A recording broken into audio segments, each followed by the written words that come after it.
All right, we're back on the record in case 23 CF 858. See the state is present, defense is present.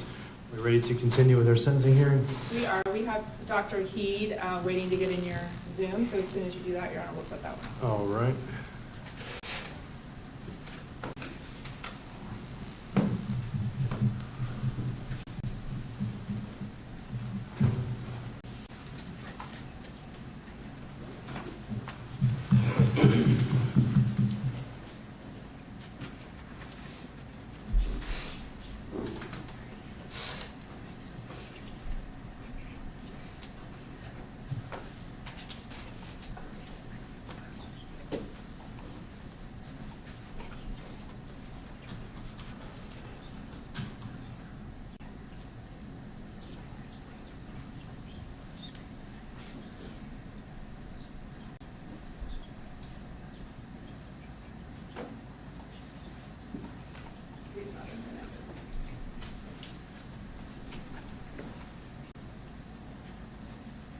Oh, there he is.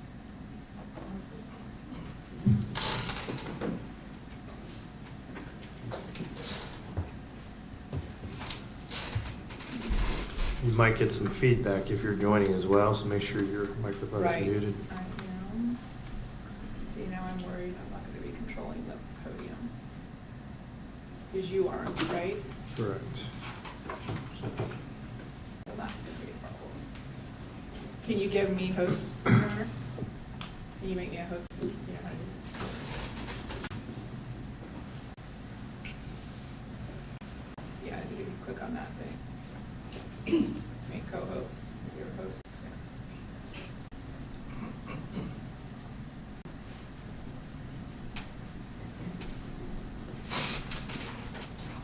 That work? No.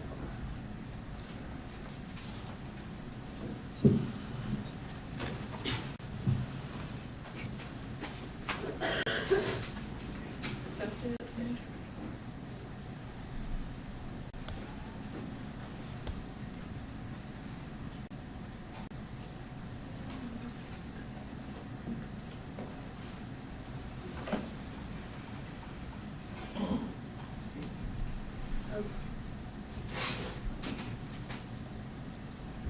Do you want to see if he can hear us, Judge?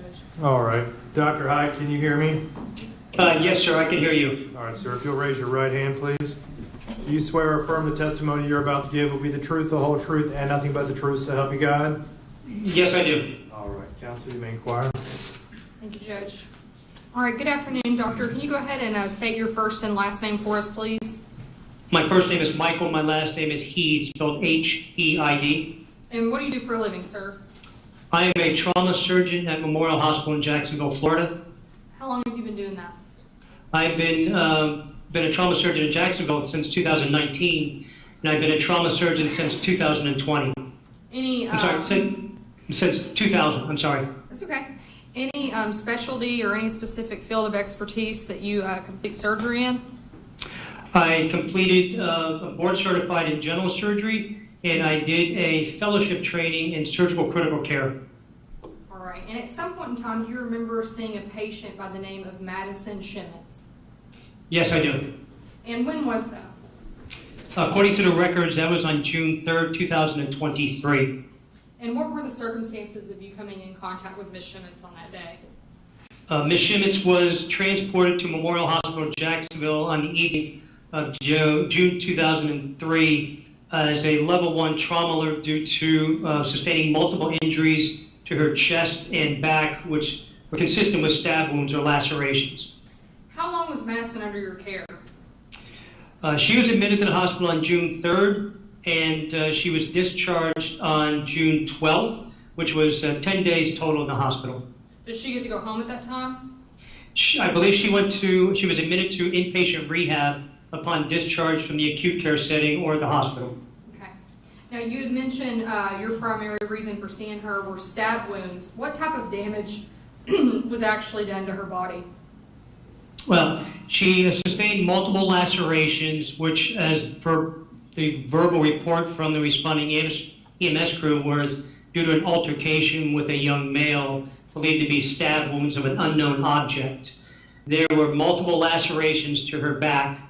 During the initial evaluation, as we do from a trauma surgery standpoint, we diagnosed a collapsed lung on the right side, a collapsed lung on the left side, and then there were multiple lacerations to her back, a laceration to her right chest, and also her right upper extremity.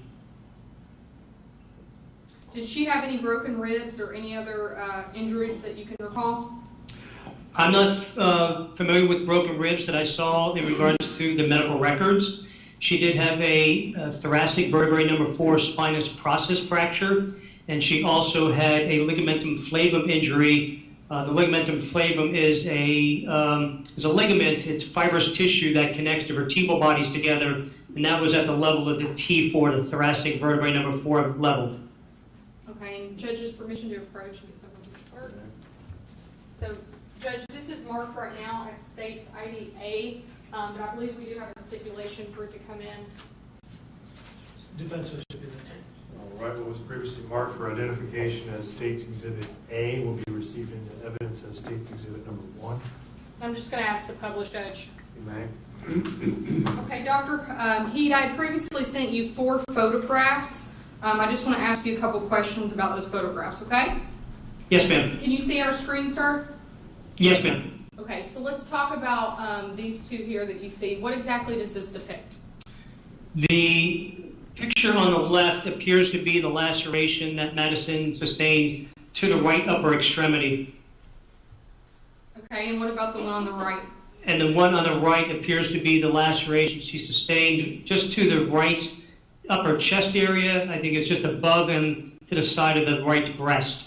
Did either of those photographs that we just showed, did that have to take surgical intervention at any point? They both had to be surgically repaired in layers, meaning closing the deep layer of the tissues and then closing the skin level. The one on the chest, or the picture on the right, most probably is the laceration that resulted in having a collapsed lung on that side, and therefore we needed to insert a chest tube or a tube that went into the right pleural cavity or the space in between the chest wall and the lung to evacuate air that accumulated in there from a puncture of the lung itself. Okay. And I'm going to ask you the same thing about this, sir. What exactly does this depict? I'm not really sure. There's definitely a laceration due to the closeness of the picture. I really can't tell the proximity of it, where it's located on the body. Okay, I'm going to show you one last photo. Or I'm sorry, I have 2 last photos. So this right here is kind of an overview, is that correct? That is correct. That is the patient, Madison, in the operating room prior to us doing the surgical repair of those lacerations. She is laying on her left side, so the left of the picture would be where her head is, the right of the picture would be where her waist and feet are. The largest laceration we see there is right around the spine area, and we see multiple lacerations to the back in varying sizes and varying depth. Okay, and then what does this photo depict? That would be the post-surgical repair of all those lacerations. So we approximated or brought together the skin and also the tissues underneath in multiple layers, whether we used staples, and some of them we used actually sutures to close those lacerations. Roughly how many lacerations or stab wounds did you have to have surgical intervention to close? In looking at the operative report, there was a laceration to the right upper extremity. There was a laceration to the right anterior chest region. There was a laceration to the right axilla region, which is like underneath the armpit area. There was a laceration, and I think there were 9 lacerations to the back that we repaired. Other than what we've talked about with the treatment of those wounds, was there any surgeries or any other treatment, life-saving measures that Madison had to undergo? So Madison also underwent surgery by the neurosurgeon who on June 4th operated on her and performed a thoracic vertebrae number 4 laminectomy and traumatic dural repair. A laminectomy is removing part of the bone of the vertebral body, that being the lamina, usually to decompress the spinal cord area because of fluid that builds up. And then there is a lining around the spinal cord called the dura, which is a fibrous tissue that was lacerated, and that had to be surgically repaired so that the cerebral spinal fluid could stay within that spinal cord area and not actually leak out. The injuries that Madison sustained that you became aware of, whether it be through your surgeries or through the files or the medical records for Madeline once she got into your care, would you consider any of those injuries life-threatening? Yes, I would. And what were some of those? The one that was the most concerning was, from a life-threatening issue, was the stab wound or laceration to her right chest. It collapsed the lung to where air built up in the chest cavity, and when we inserted a chest tube into that pleural space, we had a rush of air come out of the chest cavity, which kind of goes with the fact that was under some tension, so she could have progressed to what's called a tension pneumothorax, to where so much air builds up in that chest cavity that it actually compresses the blood supply going back to the heart, and therefore you can have a cardiac arrest if that is not appropriately treated. Was there any concern of paralysis for Madison, sorry? Yes, so when we did our initial evaluation in the trauma resuscitation suite, Madison had areas of her body from below the thoracic vertebrae number 4, which when looking at the body on a male is right at the nipple line. On a female, it corresponds to the area just what is called the inframammary fold, or where the breast tissue and the lower part of the breast tissue actually comes into contact with the chest. So right at that level, Madison had patchy areas of where she could actually feel some things but not feel a lot of things, so loss of sensation from the nipples down to her toes. And she had no motor function from below that T4 level, meaning that there was paralysis there initially on our examination. What, if anything, can you speak to for Madison's recovery moving forward? Any effects with the paralysis long term? What would you expect to see? Well, when we initially evaluated her and when the physical medicine and rehab physician evaluated her while still in the acute care setting in the hospital, but after the surgeries, she was leveled as what's called an ASIA 4. ASIA is an acronym, it's ASIA. It stands for the American Spinal Injury Association, and we can grade spinal cord injuries in regards to how people are functioning with that injury. And it looks at the sensation that you have. In other words, can you feel somebody touching you in an area where there's a potential injury, and whether or not you have motor function. So it's looking at both sensory function and motor function. Madison was graded as an ASIA B. So the ASIA score goes from A to E, with A being no function and no motor or sensory at all, and E is no function. So she was a B, which meant she had spot areas where she could feel some things, but a majority of her body she could not have the sensation of touch, although the nipple line or the injury line. And then initially she had no motor function below the nipple line either, or the D4 level. All right, 1 moment, sir. All right, thank you, doctor. You're welcome. Cross-examination. Good afternoon, Dr. Heath. Good afternoon. And you had described what the conditions of Ms. Schemitz were at the time she presented and then was transferred to Brooks. Do you know what her status today or her prognosis for recovery is as we are in the courtroom today? So to answer those two questions, I do not know what her status is today. I have not examined Madison since she left the hospital. I did see her walk through her graduation pictures, so I know she's ambulating to some extent. In regards to future recovery, we do know, and again, I'm not a specialist in physical medicine rehab, so this is just speaking out of what I know from the textbooks, that as an A to B injury, that you can progress and improve to an ASIA D level in about 40% of the cases. And Asia D means that about half of your muscles or half the major muscle functions will have a muscle strength greater than a grade 3. A grade 3 muscle strength is that you can overcome your muscle movement to gravity, meaning that I can put my arm off my desk against gravity, but if I have some type of resistance there, I may not be able to do it. So a muscle strength degree is moving your extremities to gravity only. So we do know that about 40% of the cases with an initial Asia B can improve to an Asia D with some time. But specifically as to her status state, you're unaware. That is correct, sir. I have nothing further. You're correct. Nothing, Judge. Thank you very much, Doctor. You can log off at this time. Thank you all. Appreciate it. Thank you.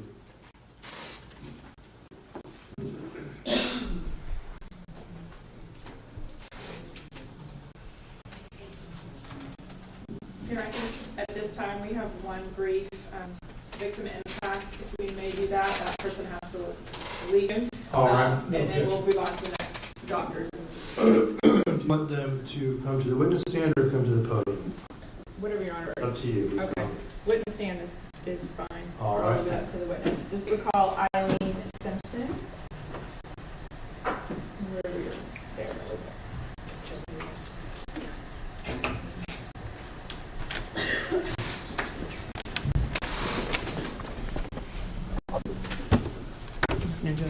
Raise your right hand.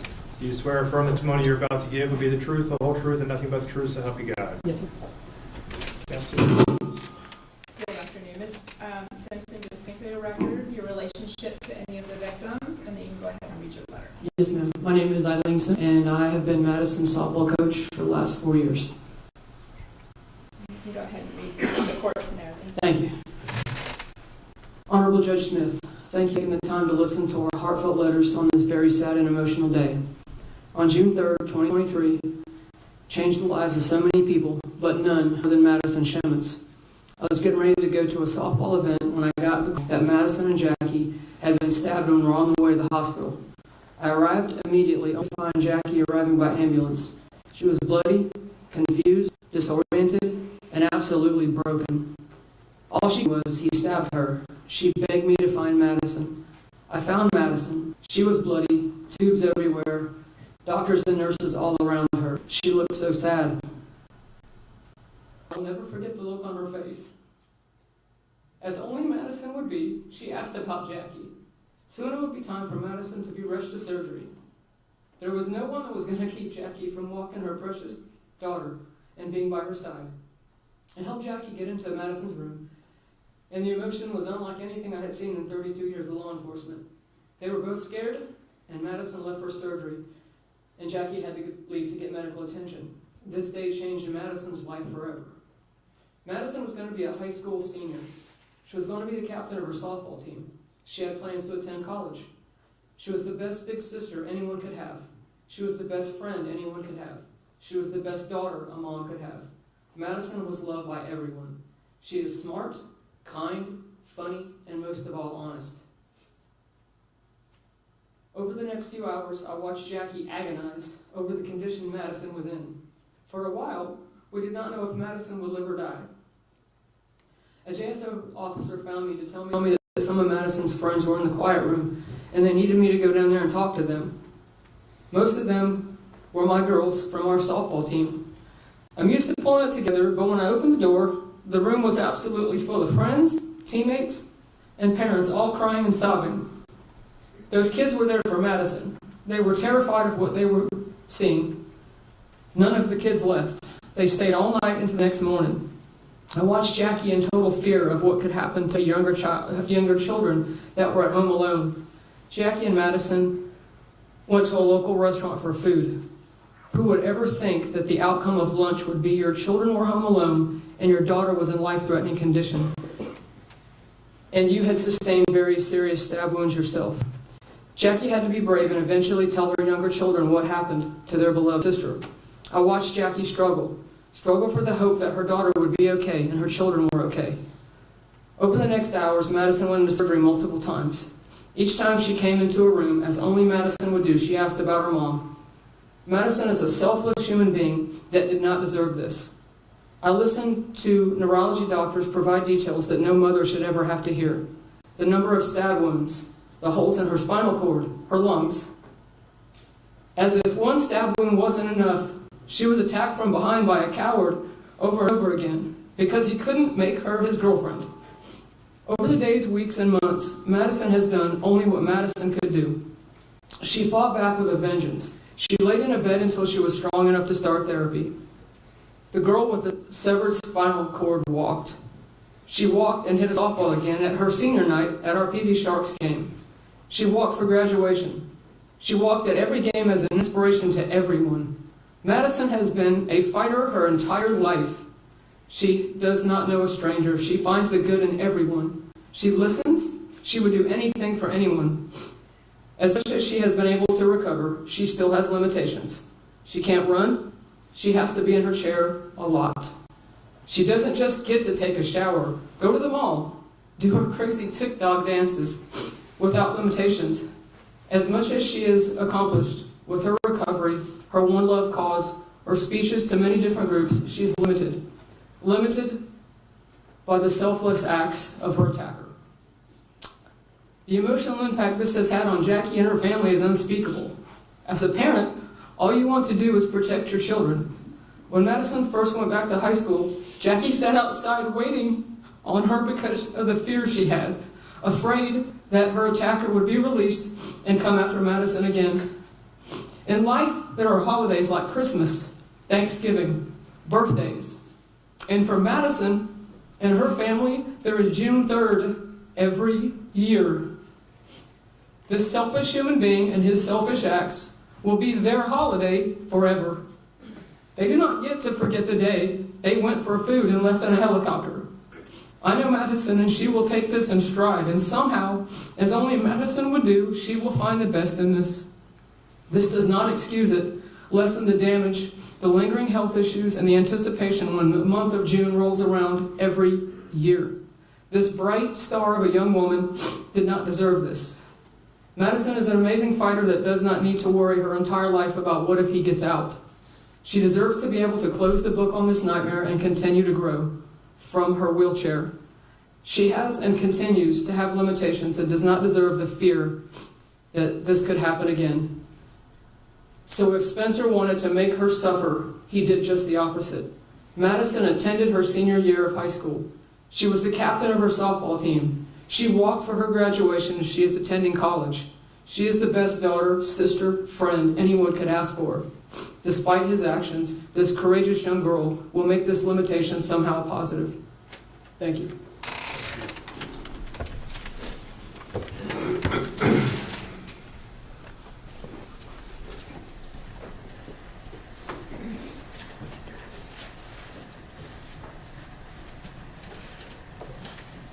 At this time, we're going to call Dr. Harry Kropp. All right, Dr. Kraut, if you'll come forward. See here.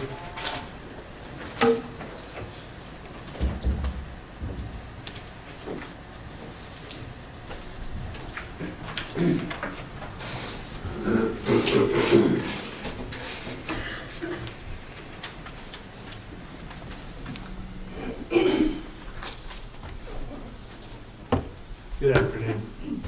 Do you swear or affirm the testimony you're about to give will be the truth, the whole truth, and nothing but the truth, so help you God? I do, Your Honor. Go ahead and have a seat. Counsel, your witness. Thank you, Your Honor. Dr. Kropp, could you please state your full name for the record? My name is Harry Kropp, K-R-O-P. And what is your occupation? I'm a licensed psychologist in the state of Florida. I've been licensed since 1971. My specialty area is forensic psychology. And in specifically the field of forensic psychology, approximately how many examinations have you conducted? Well, I've been involved, as I said, I was licensed in 1971. At the time, I came to Gainesville to do a postdoctoral internship at the VA Medical Center in Gainesville, and I was asked to be a staff psychologist after I finished the internship. And then in 1977, 78, I went part-time, opened up a private practice, and started doing forensic psychology about 4 or 5 years later when I was asked to do an evaluation actually at the VA. This was after I left the VA, for a Vietnam veteran who was on death row, and I was asked to see him to determine whether he had post-traumatic stress disorder from being in the Vietnam War. And from that point on, I began getting more and more referrals in forensic psychology, which is basically evaluating individuals in the either criminal arena for competency or sanity or mitigation. And then I also do a lot of civil evaluations, which would be sometimes head injuries, individuals who are recovering from sexual assault. I started the first sex offender treatment program in the state of Florida back in '77. Your Honor, the state has no objection to this Dr. Croc's credentials. Thank you, Your Honor. We stipulate his qualifications. Thank you. Thank you. Were you retained by counsel in this case to evaluate Spencer Pearson? I was. And did you, in fact, conduct that evaluation? Yes, I did. And during the course of that evaluation, did you administer testing? Yeah, let me say that I have probably saw Spencer maybe more times than certainly the majority of people that I've evaluated. I saw him, I believe, 8 times.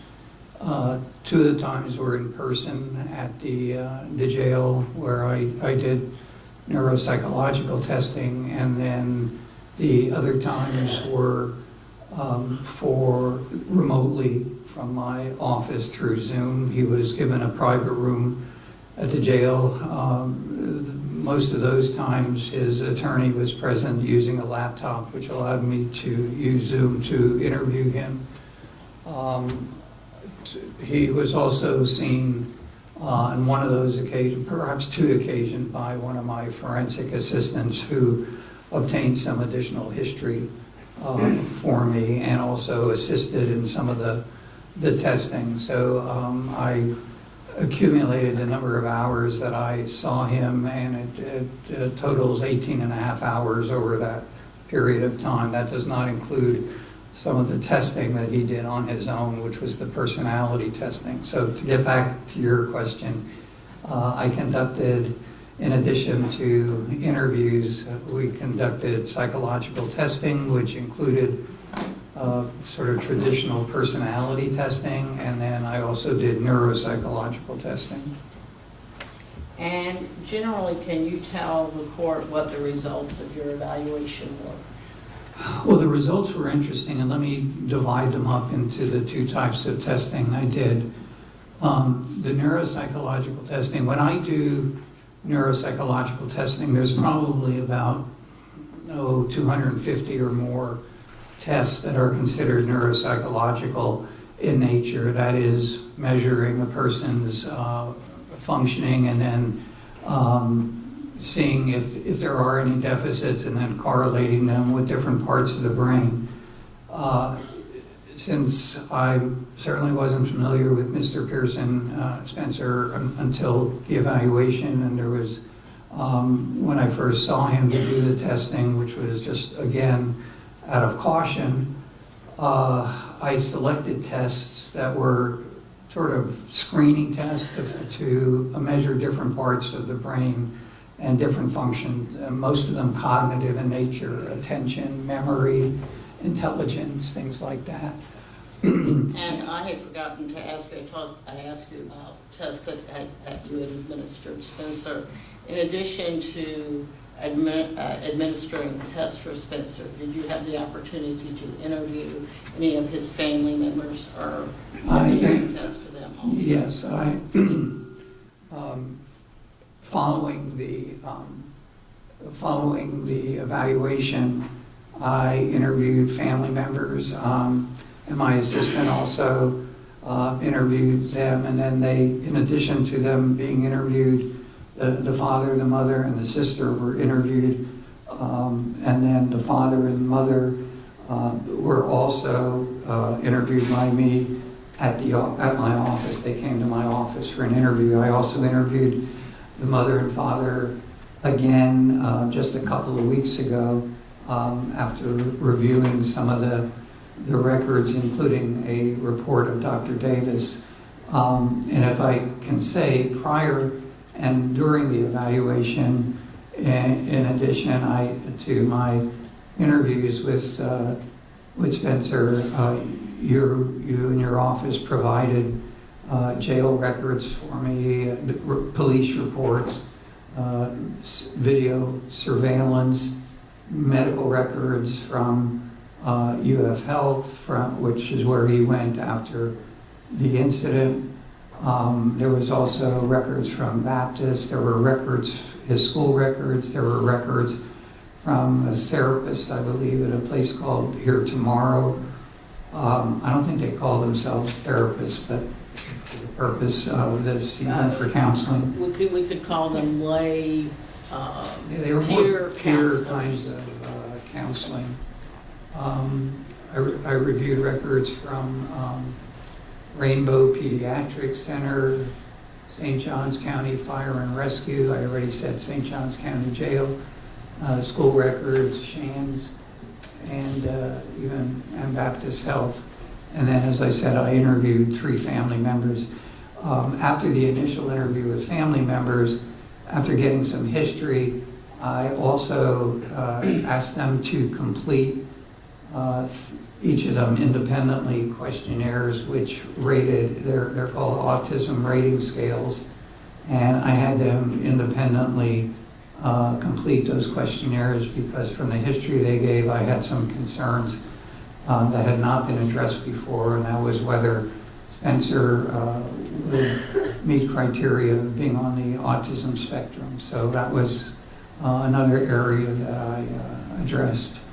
And when you say you evaluated them independently, you're saying that each of them was evaluated separately from one another? Each of them completed the questionnaires and the rating scales independently.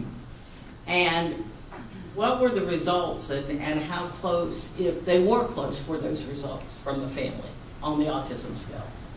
It was very interesting because although they didn't necessarily, they were not necessarily identical with regard to some of the individual areas, such as communication and social and academic. Those are all some of the different areas.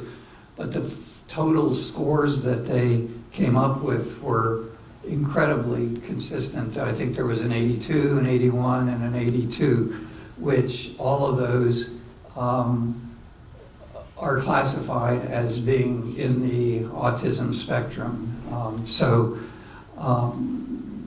Based on the history they provided and based on the autism rating scales, I did classify Spencer on the autism spectrum. However, you're not testifying that he committed this offense because he was autistic? No, I'm not saying that at all, but I think some of the contributing factors in terms of that are associated with his personality style over the years and his behavior over the years, that's what I took into consideration, both on the history that he gave, the history that the family gave, and also some of the testing, but also, of course, on my own interviews, which I indicated was fairly extensive. And in all honesty, some of that 18 and a half hours were spent with Spencer talking about sports because that was sort of a passion of his with his father. And it was one of the reasons that I was able to, I think, establish rapport with him quite easily, given his circumstances. Although it was explained to him that initially the evaluation would be confidential, he appeared to trust me right from the beginning. Now, I took us off on a little bit of a tangent, so let's go back to, can you generally tell us what the results of your evaluation was? Well, let's start off with the testing. The neuropsychological testing did not show any neuropsychological impairment. And by that, I mean that the areas that I assessed, such as intelligence, he came out in the average range of intelligence, which is pretty consistent with his GPA level. It was somewhere like in the 40th percentile of the population, his IQ came out. And he came out higher on verbal than on nonverbal, which was a little surprising given his sort of social inadequacies in certain areas. So the neuropsychological testing were not significant. But as I said, I measured primarily cognitive areas such as memory, concentration, attention, as well as some executive functions, which are the higher level cognitive. So I didn't see any impairment in those areas that were tapped by the testing. They also have inherently, within the test themselves, there are measures to determine whether he might be malingering. In other words, exaggerating his deficits, and the evidence showed that there was no malingering, that his functioning level was pretty much consistent with what his potential would be on those particular areas. The personality testing, some of it was evident in terms of his significant level of anxiety, significant level of depression, and the specific, such as the Beck Anxiety Inventory and the Beck Depression Scale.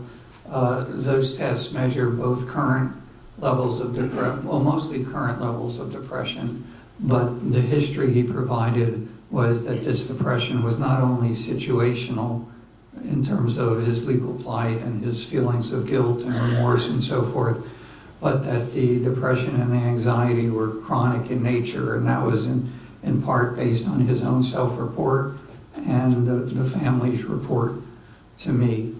So Let me just interrupt you for one Anytime. minute. By chronic in nature, you mean that it was existing prior to his relationship with the victim in this case? Absolutely. His sister, and again, I'm doing this without looking at my notes, but basically his sister reported that from the time she can remember, he's had anxiety and depression, which worsened when they moved to Florida.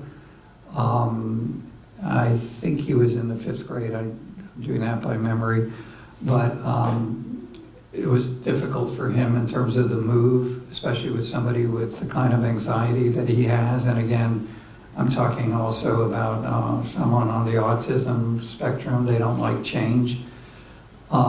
So he's had anxiety from the time he was a little kid, according to family members. The sister appeared to, and I don't mean this as an insult, but the sister seemed to be more aware, and maybe it's because she spent more time, even though she was older, and she seemed to be more sensitive of Spencer's mental health issues from the time he was a young kid. Even if he would go out with her in social situations, she was aware of that anxiety level. So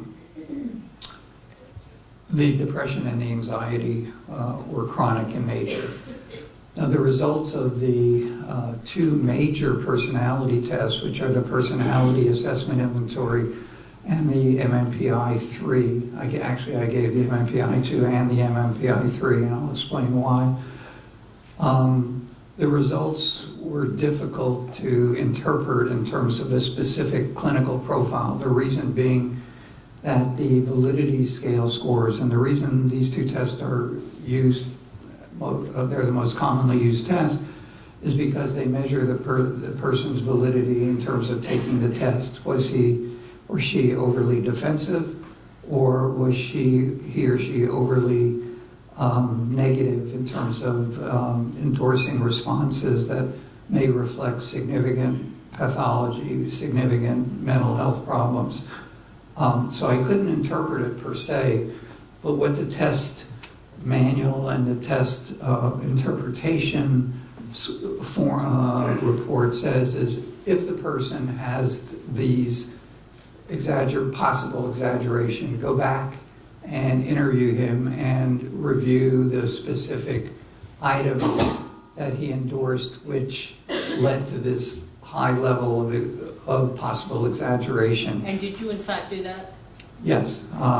Fortunately, I was able, especially because of Zoom and being able to do it remotely, I was able to go back and review. Actually, I went in person to review the items which he endorsed, and some of these were things like I hear voices, certain paranoid kinds of responses, and it was interesting because he was able to explain why he responded in a certain way to these particular items. And what he did was basically take things that are literal, things literally rather than sort of accepting them at a concrete level. For example, I am the target of a conspiracy. He answered yes for that. Now, most of the time when somebody endorses that, unless they're blatantly psychotic and delusional, that would be seen as maybe he's exaggerating. So when I talked to him about, and again, I'm just picking one item, he's talking about what he felt was after he broke up with Madison, his friend deserted him and was angry with him, and all the boys and all of his peers were talking about him and so forth, and whether that was true or not, he perceived that. And so based on his explanation of all of those items, I did not believe that he was exaggerating or malingering, and in fact, one of the things that the test manual suggests is the possibility that it's basically just a cry for help. It's not a person malingering, but he's in a desperate situation and he's crying out for help. And that really reflected where Spencer was and is in terms of when he was responding to the test. So I concluded from everything that I had that he was not purposely trying to malinger or look sicker than he is, but that a lot of the items, or that he was actually feeling that way, especially with certain of the items that reflected depression, like questions like, I contemplate killing myself. Well, that was true. I have attempted to kill myself. That was true. And again, those are items that some people might look at as possible exaggeration. In Spencer's case, unfortunately, a lot of those things really did happen and were reflective of his true self-concept and his mental status. And based upon your testing and your testing of the family and meetings and 18 hours of interviews, did you develop a diagnosis for Spencer? I actually concluded gave him several diagnoses as we sit here today. The two most important diagnoses, and I would like to elaborate after I give these diagnoses. I diagnosed him with major depressive disorder. I said in my report with psychotic features, and I could explain that, why I said that. Severe and chronic with multiple episodes. I also diagnosed him with social anxiety disorder. Again, I'll explain a little bit. It's also referred to as a social phobia. I diagnosed him as being on the autism spectrum disorder. I've already talked about that a little bit. At first, I thought possibly there was some bipolar disorder, but after further investigation, I ruled that out. So I did not have that diagnosis. So the 3 diagnoses that I gave him was the major depressive disorder, severe recurrent episode, social anxiety disorder, and autism spectrum disorder. If I can, I indicated that I reviewed a lot of collateral information, including medical records and psychiatric records. And what are those records? Did those records also have diagnosis?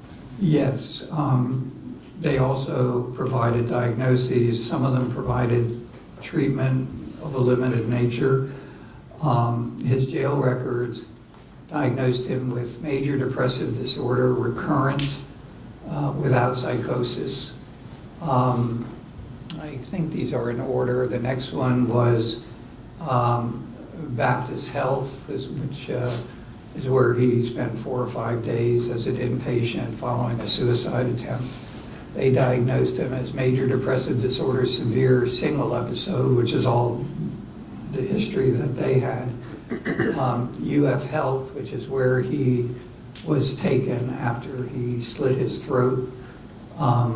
He was diagnosed with major depressive disorder, recurrent.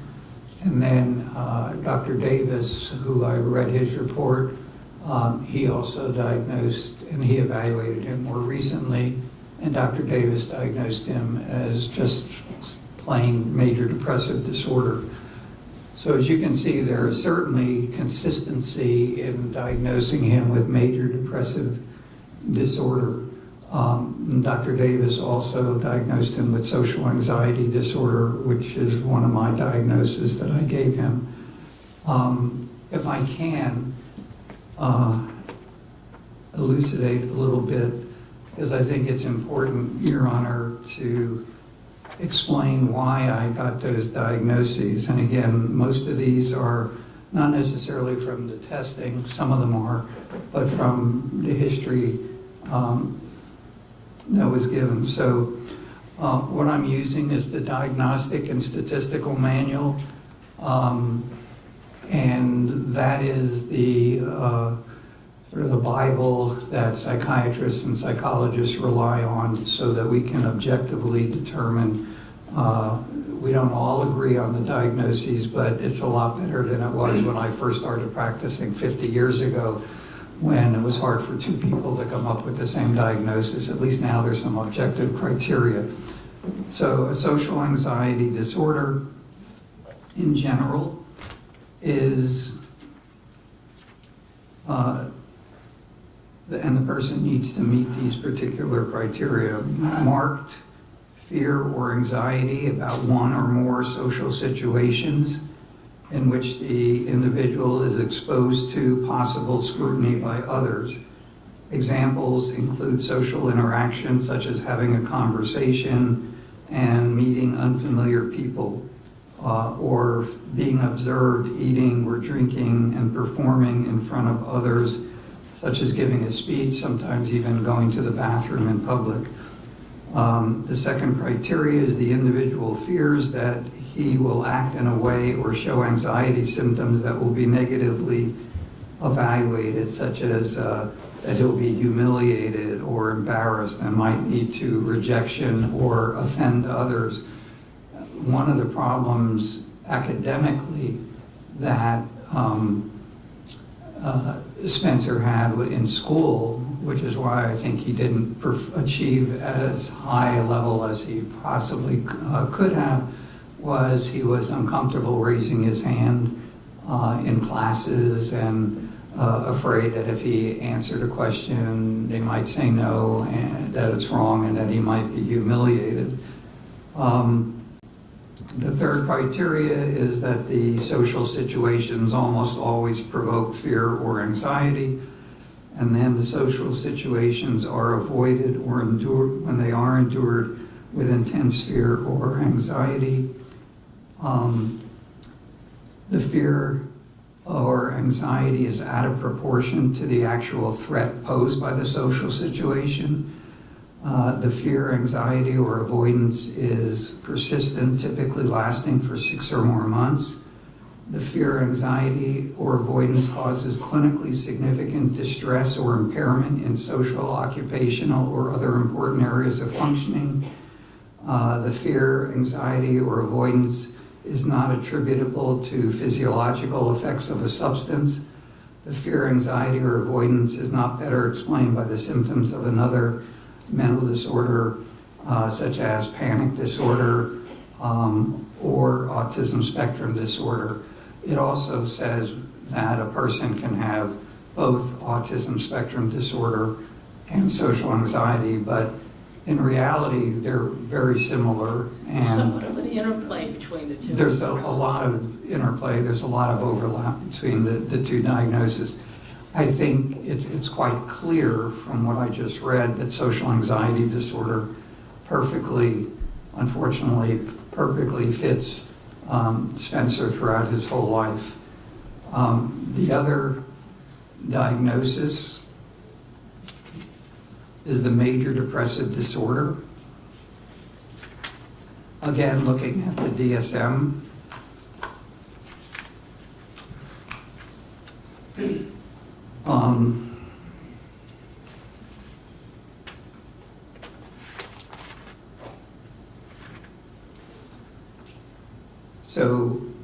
The major depressive disorder, for that diagnosis to be met, 5 or more of the following symptoms have to be present. Excuse me, it's 5, is it 7 symptoms? Is it total of 7 symptoms?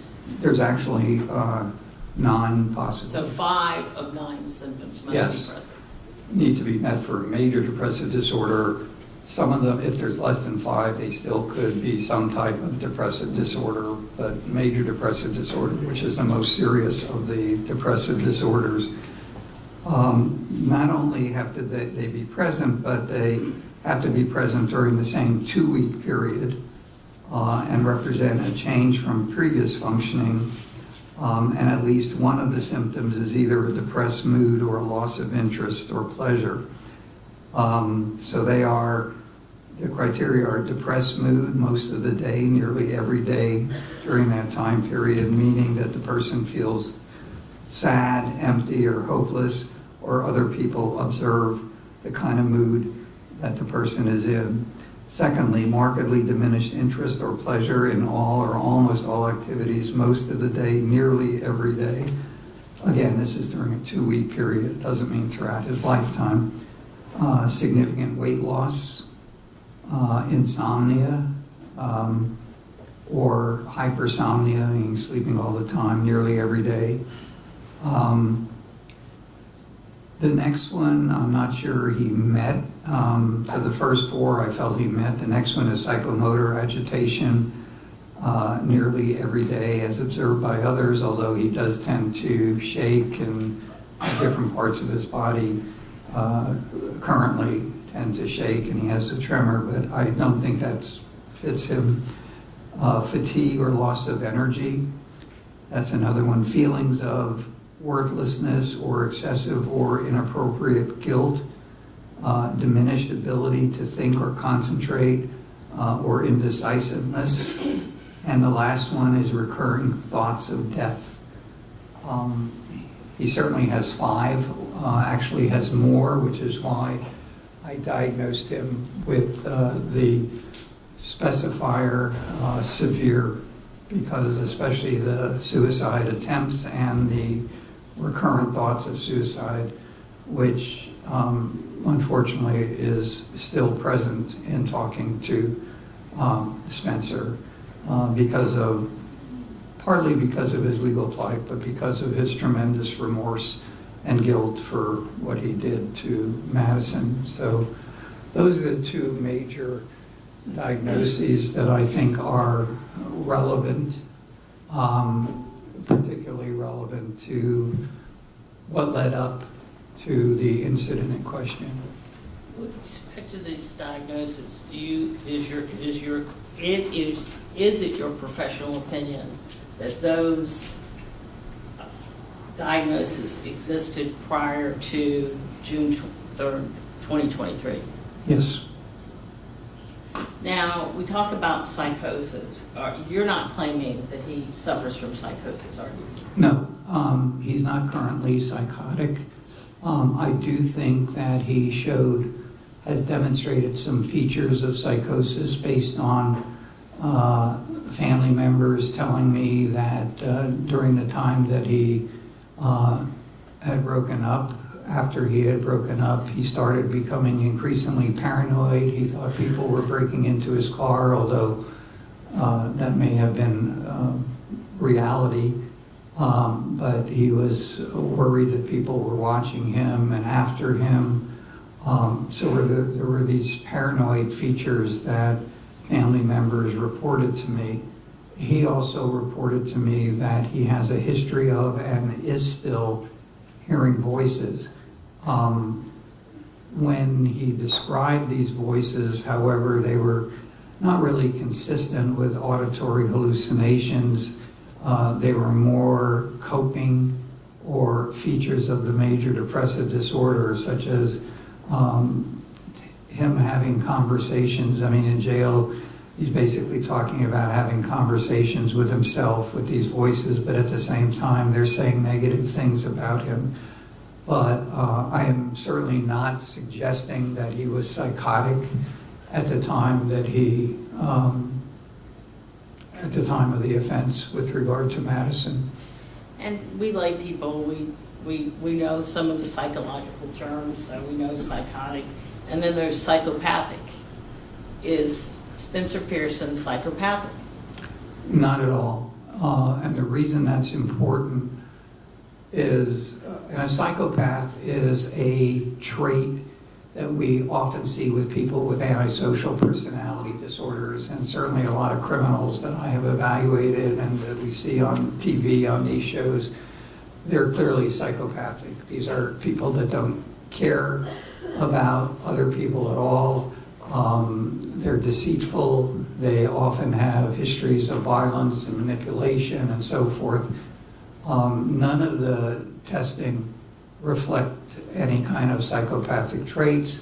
The history that he gave me certainly does not reflect psychopathic traits, and the history that the parents gave me, they talk about him being kind and gentle and caring about others, and I know all of those traits are totally inconsistent and out of character for what he did to Madison.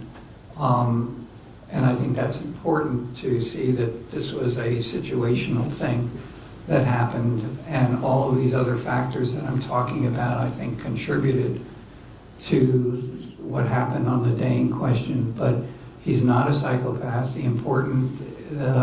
That's important also in terms of looking ahead in the future, that it means that he is, and again, I know this sounds hypocritical, but he is not a risk to engage in future kind of violent behavior. If you look at everything about him, and especially now that he has a sense of how medication can have a positive effect on him. He's been on medication since he's been in jail, and he's been compliant. It's medication for anxiety and medication to help him sleep. Unfortunately, and this is a negative thing, that he had an opportunity to be on medication before when he went to, when he was taken to Baptist after a suicide attempt. They prescribed medication for him, I believe, and he was not compliant with that. He took it for a couple days. He said it gave him headaches, and we have a 17 at the time year old, or maybe 18 at the time, but a teenager who, and we heard Dr. Ravina talk about feeling invincible, and also his depression was still very severe. His situation hadn't changed in terms of what happened between him and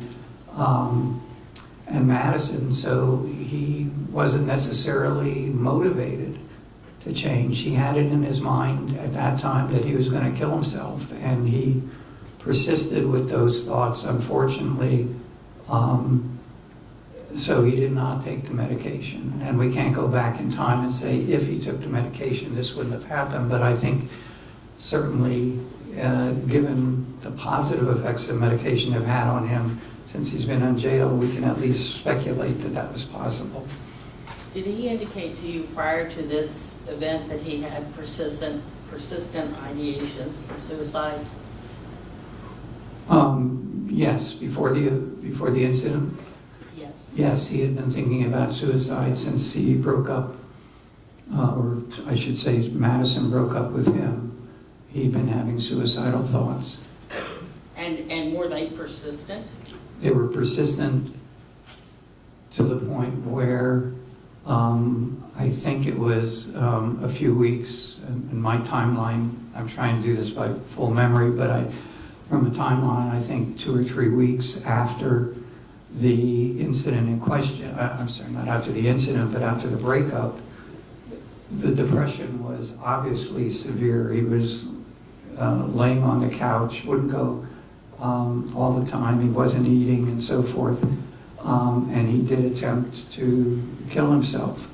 And he wrote I don't remember whether it was an email or a text to Madison, I believe, and maybe Madison's mother, that indicated that he was suicidal. And in fact, he did make an attempt on his life by tying a tie around his neck at night in his bedroom, in his closet. Didn't anticipate that somebody would find him, and his father or his parents did learn, I think, about the text or email that he sent, and they had been sleeping, and they went upstairs and found him.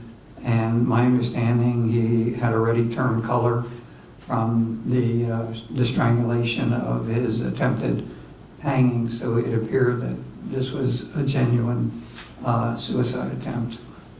Let's talk a little bit about recurrent depression, because if somebody's depressed, they're depressed. What makes it recurrent? Why is it a recurrent depression? Well, the major depression is recurrent because, again, the major depressive diagnosis is based on somebody being seriously depressed. Those 7 criteria, having at least 5 of those over a 2-week period. And he went through different periods of time when he was seriously depressed, would meet those criteria, and they occurred over different periods of time. But the most serious, of course, was after the breakup, when he basically thought his life was over. He was having trouble in school, and what preceded the first suicide attempt was he had a test the next day. He hadn't studied. He hadn't been able to study because all he could think about was Madison. So he had school stressors, and of course he kept obsessing about his breakup with Madison, and his coping skills were very inadequate. And so all of that together resulted in his belief that he'd be better off dead. Are you aware if he ever went back to school after that suicide attempt? I'm sorry? Are you aware if he ever returned to school after that suicide attempt? I don't think he did. I know before that he didn't go to prom. Again, this was after the breakup and how embarrassed he was and uncomfortable and depressed. And I know he didn't go to graduation. I don't think he went back to school, and I don't know how much school was left at that time. And I think there's probably, as with all young people, there's maybe getting ready to break up, an official breakup. Whether or not he broke up before or after prom, he did not attend prom, correct? That's correct. Now, let me ask you another question. Can you opine about Spencer's emotional immaturity or maturity? Well, let me say in general, this doesn't apply to every single individual, and I think Dr. Rubino made reference to this, but then said it was more in the psychologist's purview. He talked about the adolescent brain, and to make it simple and not get into highly technical stuff, the adolescent brain just means that certain parts of the brain, which is primarily the frontal lobe, which is the most important part of the brain, because it is called executive functions, meaning it controls inhibition, impulsivity, planning, problem solving, the things that executives need to be successful. And it's not yet fully developed in a 17 or 18-year-old, sometimes up to the age of 25. So all teenagers have to deal with that they're not fully capable of these higher function at a younger age. Emotional maturity is also to some degree associated with this underdevelopment. In Spencer's case, we also have these other issues like social anxiety,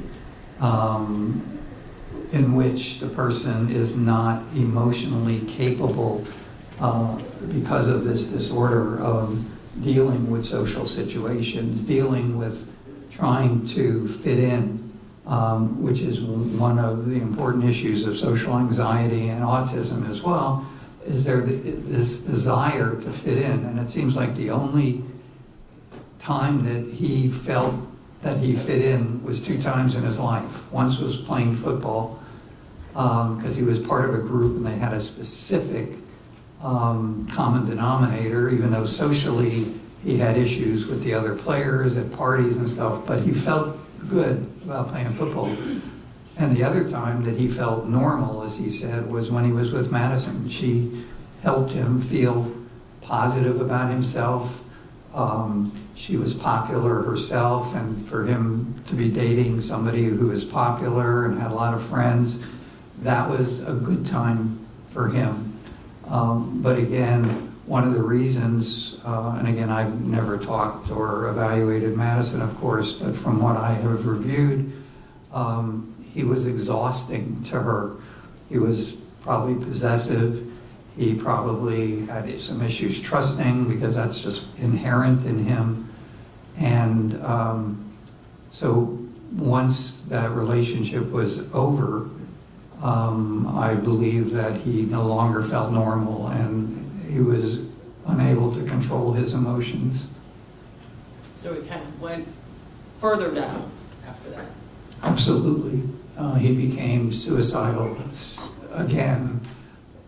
He really wasn't involved in therapy, and again, he wasn't taking his medication, but unfortunately, and speaking to his parents and also other people that I'm aware of, especially after the pandemic, it's very difficult to get in to see a competent and licensed professional, whether it be a psychologist or a psychiatrist or a mental health counselor.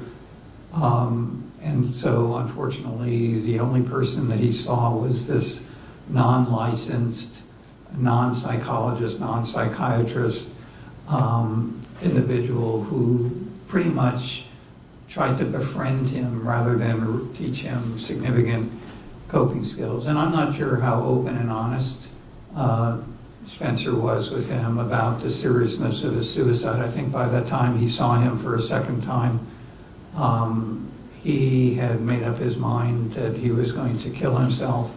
And from that time period on, he didn't care whether he took medication. In fact, he was observed as being calm and comfortable more the day or the 2 days preceding the tragic event. Is that unusual for people that are planning suicide to enter a period of where they seem to be perhaps a little more normal because the decision has already been made? No, it's not unusual at all. The problem is they go to therapy and they say, hey, I feel great, things are good. In their mind, it's because, hey, I don't have to deal with this anymore. And so therapists, and I'm not saying anybody specific, but in general, therapists can be fooled saying, oh, he's doing better, my therapy's working and so forth, when in reality it's because the client has pretty much definitively made up his mind as what he's going to do, and I think that's what happened. He had a specific plan. He discussed that plan with me. I think he's been consistent in terms of his plan, but his plan had nothing to do with, as far as I know, it had nothing to do with Madison in terms of hurting her, even though he communicated with her and others that he did want to hurt her, but he wanted to hurt her emotionally and wanted her to feel guilty and wanted her to feel responsible for his death. And, you know. So the hurt that he was referring to is the hurt that she would feel knowing that she, quote, caused him, or in his mind, Right, to commit suicide. that's correct. If I may have a moment, Your Honor.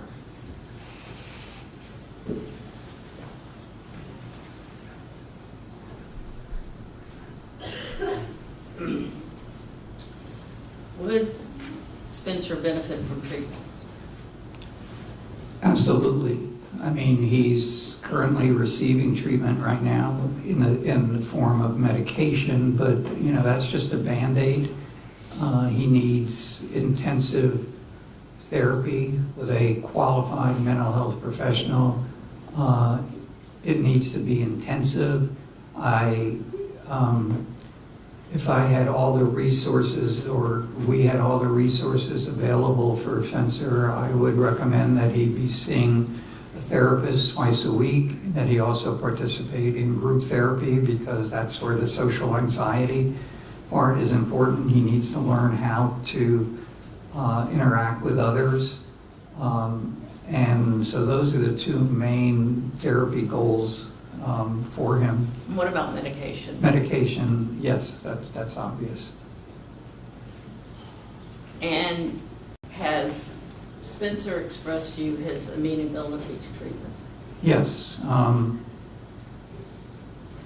He now, I mean, things have changed drastically in many ways, so that he recognizes what he is capable of, what he has done because of his lack of mental health intervention. He didn't think that at the time.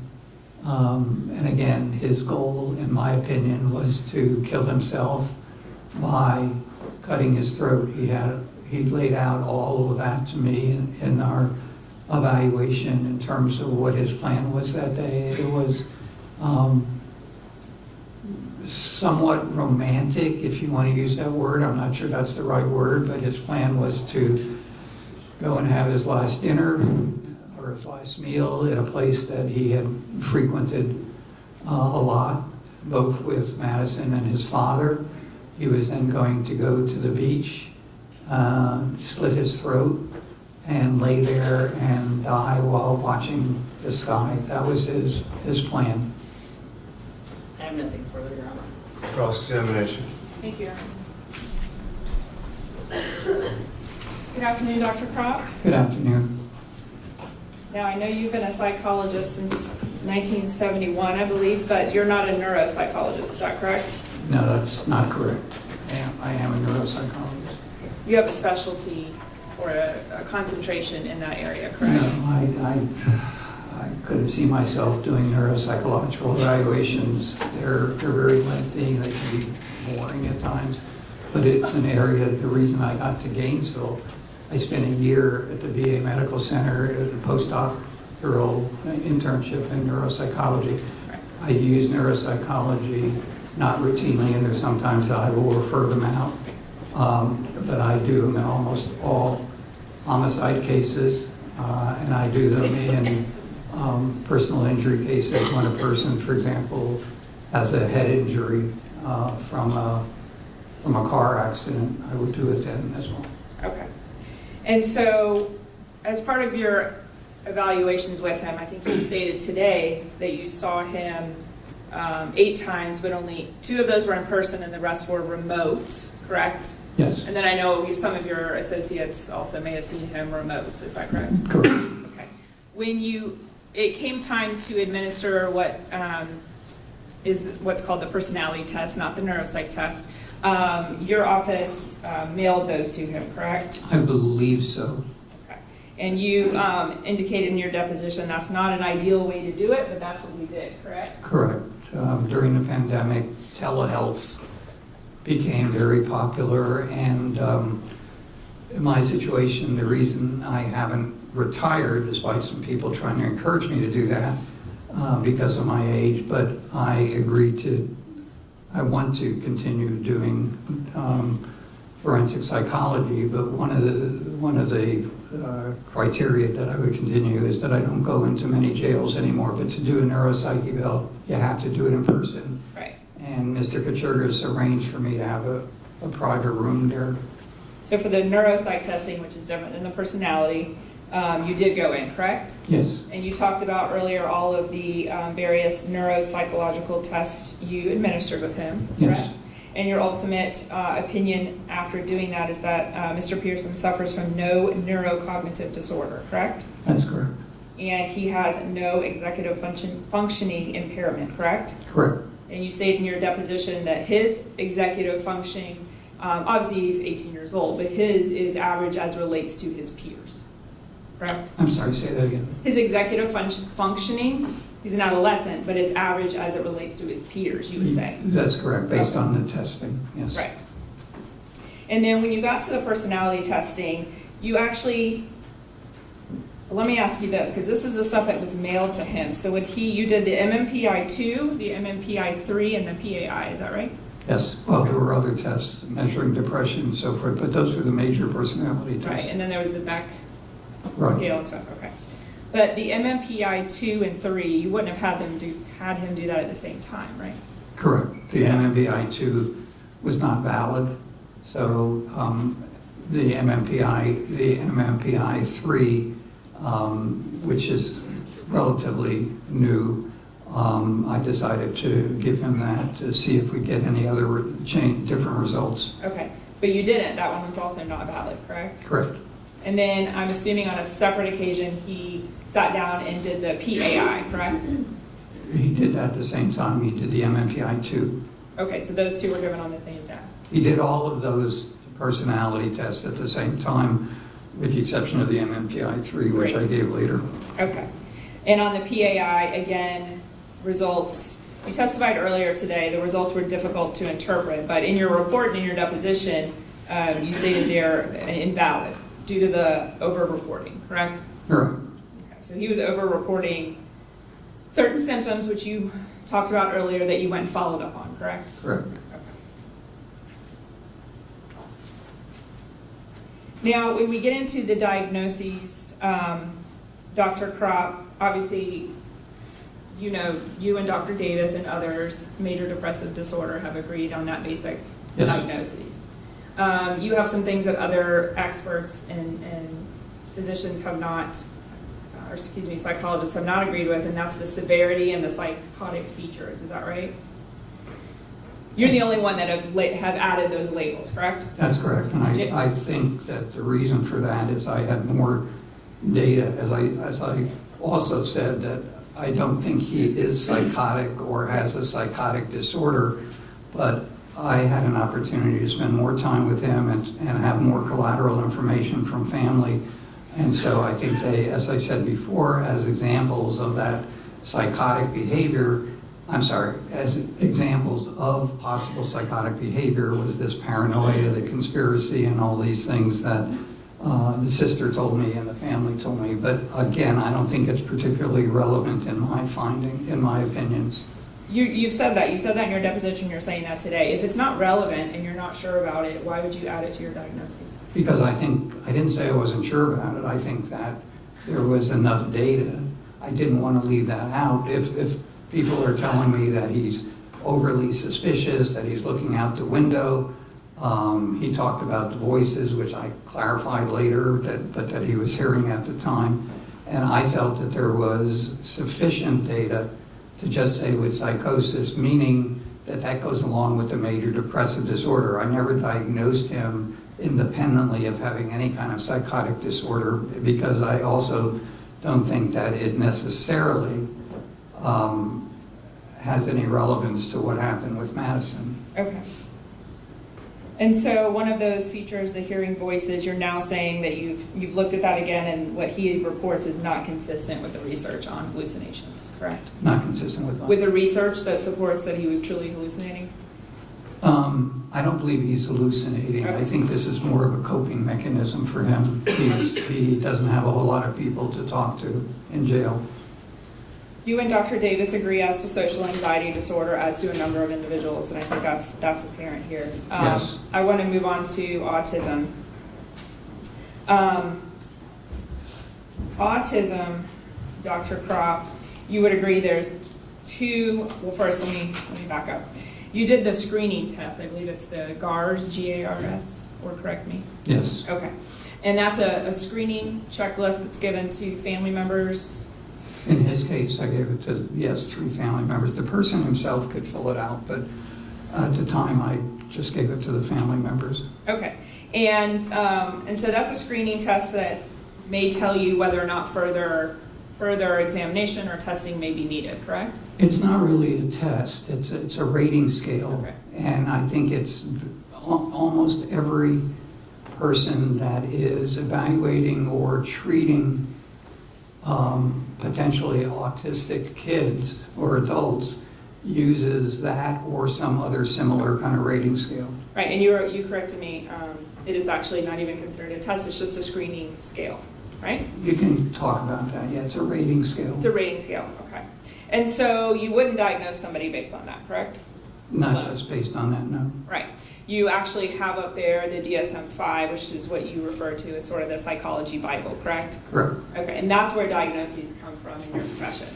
Yes. Okay, and so with autism, there's 2 different areas of criterion, and the person has to hit different ones within those 2 separate areas, correct? Yes. Okay, and you would agree that those 2 areas are generally social communication and interaction, and then restricted and repetitive behaviors, is that right? Yes. Okay, and I believe you testified here today and in the past that the defendant hits on a lot of those social interaction and communication criterion. Yes. Okay, but he does not hit anything on restrictive and repetitive behaviors, isn't that true? Well, according to the father, and I don't think I knew this, or I don't think I remembered this at the time of your deposition, the father, in my notes, told me when I saw him that he used to color and draw over and over and over again the same thing. And when he didn't do that, he would become anxious, and again, taking something away from him, he'd become emotionally upset. So I took that as a repetitive behavior. I know Dr. Davis, in his interview, I believe, with the father, asked him a sort of a generic question, does your son have any kind of repetitive behavior? And I think the father said no. And that's one of the reasons why I had a follow-up session with the father and mother. Okay. And the father told me that. So is it your opinion it is your opinion that you believe he's on the autism spectrum, is that right? I believe that he is. I don't, a diagnosis basically is to assist in treatment. Again, I don't think the autism necessarily, it's so close to social anxiety. Right. The social anxiety is so obviously clear that he meets those diagnoses. So, Right. I think that's more relevant to what happened than being autistic or being psychotic. You keep using the word relevant. Isn't it more accurate that he's socially anxious and he's Probably. not autistic? Yeah, I think the data certainly is more to the social anxiety. It's a pretty easy diagnosis to make Right. in his case. Because as you opined in your deposition, someone cannot meet all the criteria of PTSD and still suffer trauma, right? Yes. Okay. You shouldn't diagnose them with PTSD, but there is a other specified trauma, kind of lesser disorder, does that Yes. make sense, that you could diagnose them with. It's when the person doesn't meet all the criteria for, Right. and that's true for most diagnoses. There's sort of a catch-all of like unspecified, whatever the particular, or just features or traits of a particular diagnosis. So even for all the criteria under autism, it's a more accurate and it's a better diagnosis to call him socially that he has social anxiety disorder. Yes, that's Okay. correct. And nonetheless, we'll strike that. And then I wanted to note, in your report, you did list him as having bipolar disorder, which is a significant mental health disorder, is that right? Yes, it is. But you sort of took that back. I don't know if it was prior to deposition or in deposition, but you no longer feel that he meets the criteria for that, correct? After I wrote the report, and I think I saw him maybe one or two more times after that, before the deposition, and I determined that he did not meet criteria for bipolar disorder. Right. Mr. Spencer Pearson's never had any episodes of mania would be the reason why he wouldn't be bipolar. And bipolar disorder is often seen in the family, and there is no evidence of bipolar disorder. And in fact, looking back at my report, I do not diagnose him with bipolar disorder. I indicated rule out bipolar 1 disorder, which meant I didn't have enough information at that time to make a diagnosis. Okay. And then sort of one of the last things you touched on with counsel was the frontal lobe. You know, you heard Dr. Rubino, and now you're here as a psychologist, and we all know, and the court is well aware of the adolescent brain. And we all agree he's 18 years old, so he's in that range. But again, you've said he has no impairment to his executive functioning. He had no, correct. As an adolescent. Based on my testing in terms of cognitive, Right. which is primarily what I tested him for, that I couldn't say that he had impairment of the executive functioning. So even though there maybe are some early signs and some damage, minor brain damage to him, it's not showing up in a clinical sense, so you can say he has a disorder to relate back to that. Well, Correct? in all I was going to say in all fairness to me, but that sounds egocentric, but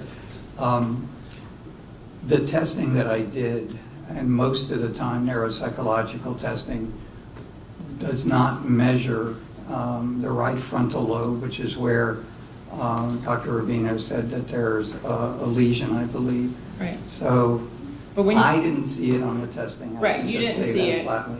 And you're familiar, as you do these tests, you said, in most cases, or a lot of cases, if you were to see cognitive impairment, executive functioning, if you would have seen that in that testing, you, as part of your job, can often actually recommend scans get done to either corroborate or not what you're seeing. If you kind of have positive results, that's often done, correct?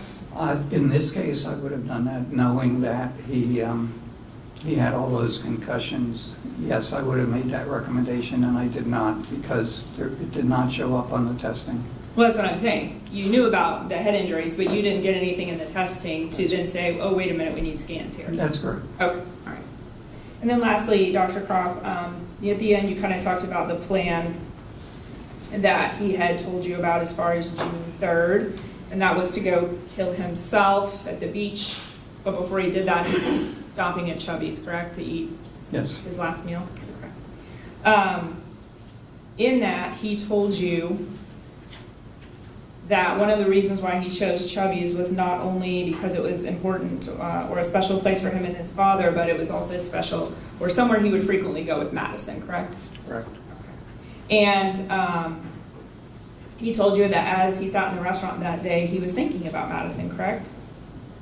Yes, he's always thinking about Madison. Right, and he told you that the things that she said to him always brought him comfort. He saw her in a positive light, correct? Yes. All right. When you questioned him about why he pulled into the parking lot and began to park and then moved his truck, he told over closer to Madison's vehicle, he just told you that he didn't remember doing that, correct? Didn't remember a lot of things, and yes, he didn't remember that. Okay. But you remembered going in there and eating mozzarella sticks. He remembered going in and eating. He remembered pretty much everything up until right after he saw Madison and her mother at the door, the exit. But you're aware that several witnesses have also said that as he laid on the ground after he attacked all three of them, that he began to steadily try to kill himself, correct? Seems that way, yes. Asked other people to let him die, correct? You aware that he said that to I the believe, person? yes, I remember Okay. reading So that. those are, I mean, that's a thought. I don't know how complex it is, but he's thinking Yes, after that, correct? that was before he really started bleeding out, so.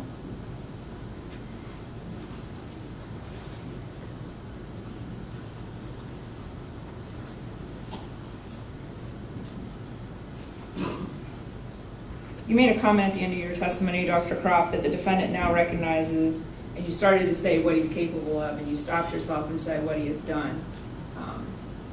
But that's what you meant to say, that he's now aware of what he's capable of, correct? He knows what he's done, yes, and so he knows that it's important to take medication for his psychiatric disorders. Okay.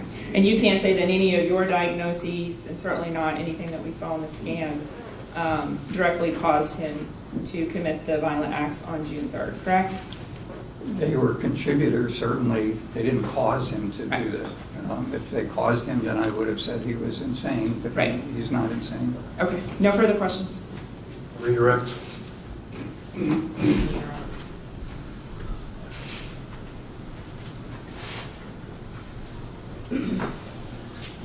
Dr. Kropp, there's been some discussion about your testimony versus, in comparison to Dr. Rubino's, and obviously you're two different type of experts. So let me ask you this. Can you have right frontal lobe damage? Can right frontal lobe damage exist even when it does not show up in your testing? Yes, absolutely. And let me say that, it works sort of both ways in terms of imaging and neuropsychological testing. There are many evaluations that are done by neurologists that do not show up on imaging based on the nature of the injury. And they will refer individuals for neuropsychological testing frequently because it may show up on testing. And it works the other way around. There's no perfect correlation between imaging or and neuropsychological testing. If there were, then we'd only need the one to validate what the issues are. And not to make it basic, but it would be like other medical conditions where one doctor will see one thing, not recognize it, goes to another doctor, different type of doctor. That doctor, because of their particular area of expertise, will recognize a condition that another medical professional or paraprofessional would not have recognized. Well, I think it's more the kind of assessment that these different doctors do. And some assessments, depending on the type of assessment, will pick something up, and the other doctor might not see it because he does a different type of assessment. It doesn't mean that the disorder doesn't exist. I don't have anything further. Thank you. Is going to step down? Yes, Nick. All right, sir. Thank you very much. Thank You are you. free to go. Thank you, Your Honor. Who's next? Dr. Davis. Dr. Davis.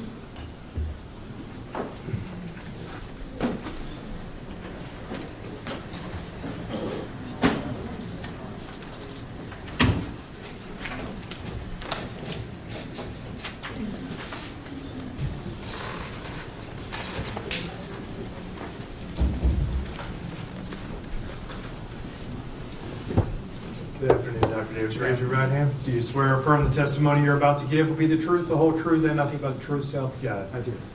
Have a seat. State your witness. Thank you. Once you get situated, Dr. Davis, if you would, for the record, state your full name, please. Roger Todd Davis, D-A-V-I-S. And what's your occupation? I'm a clinical psychologist. I specialize in forensic psychology. How long have you been so licensed?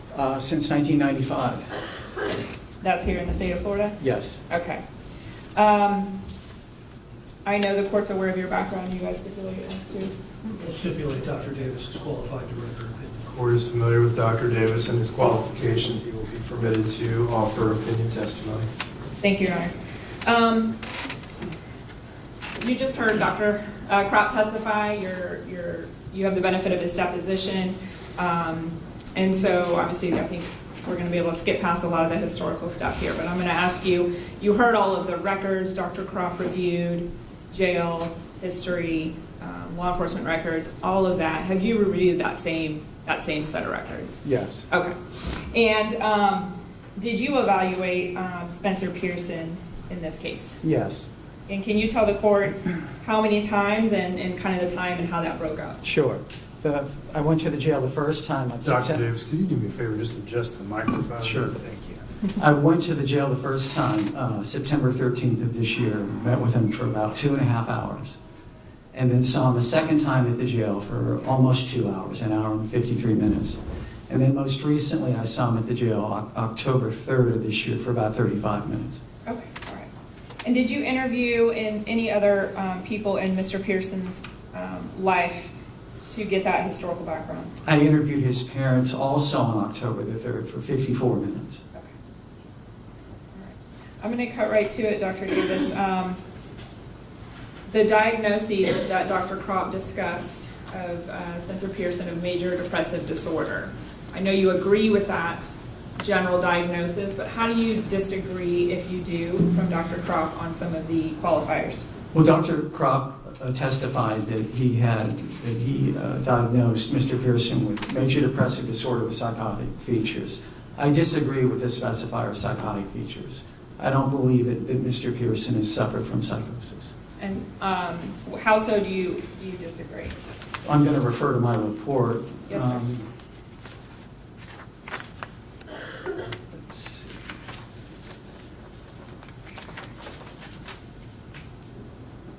Well, Mr. Pearson had received treatment before he came to jail at Baptist and also at Shands, and had not been diagnosed with psychosis there. Also, since he's been at the detention center for approximately the last 1.5 years, he's not been diagnosed with psychosis there. Now, he did report hearing hallucinations to some of the mental health providers, especially when he was first there.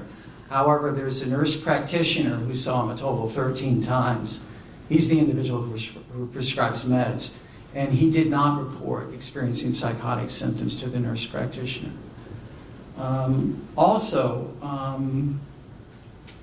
He did not exhibit any behavioral signs of psychosis when I met with him. I talked to him for approximately 5 hours, and there were no behavioral signs of psychosis. A third factor was that his description of the psychotic features, most notably auditory hallucinations, included some features which were inconsistent with research investigating psychosis. For example, he said that sometimes the voices would initiate conversations. That's atypical. Voices come to you, you don't start the conversation.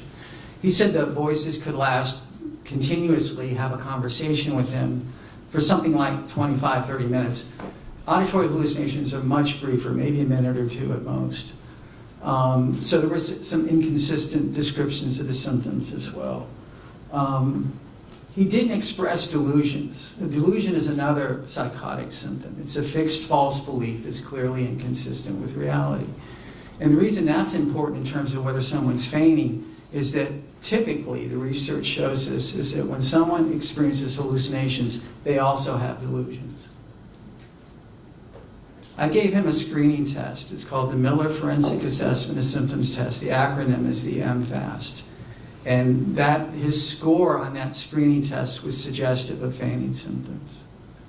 Another factor was that he told me that he had been experiencing hallucinations since middle school, and yet when he was subsequently evaluated at Baptist and also by the nurse practitioner at the jail, he denied experiencing hallucinations, so that's inconsistent. I gave him, or he completed a more comprehensive test, the Personality Assessment Inventory, the PAI. That test was, he responded honestly to that test, and the results were not indicative of psychosis. And another factor I considered is that Dr. Kropp gave him that same test, the PAI, as well as 2 versions of the MMPI, which is similar to the PAI. And on each case, he feigned psychological symptoms. He did so to the extent that the results were invalid. But yet when you sometime later gave him the PAI, your results were accurate as far as no signs of feigning symptoms. There were no signs of feigning symptoms, and just as importantly, no signs of psychosis. Right, so then you're allowed to move on, okay, Right, no you can feigning. interpret the results. Right, you can actually interpret that. Yes, And that gave you an indication of no psychosis. yes. And so that's kind of why you don't add that qualifier to the depression. Right, I haven't seen any evidence of it in the records, aside from Dr. Kropp's diagnosis and aside from his statement to a couple of the mental health folks at the jail that he'd been hallucinating. But again, that was inconsistent. Right. You do agree as to social anxiety disorder? I do. I believe Dr. Kropp's withdrawn bipolar, but you did not agree with that at the time you read his report. That's correct. Okay. And so now turning to the diagnosis of autism, do you agree or not, and why? Just let the court know. I don't believe he has autism spectrum disorder. I do feel he has social anxiety disorder, and there's a lot of overlap between the two. They both involve behaving in an awkward manner, feeling uncomfortable in social situations. In fact, a lot of people with autism spectrum disorder, maybe 25 to 50%, also have social anxiety. The converse is not necessarily true. A lot of people, generally people with social anxiety, don't also have autism spectrum disorder.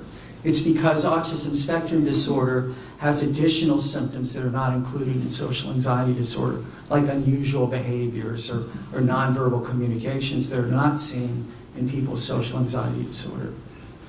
Another reason that I don't believe that he had social anxiety disorder was that there's some problems with the autism rating scale, the Gilliam Autism Rating Scale, 3rd edition, and the acronyms, the GARS-3.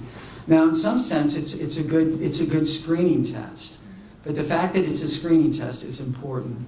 When you give someone a screening test, it has relatively few items, and what you're trying to do is, in a timely manner, to save some time, give a relatively quick test that is going to be good at identifying people with a particular problem like autism spectrum. But the problem with screening tests is that they cast such a wide net that oftentimes it'll include a lot of people that are diagnosed with autism based on a test that don't have it. And in fact, that's the case with this test. There's a study, it's from 2022. The name of the study is The Diagnostic Utility of the Gilliam Autism Rating Scale, 3rd edition, Parent Report in Clinically Referred Children. And they say children, but it goes up to age like 22 or 23. So it includes adults as well. And what's really important from this study is that they found that there were 99 people that they had in the study who did not have autism. They determined that by doing other evaluations. That had originally been screened as having autism. No, that did not have autism. Okay. So there 99 people in this study were assessed prior to giving the GARS not to have autism. But yet when they were given the GARS, 82 of them scored as positive for autism. So extremely high, what we call a false positive rate, where you're incorrectly diagnosing someone with a disorder that they don't have. And that's why you, in your profession, go to the DSM-5, right? And look at all the actual criteria. Well, absolutely, yeah. And you don't find right. that Mr. Pearson meets that. As you were stating earlier, autism is broken up into autism spectrum disorder is broken up in two categories, one of which is persistent deficits in social communication, social interaction. Now, in order to have that prong, that factor, you need, there are 3 criteria. You must have all of them, okay? One of the criteria is deficits in social emotional reciprocity, like difficulty having conversations, difficulty interacting. I don't question that Mr. Pearson has that. Again, I think that accounts for the social anxiety. Another factor or prong is deficits in developing, maintaining, and understanding relationships. I don't question that he has that. What I do question is the third factor that you must have, and this is deficits in nonverbal communicative behaviors used for social interaction, ranging, for example, from poorly integrated verbal and nonverbal communication to abnormalities in eye contact and body language, deficits in understanding use of gestures, total lack of facial expression, nonverbal communication. That's a lot. But I observed him for 5 hours. I didn't see any evidence of that. I mean, the only thing possible is that when I initially met with him, he averted eye contact. But he became relatively comfortable pretty quick, and that wasn't an issue after that. And I asked his parents about these behaviors, and they said they didn't see evidence of it either. So you must have that criteria to have autism spectrum disorder. Since I don't believe he has that criterion, I don't believe he meets the criteria for that diagnosis. In addition, the other factors that I considered was the issues that I have with the GARS 3. Right, okay.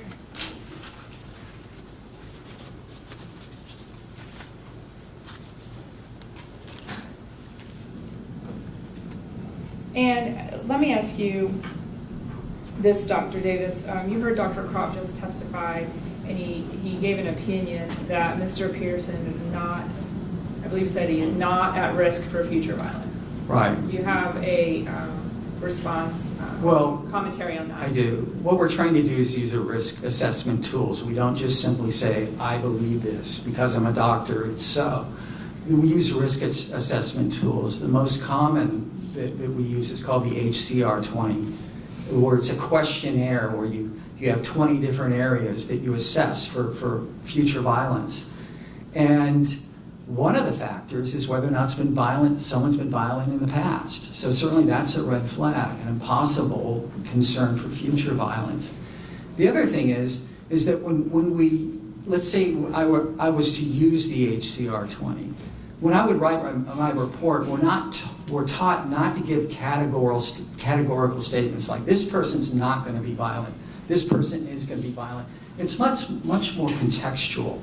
In certain situations where this individual is facing a lot of stress and he's perhaps using drugs and he's perhaps in a stressful relationship and he's unemployed, and you can go on and on and on, those would be a situation where this individual might be a high risk.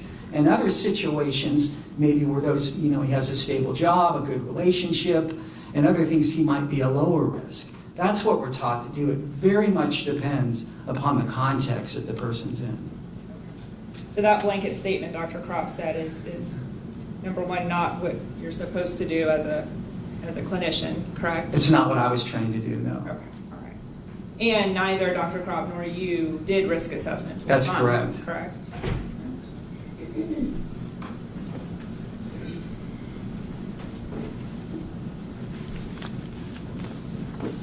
I don't have any further questions for you, Dr. Davis. Thank you. Thank you. Cross-examination.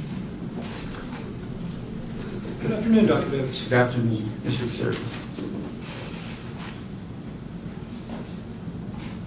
I was doing some rudimentary math upon direct examination, and you have 2.5 hours initially with Mr. Pearson, another 2 hours with Mr. Pearson, another 35 minutes with Mr. Pearson. 4.5 hours. 4.5 hours. Yes, thank you. And another hour with his parents. That's correct. Okay. And you had mentioned on direct that the nurse practitioner at the jail, who had encountered him 13 times, didn't report any symptoms of psychosis. That's correct. Do you know the extent of that encounter with the nurse practitioner and Mr. Pearson? No, I don't. Are you familiar with how they do checks in the St. Johns County Jail, mental health staff, that is? I don't have a lot of familiarity with that. So he or she could be passing by the cell personally? No, I do know the provider, and I don't believe the provider, I think he's a pretty competent, thorough provider, so I don't think he does a drive-by and they just sort of asks 2 questions and that sort of satisfies. There's a checklist that they, of numerous, 10s, 20, 30 items that he has to assess. So I don't think it's a 2-minute interview, but I can't say how thorough it is. And in the records you were provided, including the St. Johns County Jail, Right. that had no such checklist for these encounters, did it? He did. He lists In the things like records? thought process, thought content, suicidal ideation. Yes, in his notes that were there. There were notes, but you didn't see any checklist. Well, that's what I'm referring to as like a checklist. There would be a content area like thought content, and the nurse practitioner would write normal. Thought content could be, reason that's relevant, it could be a delusional statement. So what the nurse practitioner is indicating is that Mr. Pearson was not voicing delusions. But you have no idea the length or the depth of that encounter, do you? That's correct. Regarding the autism, you were present for Dr. Kropp's testimony. Yes.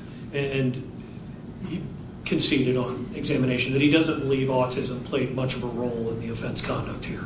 So, correct? Yes. So whether he has autism or not is not necessarily germane to the decision the court has to make. I'm not certain I can say that. I mean, that's for the judge to decide how important it is. But you took issue, and there was a critique of the GARS test, right? Yes. And that was a screening tool that is, and in the critique you were citing, was over-inclusive.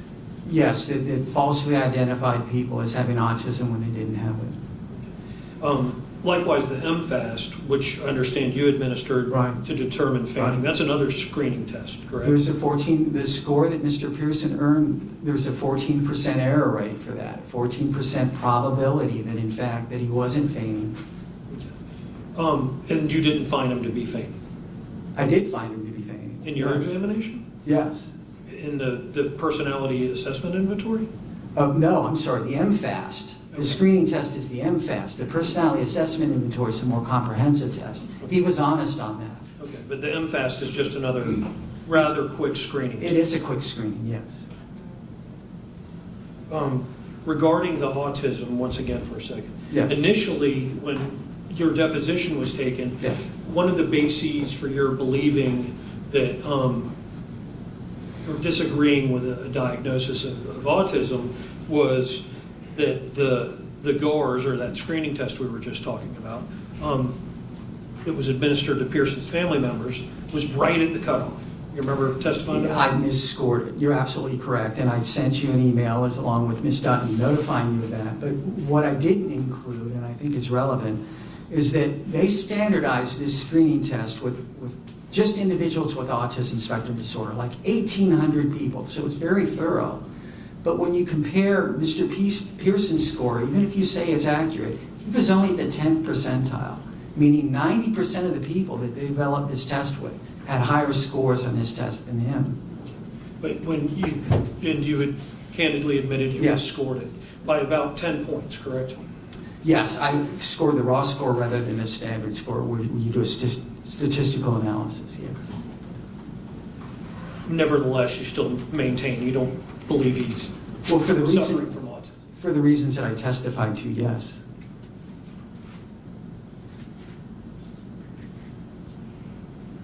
Now, we had the discussion of psychosis, and you were present for Dr. Kropp's testimony, and he's not testifying that he believes he was acting in a psychotic state at the time of the offense, correct? That's correct. Okay. And indeed, he never diagnosed him with psychosis or a psychosis diagnosis. It was related to the major depressive with psychotic features, correct?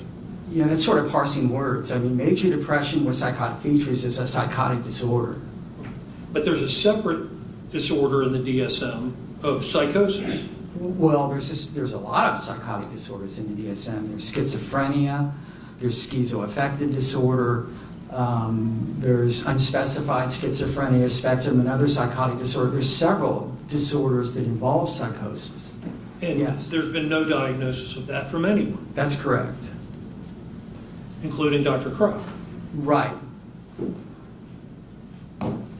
And regarding the potential for future violence, apart from the offense conduct, are you aware of any violent behavior of Mr. Pearson outside of the offense conduct? No, I'm not. Okay. And that bodes well. That's a mitigating circumstance, is it not? It's certainly something in his favor, yes. And you would agree with me, would you not, that Mr. Pearson would benefit from therapy? Yes. He would benefit from continued medication? Yes. And that he's amenable to such treatment after spending 4.5 hours with him? I believe so.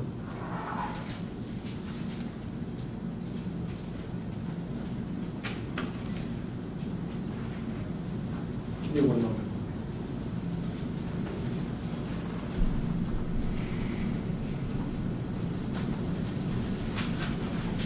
I have nothing further. Redirect. No No, Your Honor. Dr. Davis excused. You may. Thank you, Dr. Davis. Thank you. Have a great day. City Attorney, just step up, please.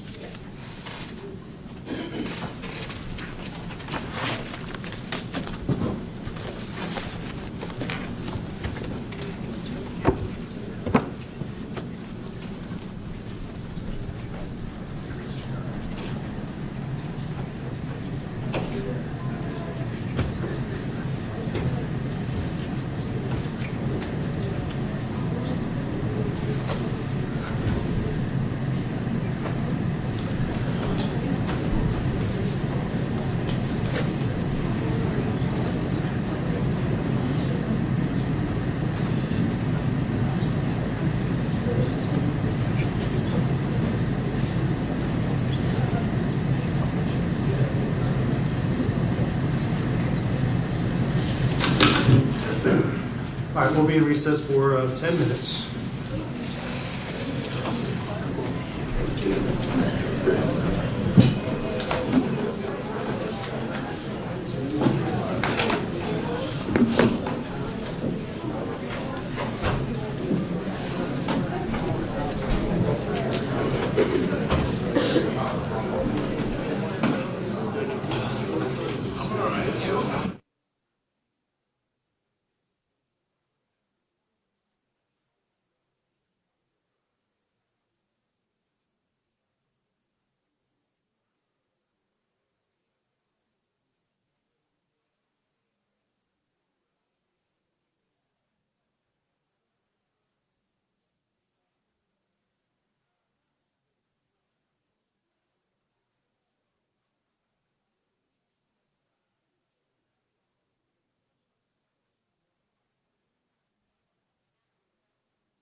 a seat. No, Your Honor. Defense.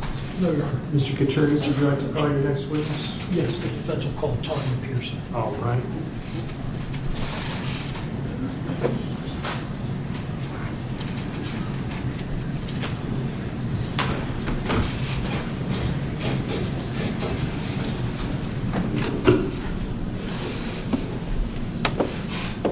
Good afternoon.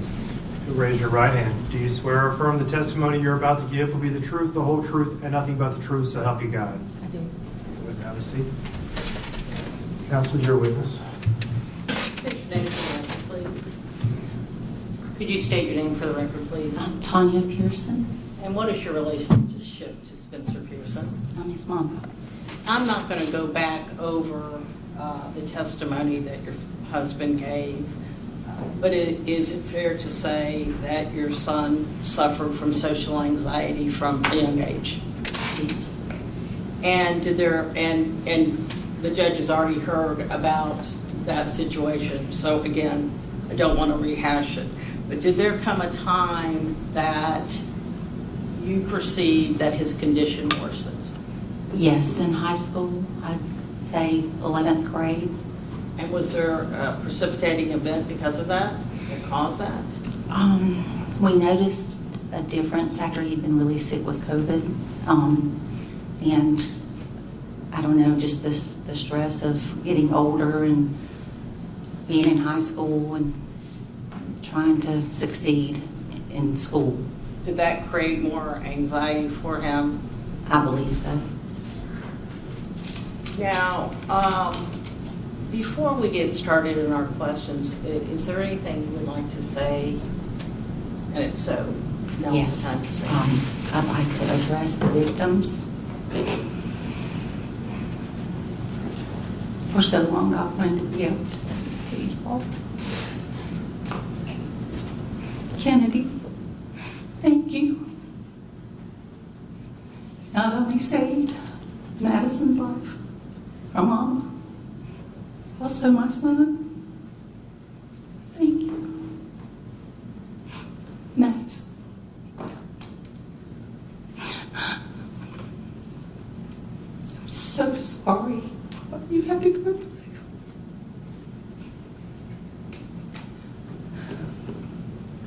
And I pray that you are healed in every single way that you need healing and you recover 100%. And finally, Jackie, from my mama's heart to yours, I thought of you, how you tried to save her. You're a good mom, and none of you deserve this.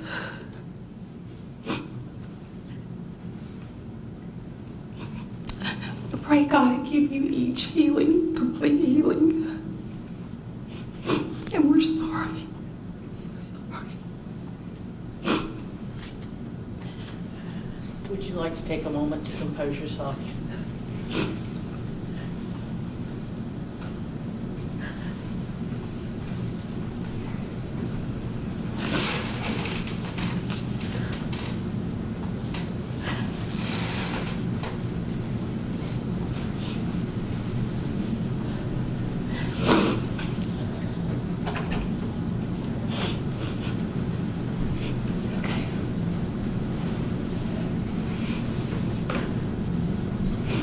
Again, I'm not going to go into the details of the breakup and the relationship with Madison. What I'd like to ask you about today is how your family responded to the knowledge that Spencer was deteriorating mentally. When did you first become acutely aware that Spencer was suffering from mental distress? It was at the very end of March. We could see that the relationship was going downhill and that he was being very withdrawn and not eating. So much so that Dan and I would take turns going to school at lunchtime just to take him some food to make sure he'd eat something.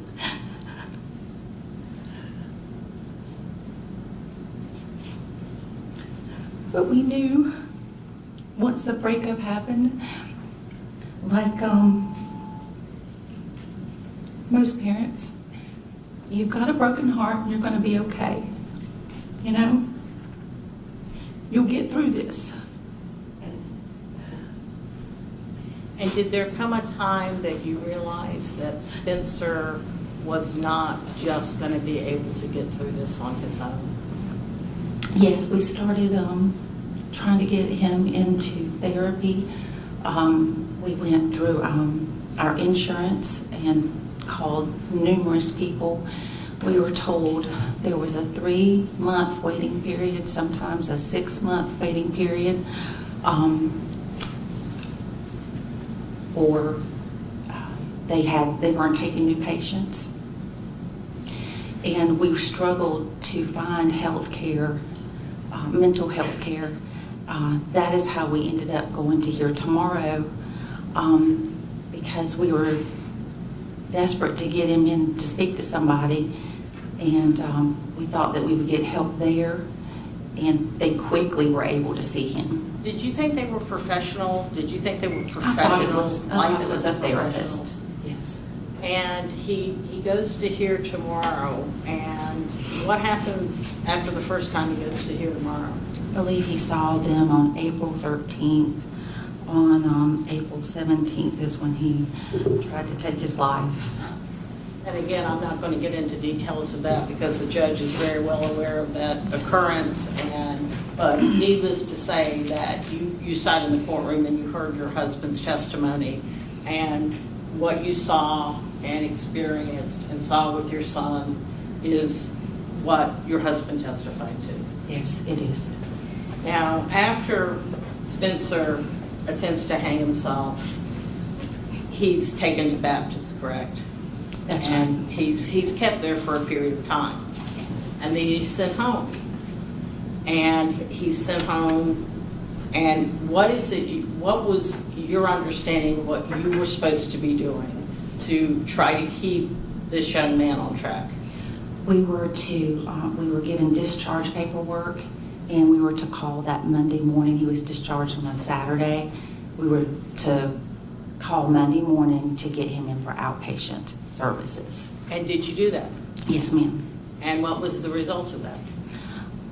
A lady on the other end of the line told me that she was sorry, but she did not have room for him as a patient. And I questioned and I said, I'm sorry, I don't understand. She said, there is no room for him. Is it true that Spencer left the hospital with medication? Yes. Is it also true that Spencer discontinued that medication? Yes. And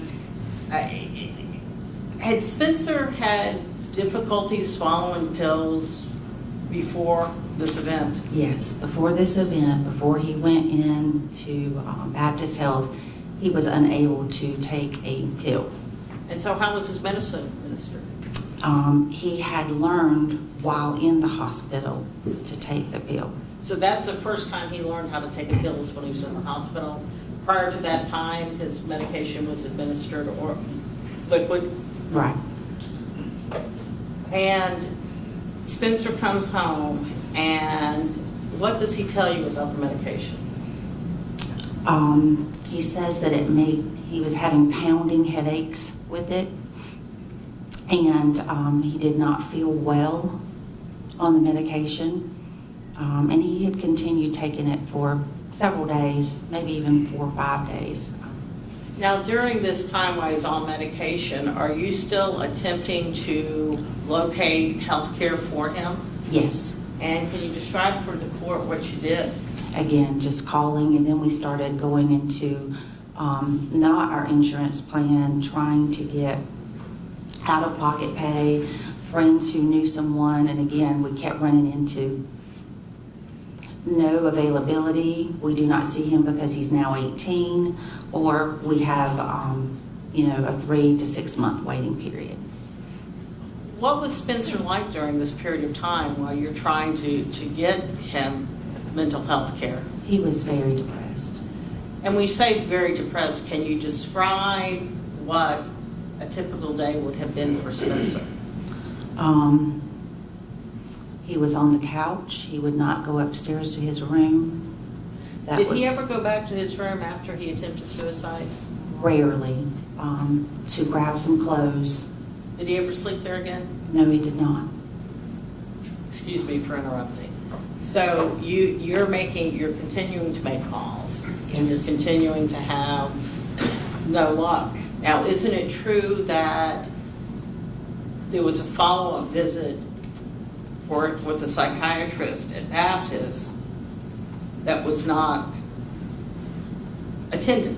Correct. And what was the reason for that? It was for medication, renewal, I suppose, or regulation to get more meds. So it was your understanding that the purpose for the psychiatrist was for medication, not for therapy? Correct.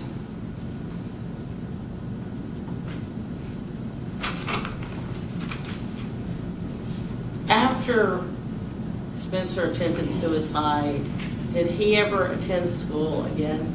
Never. Did he attend prom? He did not. Did he attend graduation? He did not.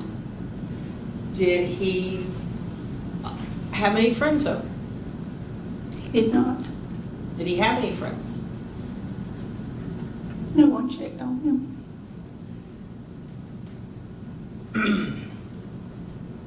Was he still doing social activities? He was not. How was Spencer with the family? Very reserved, very quiet. Now, in response to this, what did you and your husband do in terms of trying to care for your son or oversee your son during this period of time? My husband canceled business trips to make sure that he could be there with Spencer. We tried to be there for him, and always somebody home to be with him, to talk with him, to be around. Where is your bedroom located in the house? Our bedroom is downstairs. And after this attempt, where did Spencer sleep? He slept on the couch. And why was that? The memory of what he had tried to do, and I think it was a coping mechanism.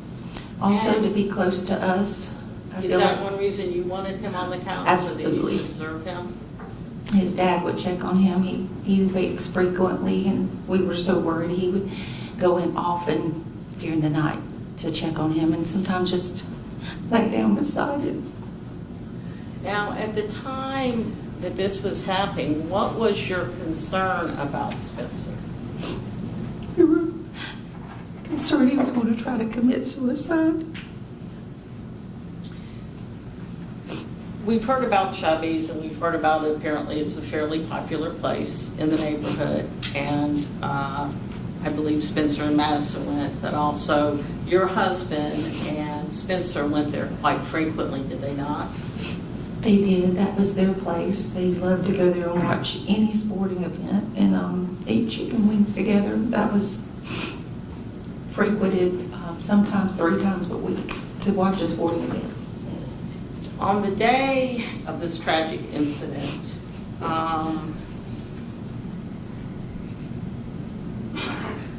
did Spencer wake up the same as he had been?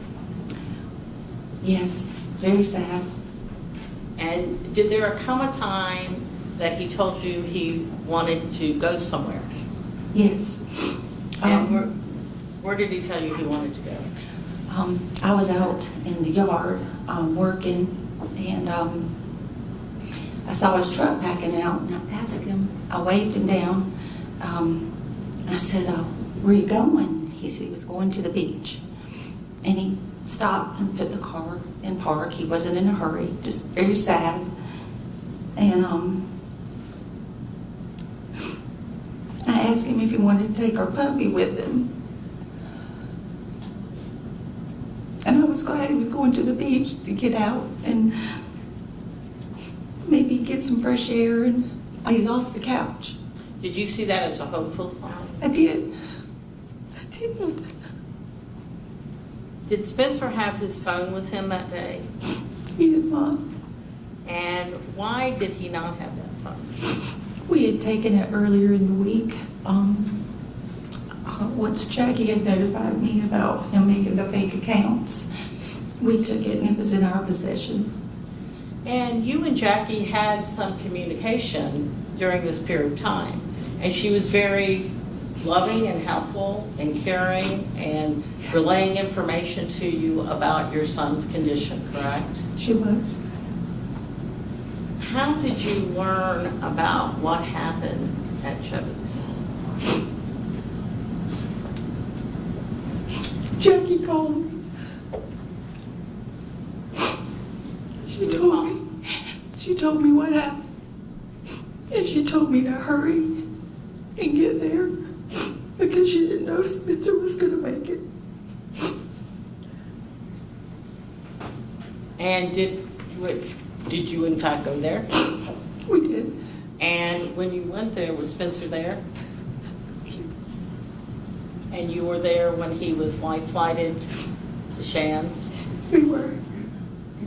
And you saw the events that occurred, or the aftermath of the events that occurred that day? The aftermath, yes. Do you know the extent of the injuries that your son committed on himself? Until very recently, no. The medical doctors would not talk to us. And was that because of his age? And because he did not have the ability to consent to the HIPAA regulations? So you were in the dark about what was occurring? We were. And have you now learned the extent of his injuries, his self-imposed injuries? I believe I have a grasp of that now. And would you, based on what you have now been told by the doctors, would you characterize these as a feigned attempt at suicide? Absolutely not. And is that because of the extent and nature of his injuries? Yes. I don't have anything further.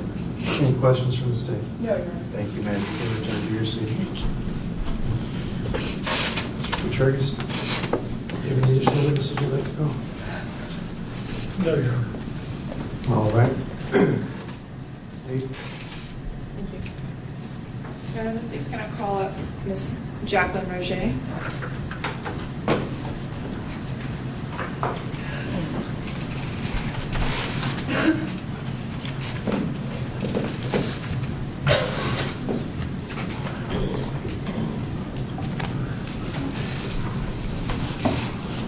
Good afternoon. Raise your right hand. Do you swear or affirm the testimony you're about to give will be the truth, the whole truth, and nothing but the truth, so help you God? Yes. Step your witness. Thank you. Just get this off. Is your podium? Oh, okay. Crazy.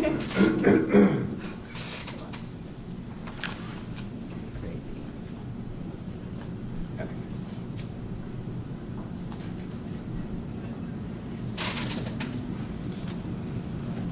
Okay.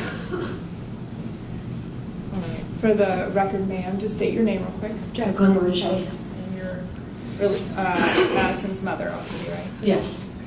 Before you read your statement, I want you to inform the court of the injuries that you sustained that day. And then I'm going to display a few pictures. Okay.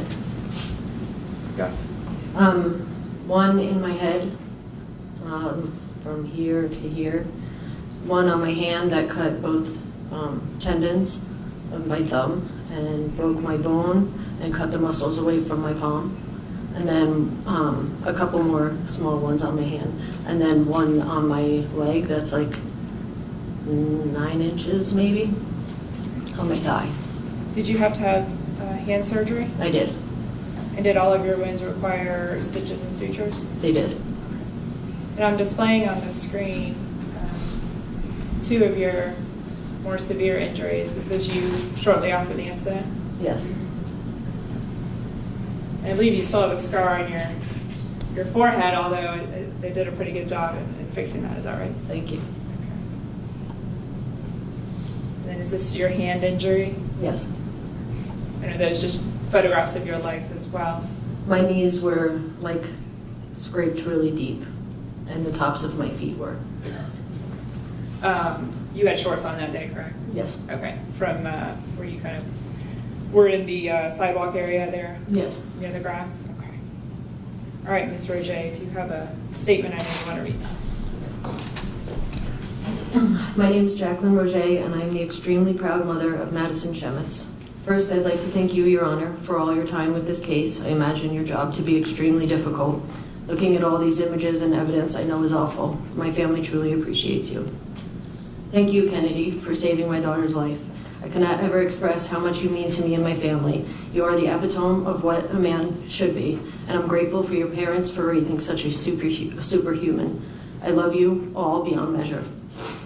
Thank you to our amazing first responders who then kept Madison alive. You guys are a family now, and we love you all so deeply. From that day and every day forward, you have all been incredible.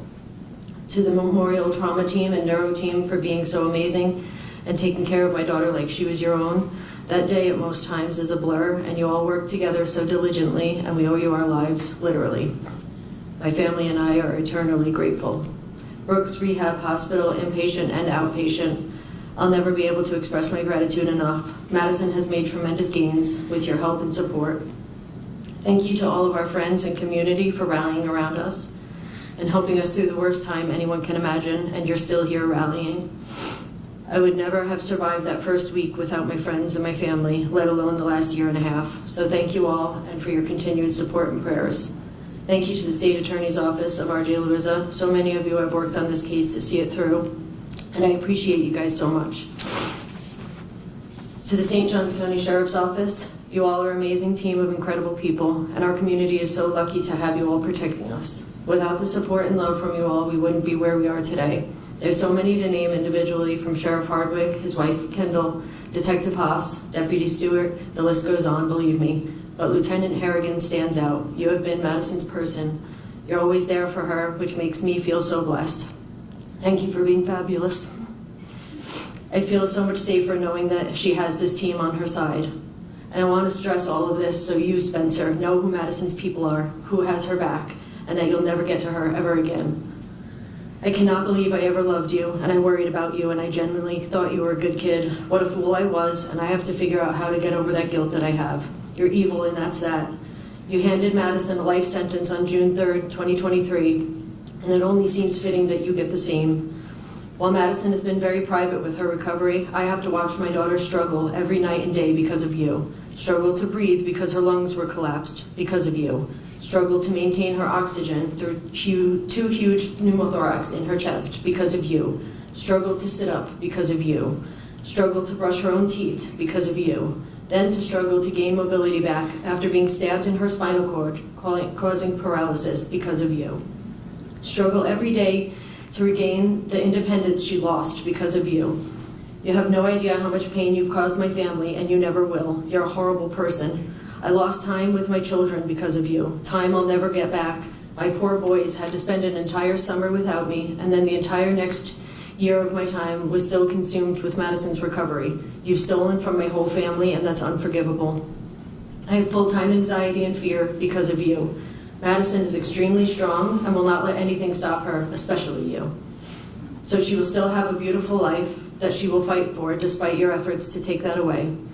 The only thing that separates you from a cold-blooded murderer is that you were stopped by Kennedy. You don't deserve to breathe the same air as someone as amazing as Madison, and I hope you spend the rest of your life knowing that. I've watched everyone in my family struggle because of you. I used to be happy and social, and now I'm medicated just to leave my house. I used to see the good in everyone, and now I expect the worst and worry nonstop what could happen or what people's intentions are. I've watched all my children have terrible nightmares and struggle with their own PTSD. I haven't slept more than 4 hours in a year and a half. I wonder how you sleep every day, and I wonder how your parents sleep. This isn't fair, and I'm not as strong as Madison, and I'm not recovering quite as beautiful as she is. I shouldn't be in fear every day, every minute for my kids' lives. You did this. You don't deserve to ever be free to instill more fear on me or my children. I'm forever scarred because of you. We all are. I live in constant fear of dying and leaving Madison to worry about a day you're free and I'm not there to save her. That is not fair. None of this is. I spent her entire senior year sitting in my car in the senior lot just in case, because of you. You're a monster. I pray for my family's peace, and I pray for you and your family to have the lives you deserve. Thank you, Your Honor. Anything else? State calls Robbie Cruzetta.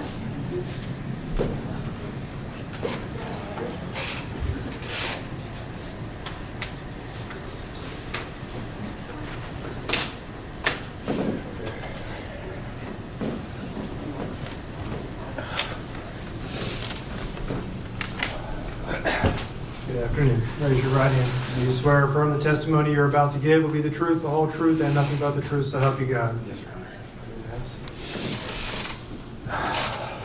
Can you hear me? Robbie, just for the record, can you say your name spelled out, last name for us, and the relationship to the family? Yeah, my name is Robert Cruzetta, Cruceta, and I'm Madison's older brother, and Jackie is my mom. You have a letter you wrote today? Yes, ma'am. Okay, cool. Good morning, Your Honor. I appreciate the opportunity to speak today. Like I said, my name is Robert Cruzetta, and I'm Madison's older brother. June 3rd, 2023 is the day my family and I's life changed forever. The phone call I received from my mother that day is an image I can't get out of my head, and the sound of her voice is something that plays in my head daily. That feeling of helplessness is a feeling I hope to never experience again. As an older brother and son, all I wanted to do was be there. I couldn't drive due to how distraught I was, so my friend drove me through the night to get to them that same day. Watching your mother and your sister fighting for their life is absolutely terrifying, but I don't think that is nearly as terrifying as what Madison had to endure months leading up to this incident. Being scared of someone she once trusted, being a new driver, and being followed by him in fear of her own safety in the town that she grew up in. This is what my little sister had to deal with due to the defendant's actions.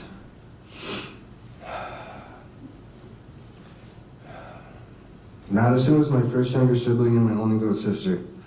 With that being said, I have always had a deep sense of protection over her, and I've always loved and cherished being her older brother. If anyone knows Madison, they know that she is the light in every room she walks into.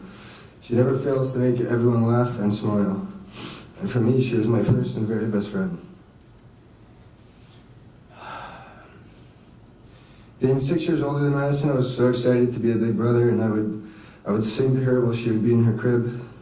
She would hold my finger, and I would stay there for as long as she held it because I felt like I couldn't leave.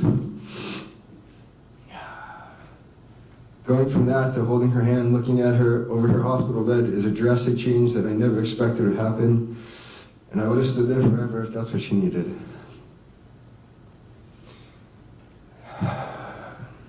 As I'm here today, I'm honored to say that I do not see my sister cry or get scared or let this incident change who she is as a person. I've watched Madison grow, educate, inspire, and even comfort those affected by what happened to her and my mother. She has used what has happened to teach others and never complains about it. Madison has made a change not only in her school, but the community and other individuals around the world. Madison is the definition of using a negative and turning it into a positive, and I'm immensely and forever proud of the progress that she has made.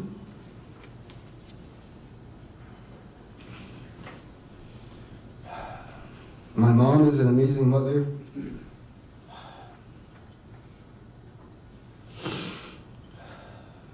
My mom is an amazing mother, aunt, sister, and friend.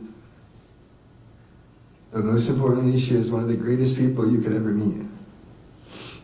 She goes above and beyond for everyone and makes every child feel like her own, and the love she gives definitely does not go unnoticed.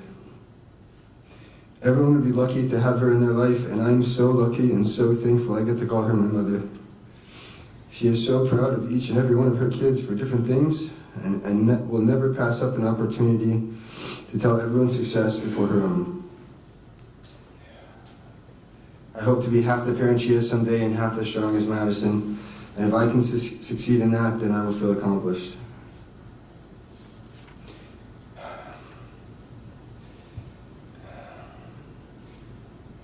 Spencer may have thought that he was taking my sister and my mother's life that day, but instead he only took his own freedom. And as her older brother,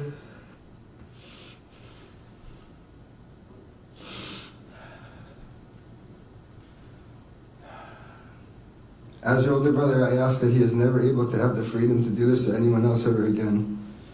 The pain from a high school breakup is not even comparable to the pain and trauma that my mother and sister have to endure from this horrific day for the rest of their life. That's all I have. Thank you, sir. You can return your seat. State. State calls Kennedy Armstrong.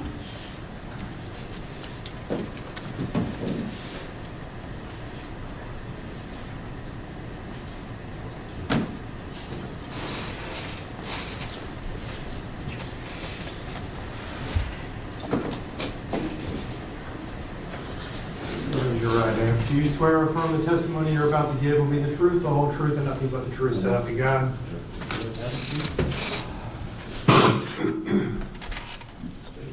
Mr. Armstrong, before you read your statement, your name, Kennedy Armstrong, and did you know the Madison Schemitz's family prior to June 3rd, 2023? No, ma'am, I did not. Okay. And could you describe, just so the court's aware, it's displayed on the screen there, but the injury that you succumbed is visible, but what happened and what's the long-term damage from that injury? Severe nerve damage. My older nerve was cut in half. My artery was also severed. Tendons, everything else cut up as well. You have mobility issues with, I think, one of your fingers? Yeah, the pinky's still a little wanky. Okay. I'm working on that still. Okay. And prior to June 3rd, what was your occupation? I've worked at a restaurant, and I was also doing some carpentry work as well. I can no longer do the carpentry. You can no longer do carpentry? Okay, so you're going to pursue a different avenue of employment? Yes, ma'am. Okay, all right. I know you have a statement if you want to go ahead and read that. Thank you for your time, Your Honor. Out of respect to the court, Madison, and Miss Jackie, I'm not going to say everything I feel. This guy could not handle a breakup and proceeded to plan the murder of Madison. His acts intended to leave a family grieving while he took the cowardly way out. A man who could not handle a breakup decided to take the time to stalk, stab, and try to kill a young woman. Doing so impacted many lives, families, friends, and those in our community. Laying the trauma on one unit Shands on the night of June 3rd, 2023 left me with many thoughts. First being, are those women alive? Second being, why did this happen? Third, will my hand ever work again? I had my hand essentially cut in half, skin flapping, seeing your own bones, along with your own blood spewing from a severed artery was something most can't imagine. I had to control and monitor every single breath to ensure I wasn't losing any more blood than I already had, all while separating myself to make sure our amazing first responders got to Madison and Miss Jackie first. God bless the first responders. Laying in the trauma unit that night, all I was praying for was the help of Madison and Miss Jackie. After 9 hours of being in the main trauma unit, I finally got my own room. I thought that would bring a chance of sleep, however, that did not. I kept praying for the woman, whom at the time I did not know, and also refusing to close my eyes because every time I did, I saw the stabbings again, including the cowardly act he did to himself. Ironically, the only reason you're still alive today. I continue to see and feel these thoughts every day. You planned this, you knew what you were doing, and thanks to God, you failed. You failed at your planned murder attempts, you failed at your own suicide, and you will remain a failure until you see God and he sends you to the devil. Madison and Miss Jackie's road to recovery has been something I wouldn't wish upon anybody, except you.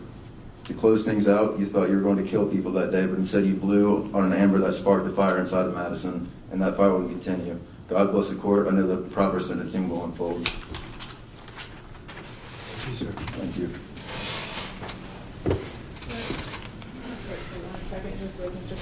All right.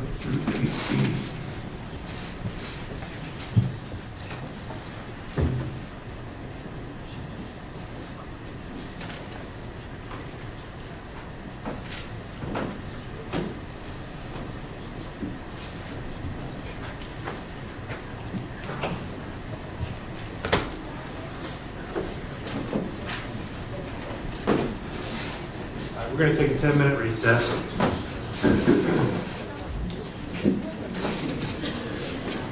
Court's in recess.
All right, we're back on the record in case 23 CF 858. State is present, defense is present. We're ready to continue with our sentencing hearing. Ms. Dutton? Yes, state would call Michael Ritzy, please.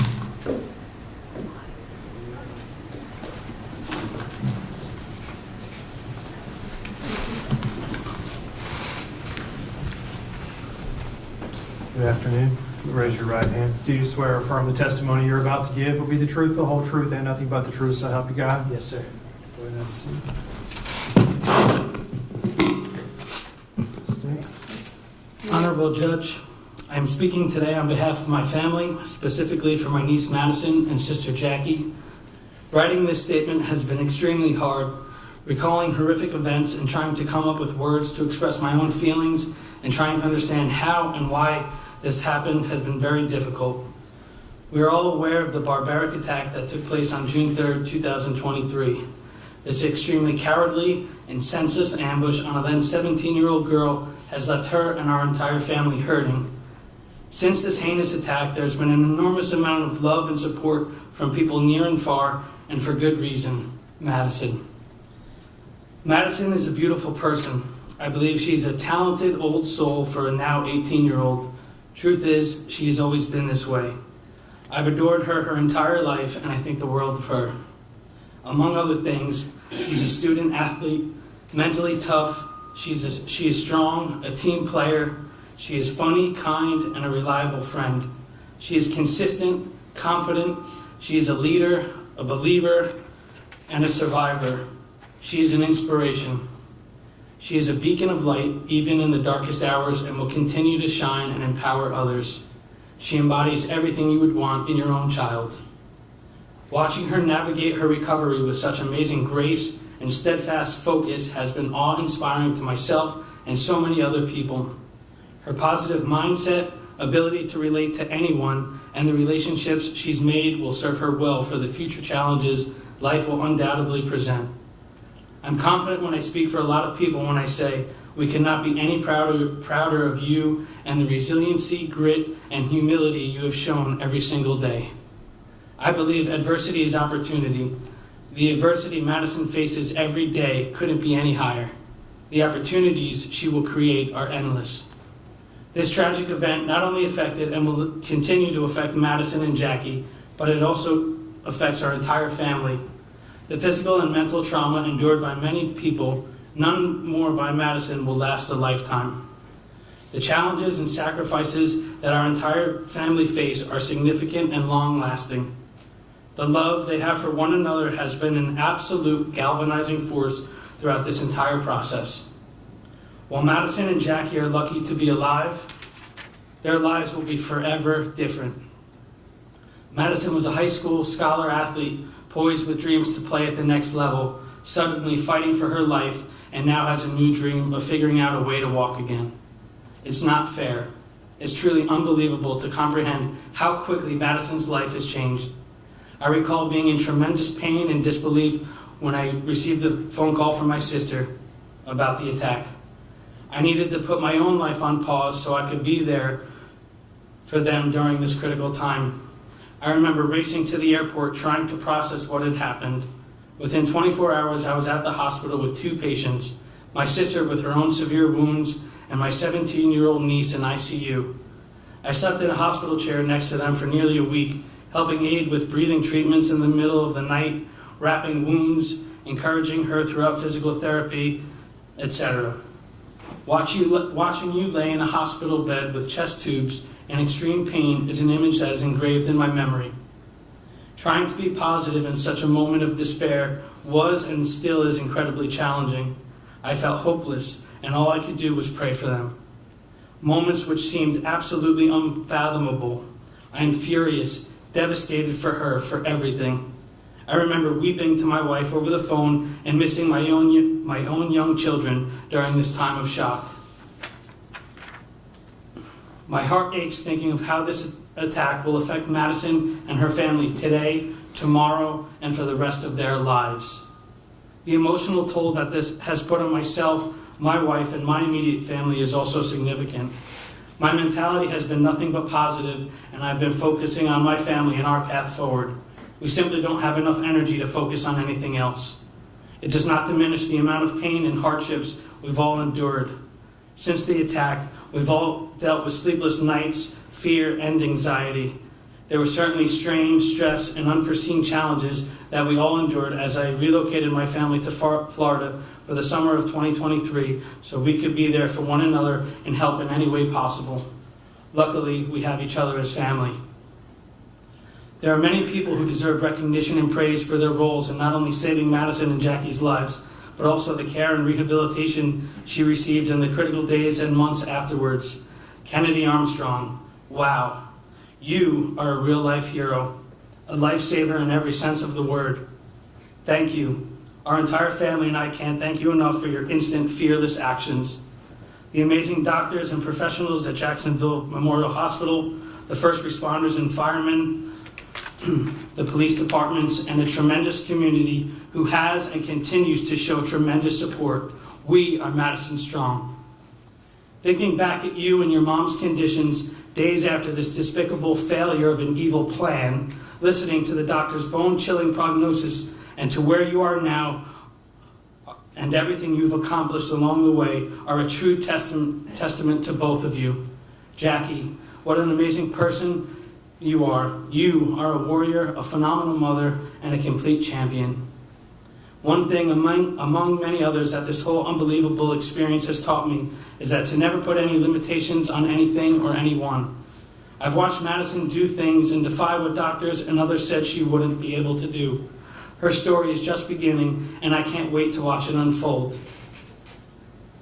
Madison faces and will continue to face challenges on a multitude of levels for the rest of her life most of us really can't comprehend. I know you will rise up and meet every challenge head-on and conquer it the only way you know how to do. I hope you can take into consideration the significant impact this has had on my family and I, and the extreme ramifications Madison, Jackie, family, and friends continue to cope with. Thank you. Thank you, sir. I would call Lieutenant George Harrigan. All right, Lieutenant Harrigan.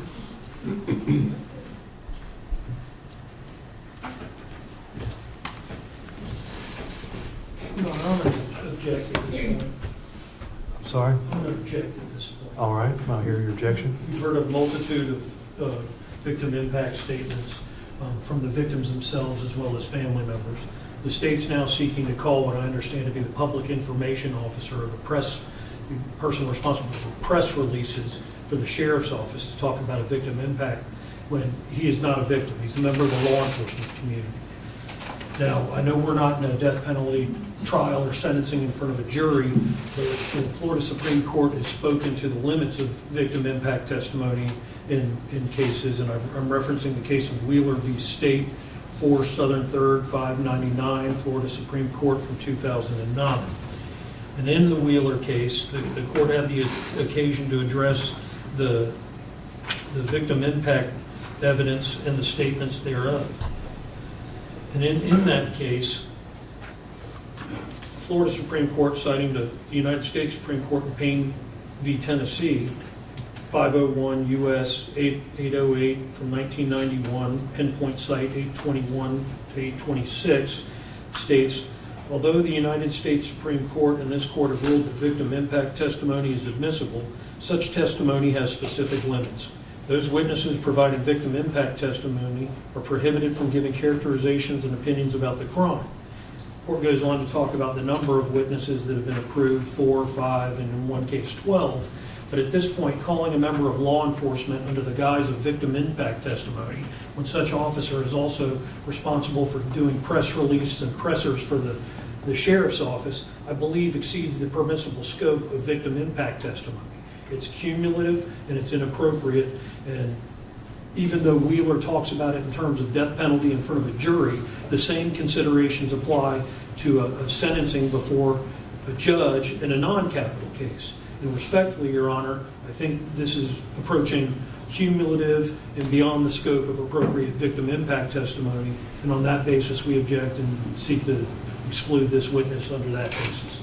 State response? Your Honor, the case Payne versus Tennessee and the other ones that counsel referenced is very, very specific, and it is to death penalty victim impact, which has its own statute governing it, and that is before a jury. It's why it's limited, and in that case, it has its limitations with the volumes of witnesses and things that are allowed to be permitted in front of a jury. Is the state has not exceeded that here. We have 3 victims, and that case law does not apply. And I would disagree with Mr. Katurgis to any other area of victim impact. There are not a lot of rules related to general victim impact. All of the case law goes to death penalty litigation in front of a jury. That being said, Lieutenant Harrigan has a very unique perspective in this case. You heard Madison's mother refer to him as Madison's person. He's not talking from a law enforcement perspective about the case. He's had a very unique experience traveling with her and being with her and watching her recover in the public eye and the community impact surrounding that and how it impacts her. And so for that, he has a very short statement here today I would like him to read. All right, over defense objection, I'm going to permit this witness to testify. Sir, if you'll raise your right hand, do you swear or affirm the testimony you're about to give will be the truth, the whole truth, and nothing but the truth, so help you God? Yes, sir. Go ahead and have a seat. Good afternoon, Your Honor. I met Madison on July 7th, 2023, 34 days after the event that changed her life. Madison called a press conference and she wanted to address the community. She closed that press conference with these words: "My story is just getting started." Now, I didn't know what that meant at the time, but I'm here now to give you a glimpse, a small glimpse, into Madison's story that I have experienced over the last 16 months. During her senior year of high school, Madison teamed up with the One Love Foundation and started a One Love Club at Ponte Vedra High School to educate other young people about healthy and unhealthy relationships.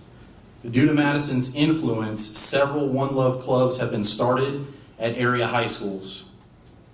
The University of North Florida ladies softball team invited Madison to throw out the first pitch at a home game they dedicated to the One Love Foundation.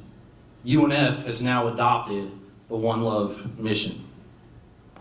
She's spoken in front of clubs, organizations, and teams. She's been a guest speaker at the St. Johns County Sheriff's Office events, fire rescue events, and is known to frequently visit both agencies. She's been recognized by numerous organizations for her passion to help others, and she's become a sought-after speaker.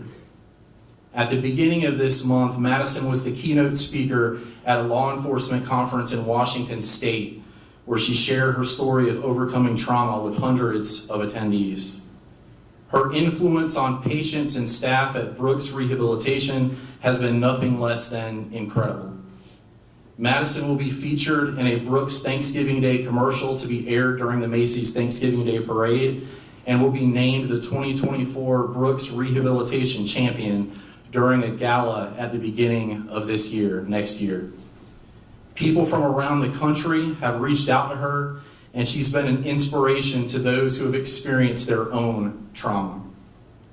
She should have entered her senior year playing softball and looking forward to an athletic scholarship, but instead she spent her senior year balancing intensive physical therapy, schoolwork, and fighting to walk again while learning to do life differently.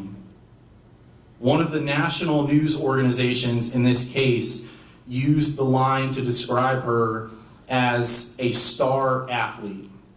And it's easy for us to make the mistake of thinking that she was an athlete. But you see, Madison has been more of an athlete in the last 16 months than most of us will be in our entire lives. Her grit, strength, resilience, and incredible spirit has gripped this community and now the nation. On behalf of the more than 1,000 members of the St. Johns County Sheriff's Office, we are and always will be Madison Strong. That's all I have, Your Honor.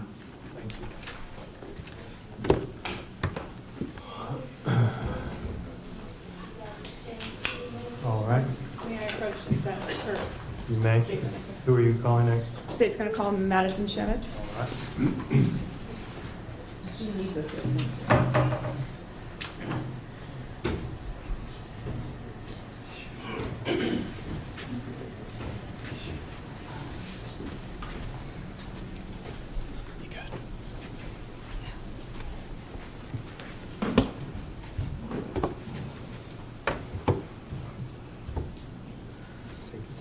Okay?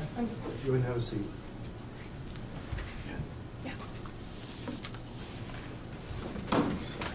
If you'll raise your right hand. Do you swear or affirm the testimony you're about to give will be the truth, the whole truth, and nothing but the truth, so help you God? Yes, sir. Fix your mic a little bit. I know you're loud. State your name for the record first for me. Madison Schemitz. Okay, Madison. Before you speak today, did you provide a compilation video that outlines your recovery and essentially what you've been through the last year and a half. Yes, ma'am. Your Honor, I'm going to publish that at this time. Any objection? I don't know that I've seen the video, so.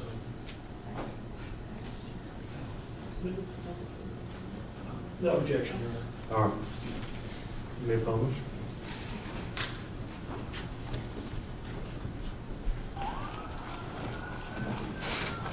What's the evidence of the emergency? Somebody just got stabbed right in front of Tubby. This boy has just stabbed a girl. You guys need to come quick. We need an ambulance. You don't have to be scared.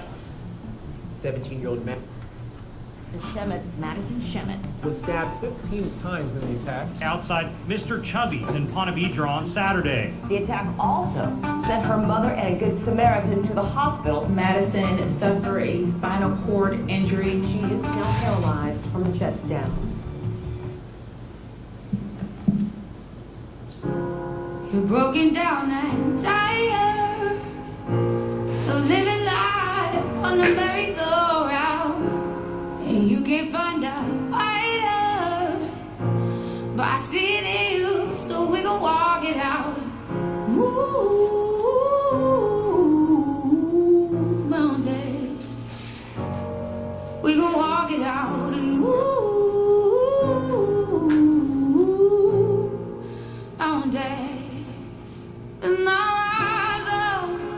rise like the day. I'll rise up, I'll rise unafraid. I'll rise up, and I do it 1,000 times again.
Good afternoon. My name is Madison Schemitz. Your Honor, I'd like to begin by saying thank you. Thank you for your time and commitment these last 538 days. Thank you for taking this matter so seriously and for working the incredibly difficult job you do. It is truly admirable and beyond appreciated. I'd also like to thank you for giving me the opportunity to speak this afternoon after months of having to remain silent and unheard of by both the defendant and his family. Before I begin, I'd like to preface this statement by explaining just how incredibly difficult this is. To not only set my pride aside, but to vulnerably open up in front of this courtroom, the defendant and his family, is difficult. I say this because throughout this process, I have carried myself with grace, and truthfully, I have not opened up in front of others the way I'm about to. I say I am setting my pride aside because truthfully, I do not believe the defendant nor his family deserve to hear any of the negative ways this experience has impacted me, let alone get to hear all of the positive things I've done after it. I've thought about this day, this moment, this statement, every single day for the last 538 days. 538. 538 days of living in true torment. 538 days that, regardless of the circumstances, always had the same dark cloud looming over. 538 days of constantly reliving the trauma the defendant put me through. Your Honor, I say 538 as that is how many days it has been since June 3rd, 2023. But the truth is, the torment, the dark cloud, and the trauma I've endured dates back much further than June 3rd. As a then 16-year-old high school girl, I deserve to live the life that many 16-year-old girls do. I deserve the opportunity to form relationships with whomever I wanted. I deserve the opportunity to be happy in these relationships. I deserve to feel safe in these relationships. I deserve to be treated the way I know I deserve to be treated. I deserve the opportunity to learn and grow from these relationships, and most importantly, I not only deserved, but had every right to remove myself from a relationship that instead of making me feel happy and safe, dragged me down in every way. My trauma truly starts from within my relationship with the defendant, even prior to June 3rd, 2023. Throughout the barely 6 months I was in a relationship with him, I had felt stripped of everything I knew I truly deserved. I knew not only did I not feel happy, I felt suffocated, trapped, manipulated, and controlled. I knew that the relationship was giving me far less than what I deserved. As someone who truly takes pride in the human they know they are, I knew I had every right to put myself first and leave the relationship. Yet what no 16-year-old girl deserves is to experience fear while ending a relationship. But once again, I was that 16-year-old girl who was forced to experience that fear. One date that specifically comes to mind in the days following the end of the relationships is April 4th, 2023. Not even 24 hours after the breakup, the stalking began. As I innocently sat in the Davis Park parking lot with a few friends after a softball game, the defendant decided to show up. Not only did he show up uninvited, he showed up unannounced and unwarranted. And that moment was the first moment I had felt that fear. I knew I did not deserve to fear. As I began pulling out of my parking space to head home was when I had noticed the defendant's appearance. I rolled down my window and asked him what he was doing, as he responded with the same question. I told him I had been sitting there talking with friends. I proceeded to then ask him if I could call him when I arrived home, as I felt an overwhelming sense of uneasiness being alone, late at night, in a dark parking lot with only the defendant. I then pulled out of Davis Park and began driving home. I vividly remember the defendant tailing my car in a way I knew he never did. The feeling of fear grew stronger and stronger each second of that drive home. Feeling the way I did, I purposely took a different route home than I normally would have taken so that I would pass the defendant's neighborhood. As I drove past, I hoped he would put on his blinker and make that left-hand turn in to go home, but by no surprise, he didn't. He continued to follow me. Feeling unsafe and unsure of what to do, I turned into the closest parking lot, knowing I absolutely did not want him to follow me home. Ironically enough, I pulled into the same plaza that Mr. Chubby Swings is located. I began texting the defendant, begging for him to stop following me, and very clearly telling him that he was scaring me. Still scared and unsure of what to do, I called one of my best friends who I knew was awake. I called her and explained to her what was going on, how I was feeling, and how I was unsure of what to do. This was when she told me to come to her house. As I drove through the plaza with the defendant still making every turn I did, still tailing my car, I decided to go to my friend's house. I pulled out of the plaza onto A1A, driving in the opposite direction of both my house and his, and headed to her home. I continued to tell the defendant to go home and told him I had to deliver a science packet to my friend. Yet he did not turn around, nor did he go home. He proceeded to demand for me to go home and inform me that he knew that that wasn't on my agenda for tonight, and that I need to be home after my game, and that was my agenda. He continued to follow me up until I turned into her neighborhood, and I watched as he went into the gas station right beside and sat there for some time. The moment I pulled into her driveway, panicked and shaking, I saw her, and that was the first moment I felt some sort of relief and some sense of safety, knowing her parents were right inside and were aware of what was happening. After sitting in her driveway for some time, talking through what had just happened, I knew the defendant had finally gone home, and I finally felt comfortable enough to head home myself. Speaking to the defendant following his actions that night was frightening, upsetting, and frankly all over the place. His reasoning as to why he followed me home changed every time, whether it was making sure I got home, wanting to see if I was doing something behind his back, or just so happened to be going home that way anyways. I believe that night speaks volumes about the defendant and his behavior following the end of the relationship. With this incident being not even 24 hours after the breakup, the 2 months following remained equally as torturous and frightening. As the stalking did not stop there, it had only just begun. Feeling that same fear every single time I wanted to leave the house is not something a 16-year-old girl deserves. Having to be hyper-aware of my surroundings every single day in fear that he would show up where I was yet again is not something a 16-year-old girl deserves, let alone not something she should ever have to be worried about. Those 2 months following the breakup were torture. Those 2 months I was put in a position by the defendant where I felt scared, worried, and constantly threatened, but I was never prepared for the fears to come alive.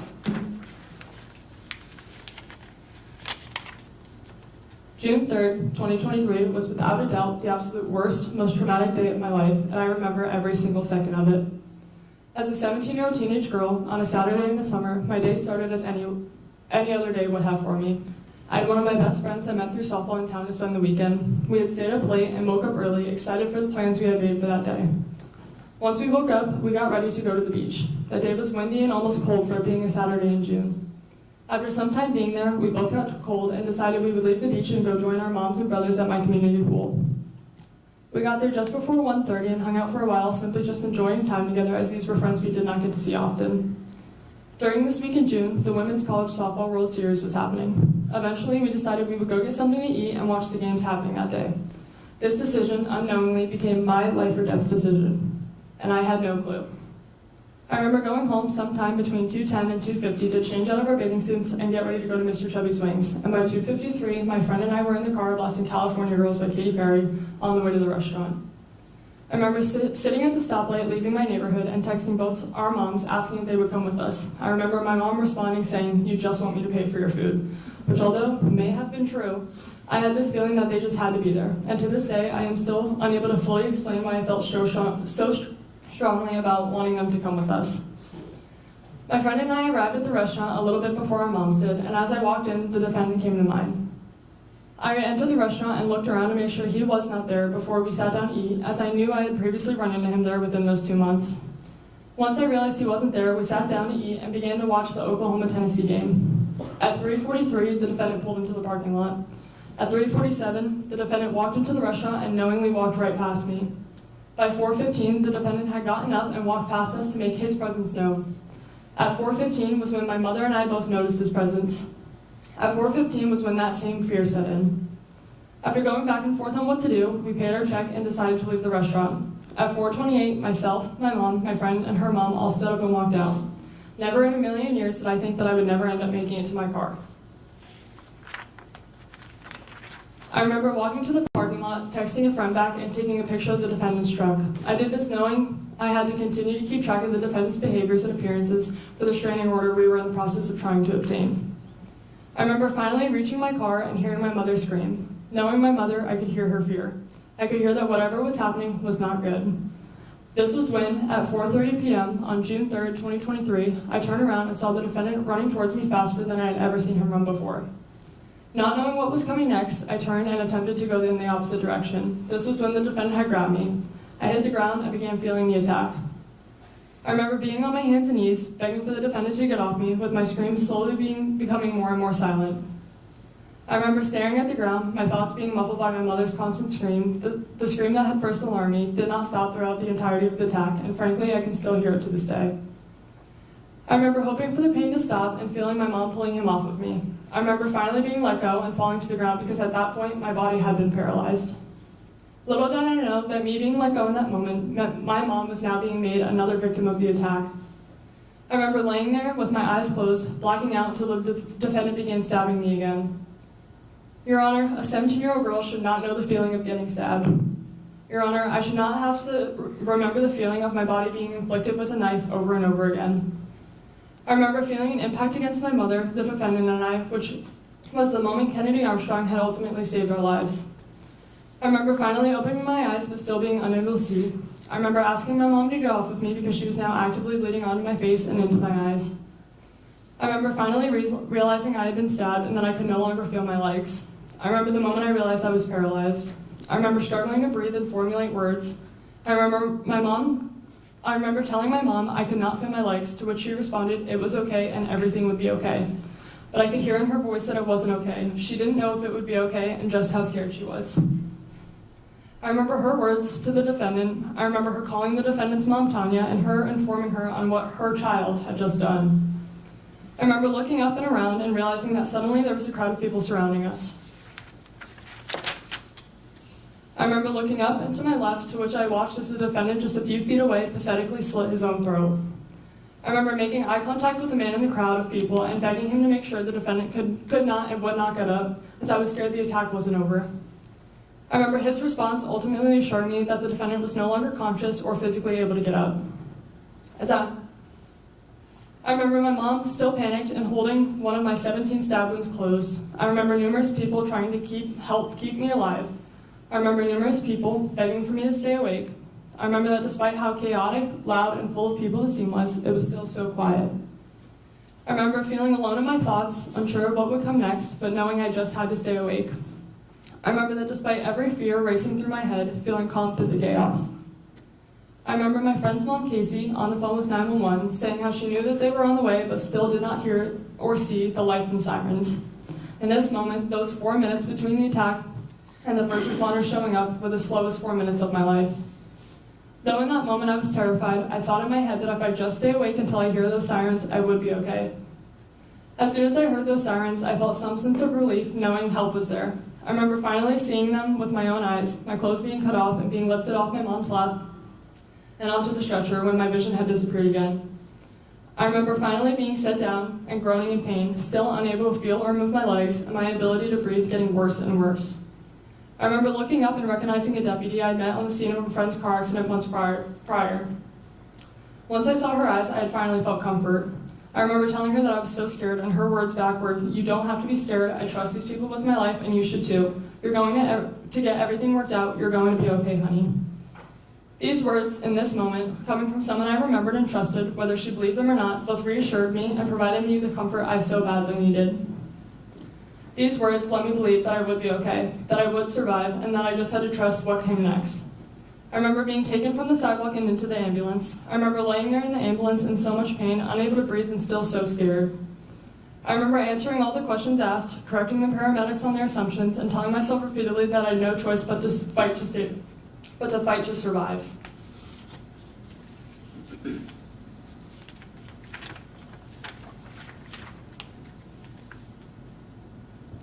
I remember praying and telling myself that I had to survive. If not for me, for everyone in my life I knew would not be okay through my death. I remember begging God to live. I remember telling myself that I could not close my eyes, as I was terrified that if I did, I would never open them again. I remember listening to the paramedics talking amongst themselves about what to do, and waiting as the helicopter arrived. I remember hearing the helicopter arrive and being transferred from the ambulance to inside the helicopter. I remember the oxygen mask, the neck brace, and the headphones get put on me. I remember that because of the neck brace, the headphones didn't fully cover my ears. I remember the sounds from the helicopter. I remember the loud sounds from the helicopter, yet the world was still so silent. I remember my stretcher being tilted backwards to keep the blood in my head. I remember time moving so slowly. I remember being unable to speak or hear, but so badly needing to know what was happening. I remember limply waving my hand in the air to hopefully get a Lifeline medic's attention, and once I did, he removed one ear of my headphones. I asked him how much longer till we arrived at the hospital. I remember him telling me just a few more minutes and putting my headphones back on me. Just a few more minutes. Those few minutes were in slow motion. Those few minutes still full of so much fear.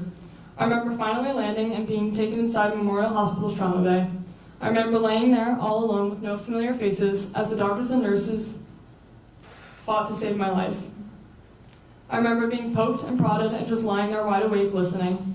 I remember holding a nurse's hand until she had to assist those around her. I remember somehow finding her hand yet again and just holding on to it. I remember having an allergic reaction to one of the medications given to me. I remember being told to try and move my toes, to which I still couldn't. I remember staring directly at the trauma surgeon's eyes as he sliced my side open and inserted a tube into my chest to help me breathe. I remember not screaming nor making any noise, just simply staring and watching as the chaos unfolded around me. I remember finally my mom limping into my room covered in blood and kissing me on the forehead. I remember the feeling that gave me as the last time I had seen her, we were both bleeding out on a sidewalk. I remember the feeling of being able to tell her I loved her again because as I was taken off her lap, I didn't get the chance to. I remember telling her that she looked like a hot mess and her telling me everything would be okay, but this time with less panic in her voice. I remember her finally leaving as I had to be rushed into life-saving surgery. I remember exiting the trauma bay and seeing one of my high school softball coaches. I remember her assuring me that I would be okay and that if anyone could do this, I could. I remember her telling me that she loved me and that when I woke up, they would all be there. I remember leaving and finally getting to the operating room. I remember them going to put me to sleep and telling me to count down from 10. I began to count 10, 9, 8, 7, 6, and by the time I got to 6, I began to feel myself going to sleep, which was when I began to panic again. After fighting so hard to stay awake, feeling myself going to sleep and not being able to control it scared me in more ways than I could ever explain. I had that same fear that if I closed my eyes, I would never wake up again. Despite the panic, I eventually fell asleep, and once I woke up, I remember being alone in a hospital bed, freezing, thirsty, and desperately needing chapstick. A nurse had come over bringing me ice chips and strawberry-flavored chapstick. I remember eventually being taken out of that room and brought for a scan. I remember laying there in a dark hallway with two men listening to the screams of another trauma patient brought in that night. I remember being put into the scan and finally feeling calm. I finally was able to close my eyes and rest after the torture my body was just put through. I remember listening to the sounds of the machine, unable to move and just sleeping. I finally was taken out of the machine and brought to see my family. They took me up to the floor my mom was on and wheeled me to her doorway. I remember being greeted by smiles from my parents, two of my brothers, both of my coaches, and a friend's mom. I remember seeing through their smiles and realizing just how distraught, scared, and overall devastated they all were. It was heartbreaking. I remember looking at my mom, smiling, and once again telling her she looked like a hot mess. This comment had made everyone let out small laughter, which I like to believe reassured them that I was alive and I had made it through. I remember them all hugging me and holding my hand until they brought me into my own room. My coaches and friend's mom had come with me, and I begged them for a phone as I did not have mine. In my head, I had to make sure all my friends and loved ones knew that I was alive. After I had finally been given one, it was quickly taken from me, and I was told to rest. I laid there, unable to rest, until finally my older brother had arrived from South Florida. Seeing him and having him there finally made me feel safe. Now, it was just him and I attempting to get some rest until more surgeons, probably around 4 or 5 in the morning, had walked into the room. These surgeons had then informed me that I had a blood clot traveling up my spine, which I would need emergent surgery for, yet again. I remember one of the surgeons telling me that sometimes these blood clots and this trauma can be a reason for temporary paralysis. This gave me a sense of hope. I remember asking them if we could call my mom from the room over to let her know what was happening. My brother FaceTimed her, but she had already been told. I remember telling her and my brother that I loved them and that I would see them again when I woke up. I remember being brought into the operating room, once again, seeing all the familiar bright lights and walls, and once again being told to count down from 10. This time, I felt less panicked. I was tired, and I felt confident that I would wake up after surviving what I already had. I remember waking up in the ICU on June 4th and still being unable to move or feel my legs. I remember my coaches and friends' mom being there once again. I remember the moment my mom stood to the right of my bedside and told me that I was paralyzed. That it was not just a blood clot, but my spinal cord had been lacerated and spinal fluid was pouring out of it. I remember hearing this, shrugging my shoulders, and looking back towards the room. I had known I was paralyzed, yet never in my head did I think I would not overcome it. Immediately, I told myself that I would walk again, that I would walk in my senior night for softball, that I would walk at graduation the following May, and finally walk into this very courtroom today. Your Honor, I remember everything. I remember every single second of this horrific day and the months following. Your Honor, on June 3rd, 2023, I did not know that as soon as I walked out of that restaurant, I would end up being forced to fight for my life. What I didn't know was that after I won that fight for my life, was that I would be faced with a lifetime's worth of challenges. Faced with the fact that walking out of that restaurant was the last time I would be able to walk for several months, the fact that the last time I would be running for my life.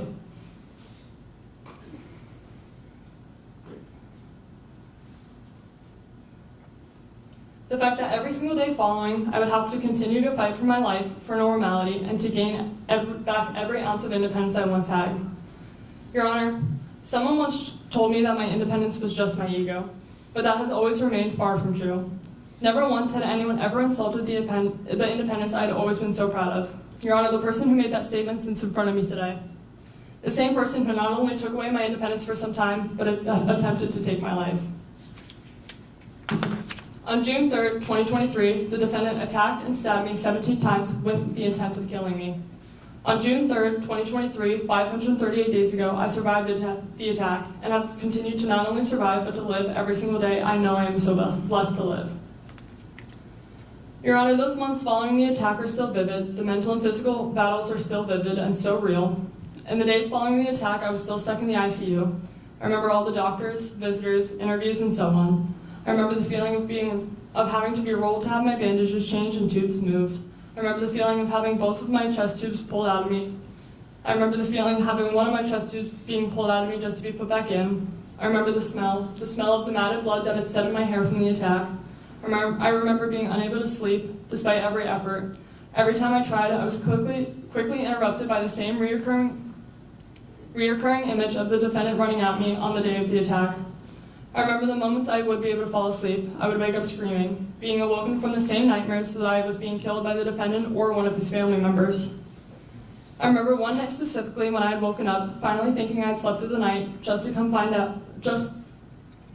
find out that I didn't actually sleep soundly, but instead woke up screaming every few minutes, begging no, screaming stop, and that I was dying. I remember my first shower that took probably 5 hours and the help of probably 5 people. I remember when physical therapy started. I remember being lifted out of the bed for the first time in a Hoyer lift and into a wheelchair besides the bed. The feeling of both my chest tubes being pulled and the feeling of the almost 100 staples in my back being pressed up against the Hoyer and the chair, the pain almost unbearable. But I did it. Something so small as getting out of bed and sitting in a chair for 20 minutes felt nearly impossible, but was such a huge win. Every day after that was full of their own trials and tribulations, each day just as challenging. Physical therapy at that point consisted of just simply sitting up, something you all are doing right now, but at that time, something that was physically impossible for me, as every muscle to do so was paralyzed from the attack. I remember the pain that I felt just sitting up, the piercing pain I felt in my chest each try, each breath. I remember every family member, every friend, and every healthcare worker who gave everything that hour just to make it somewhat bearable for me. Despite the physical and mental pain that it took, they still somehow made it just a little bit better. Eventually, I was transferred to Brooks Rehabilitation. I remember the fear of uncertainty, being moved to an unfamiliar place with unfamiliar people, unsure of how long I would be there or what the intense rehabilitation would look like. The emotional toll that came with each step, the overwhelming sense of helplessness, and the constant fear of what was next. The moments when I wondered if I would ever feel like myself again, if I would ever walk how I used to again, or be able to live through a day without being reminded of this trauma.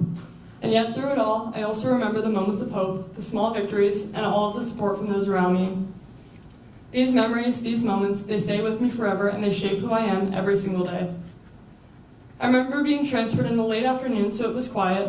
I remember despite the silence hearing the screams of another patient down the hall who was quickly transferred as the Brooks workers were also aware of how that could scare someone with the trauma I had. As the next day came, therapy began. 3 to 5 hours of occupational and physical therapy consumed my time.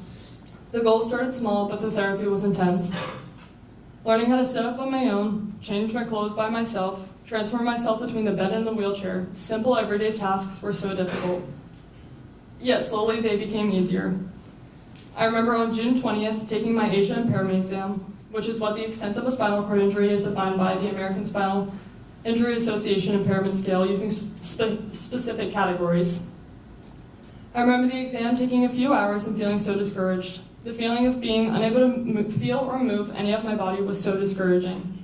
Until finally, at the very end of the exam, after being unable to move or feel anything, I was finally told to try and move my left foot. Staring at the ceiling, still so discouraged, I tried. I remember feeling something and looking at my physical therapist. She asked me, "Did you feel that?" To which I responded, "Did it move?" And when she confirmed that I had finally moved my foot, the room was full of emotion.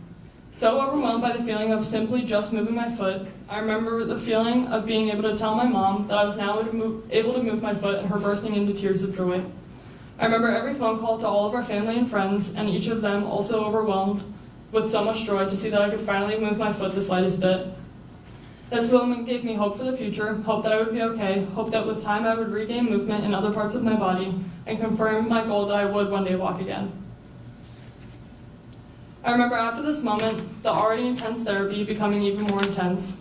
The hours spent every day trying new things, strengthening each part of me, and accomplishing more and more. Each day, my left leg got stronger to the point where they were able to stand me up with assistance, and with time, on June 30th, I attempted to take my first steps with assistance. Though slow, painful, and incredibly difficult, every day after that was a new goal reached, new progress, and a new step forward.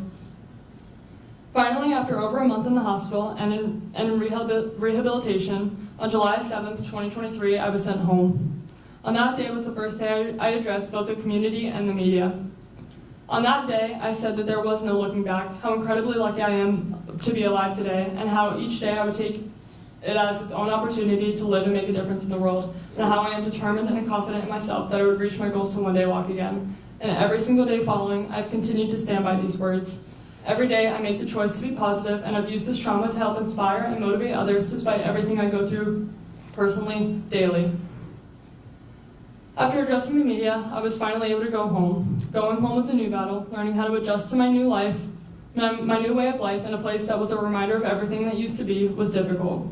On my second day home, I was sat in my room crying and finally moved my right leg.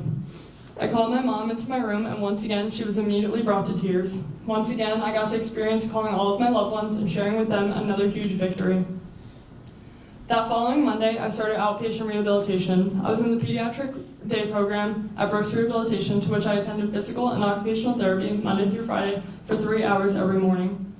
I attended this program until December of 2023, when I switched to their Neuro Recovery Center and continued to do physical therapy there up until today. Throughout these programs, I fought every day to accomplish my goals, one of those being to start my senior year on time with the rest of my class. And just as I fought for, I was there on the very first day, along with everyone else.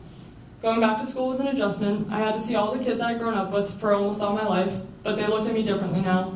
I was no longer just Madison, I was the girl who got stabbed. I dealt with looks, comments, questions, but I always understood. This isn't something that just happens, nor is it something that should ever have to happen. This kind of trauma isn't something that kids should have to adjust to, nor go through. But at the end of the day, in so many eyes, I was still Madison.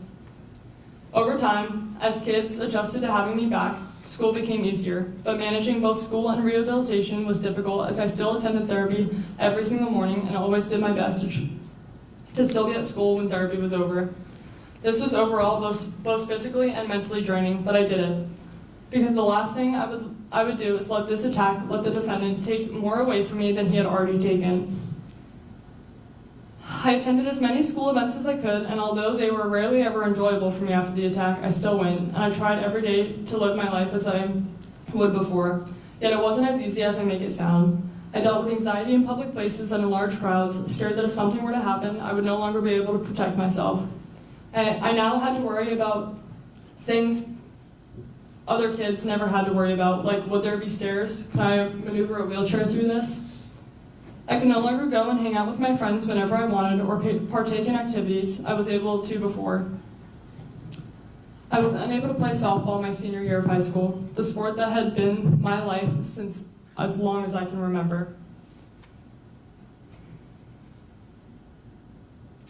I watched as my friends changed, the friends I had known for years go through one of the most unimaginable traumas and step up for me in a way no friend should ever have to. I watched them each be affected by this attack in various ways. I watched my friends dealing with PTSD, but still being so strong for me. I watched as they all matured as their innocence was stolen. I watched as each of them stepped up in their own way to be there for me, to help me, and to support me through whatever I needed. I watched as my family suffered. They each suffered daily as their mother and sister were almost taken from them. I watched as they all stepped up to be there for us when we couldn't be there for them. I watched as their innocence was stolen. I saw their pain, their tears, and their resilience. I watched as the once so lively, happy, and bright home became sad and dark. Yet through it all, we were all there for each other. We all found light in the darkest of situations. We all found reasons to laugh and smile. And we were all simply grateful for every day we got to be alive. Your Honor, the impact of the defendant's actions doesn't just end with those directly connected. I have witnessed the impact on the community and strangers all over the world. I have met strangers everywhere I've gone who have broken down in tears telling me just how much my story has affected them. I have met people of all ages constantly brought to tears by my story and have seen firsthand the impact on the community. Many left scared and uncertain on the world. Everyone's trust in people simply gone. Yet despite those going through their own traumas, the community immediately stepped up and was there for me. Madison Strong keychains, shirts, sweatshirts, and fundraisers were in motion directly following the attack, and I still feel that same level of support and love every single day. Your Honor, I have accomplished every single goal I have set out on since the attack. I attended my senior year. I walked and got a hit on my senior night for softball. I walked unassisted at my high school graduation. I am a full-time college student, and I even walked into this very courtroom, and I'm currently reading a victim impact statement in front of not only the whole world, but my attempted killer and his family, just as I said I would when the attack first happened. I've spoken and shared my story of survival and resilience on many different platforms, such as in front of the media, Ponte Vedra High School, the Betty Griffin Center, St. Johns County Fire Rescue and Sheriff's Office events, Brooks Rehabilitation, Memorial Hospital, a police conference in Washington State, and so on. I started a wave of One Love chapters throughout our community, including at the University of North Florida, and I promise I will continue to use my story and my platform to inspire, motivate, and help others in every way I can. Your Honor, I mention all of my accomplishments as I am proud of them. I'm proud of the human I am, the impact I've made, and how I've handled myself these last 538 days. I say this as a reminder that I turned myself from being a victim to a survivor, and I am proud of that. This does not take away from the ways that I struggle daily. I suffer from PTSD and anxiety daily. I still deal with the sleepless nights and constant nightmares. I refuse to go outside alone at night in the dark. I feel myself fearing the worst possibilities in every situation. I've lost all trust in the world, and finding that trust in people again is far and few between. I've lost any childlike innocence, and I've been forced to grow up in a way most kids never have to. I've chosen to live the way I live and be so positive to hide the dark reality that I go through. I often laugh and smile to not let those around me realize that I am suffering so that they don't have to be sad as well.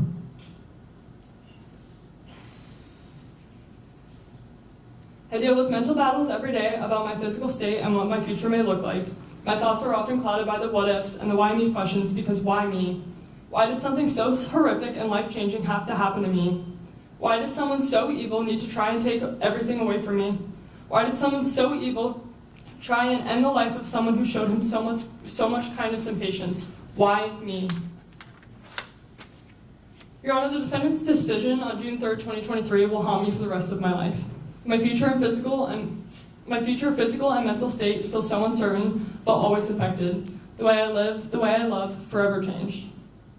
Yet I will always be a more kind, understanding, patient, loving, and overall better person than the defendant ever was.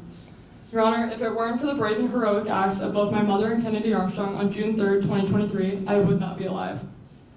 My mother put her life on the line to save mine. The defendant so selfishly not only tried to take my life, but also tried to take my mother's. The most badass, selfless, and incredible woman and mom anyone would be so lucky to have in their lives. My mother has always and will always be my best friend. I am proud to be her. I am proud to be her daughter and thankful for her for her every single day. I've watched her struggle in more ways than I could explain in the last 538 days, yet she still always puts her kids before herself. Bleeding out and all, she was still there for me before even thinking of herself. She slept right by my side for over a month and was there through every single step of it all. Without her, I would not be here today, but without Kennedy Armstrong, neither of us would be here. A complete stranger so selflessly ran towards the screams, ran towards the danger, and saved both of our lives. Kennedy, you are truly one of the most brave and amazing human beings I have ever met. Despite your own trauma, your own physical injuries, and every way this attack negatively impacted your own life, you always remained so selfless. You always reminded us that you were here for whatever we needed and never wanted any praise or recognition, but you are the hero. You are the reason we are alive, and you are who reminds me every single day that good people do exist in the world.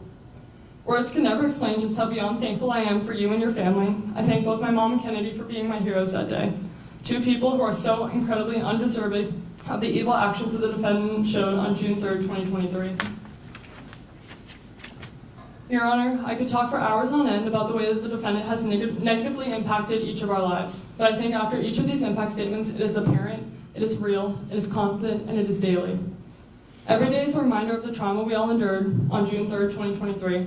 Every day I'm affected by the physical and mental impacts of the defendant's actions, and every day is a reminder of just how cruel, monstrous, and evil the defendant truly is. There is no excuse for his actions. There will never be an excuse.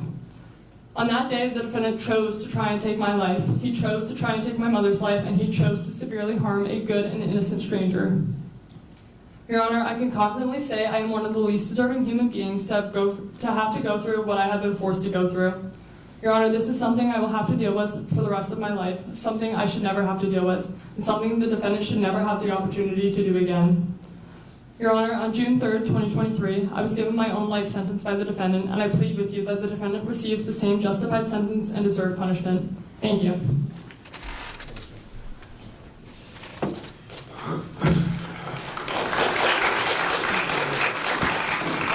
Please quiet down. Ladies and gentlemen, sit down. Please sit down.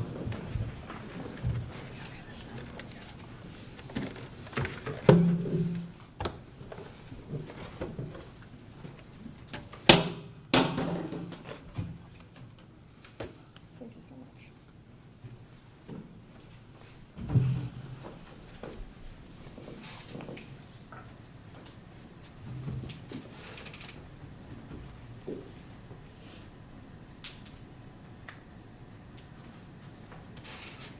State, any additional witnesses? No, Your Honor. Any additional witnesses for the defense? No witnesses, but Mr. Pearson has an elocution that he can provide. All right, would he like to come to the witness stand? Of course. It's up to you.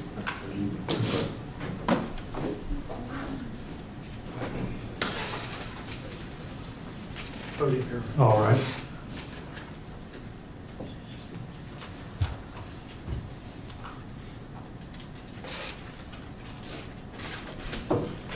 Your Honor, I'm here before you today to take responsibility for my actions of June 3rd, 2023. And most importantly, I'm here to express my sincerest apology to Madison, Ms. Roger, and Mr. Armstrong. I'm sure June 3rd was the worst day of their lives. It was also the worst day of mine and always will be. On this day, I hurt 3 innocent people. I think of my terrible crimes committed every second of every day. It's on my mind constantly, and this will never, ever change. I pray that Madison, Ms. Roger, and Mr. Armstrong make full recoveries. I can't begin to imagine what I've put them through and the negative effects I've had on everyone involved. I understand the anger and hatred they all have for me. I will never understand any negativity or ill will directed towards my family regarding this subject. They did not do this. I did. There are good people trying to do good in this world, not evil. My parents tried their absolute best to get me help with the limited knowledge and the limited time they had. They are completely devastated, and they want their son to get help more than anything. Your Honor, I try my best to live myself after what I've done, but I just don't know how. I need serious help, and I have for a long time. And I'm so sorry for what this has come to, and I'm so sorry for my actions. I ask for forgiveness, and I ask for mercy. I ask for the chance to get help so I can return to my family and do good in this world. Thank you for your time. That's all I have to say. Thank you, Mr. Pearson. Any additional witnesses for the defense? No, Your Honor. We'll move into argument. I will hear from the defense first. Mr. Couturier.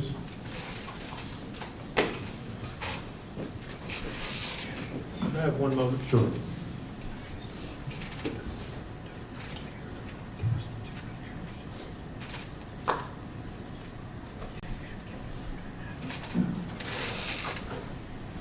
Need one moment.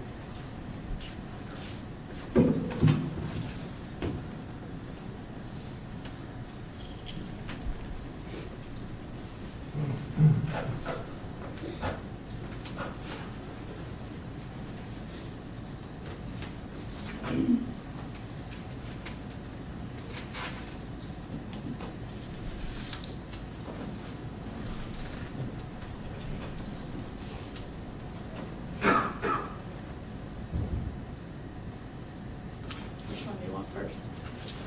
Booking?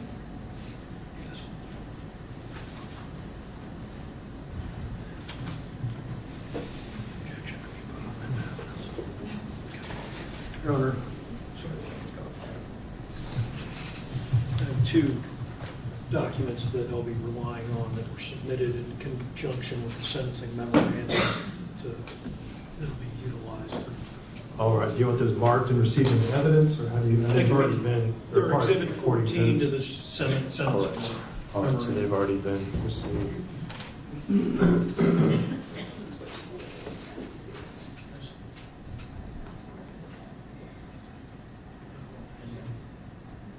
Get off the picture. Just for a minute? Yep.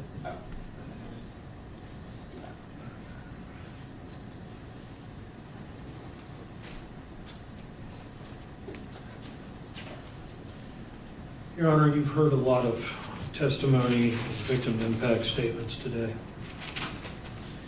And we're here because Mr. Pearson entered pleas of guilty to the charges before the court, and he's taken responsibilities for his conduct. And the court's in the unenviable position to sentence Mr. Pearson. But sentencing in a courtroom does not fulfill the purpose of vengeance. It's to impose punishment, a just punishment. And in doing so, the court doesn't take into account just the facts and circumstances of the case, the crime, but also the characteristics of the defendant in fashioning that just sentence.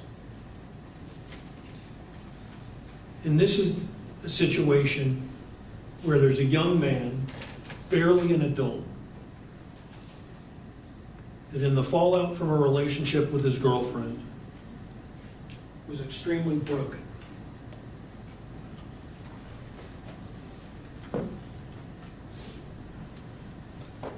And it's tragic. It is absolutely tragic what happened. Mr. Armstrong, Ms. Roger, and most certainly Ms. Schemitz didn't deserve this at all. They didn't deserve to have this visited upon them at all. And we know that there's going to be punishment imposed for the crimes that are before the court. But the question becomes, what is the just punishment? And so comparing the horrible nature of the crimes against the characteristics of the defendant, and to borrow federal parlance, to impose a punishment or a sentence that is sufficient but not greater than necessary to fulfill the purposes of sentencing, we have to take into account the characteristics of the defendant. And in doing that, we look to his life in total. And when we look at that life, but for the day of the events, he has lived a good and honorable life. This is a case with the media sitting here in our courtroom that's had press releases and media attention for the last year and a half. It's also a situation where many members of the community would treat Mr. Pearson like a pariah. But that's not necessarily the case here.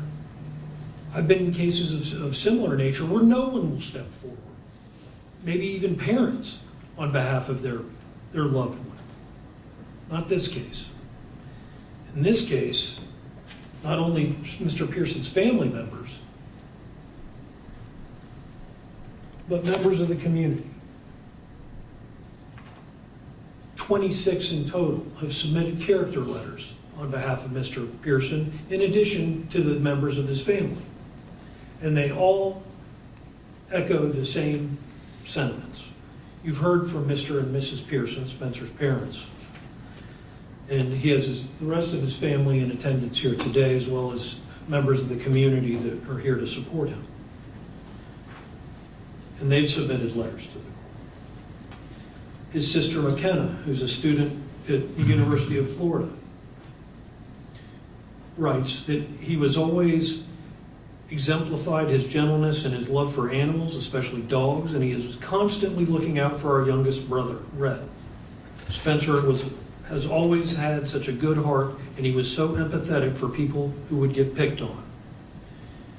She would often overhear parents complimenting Spencer's manners, politeness, and how good he was with younger kids.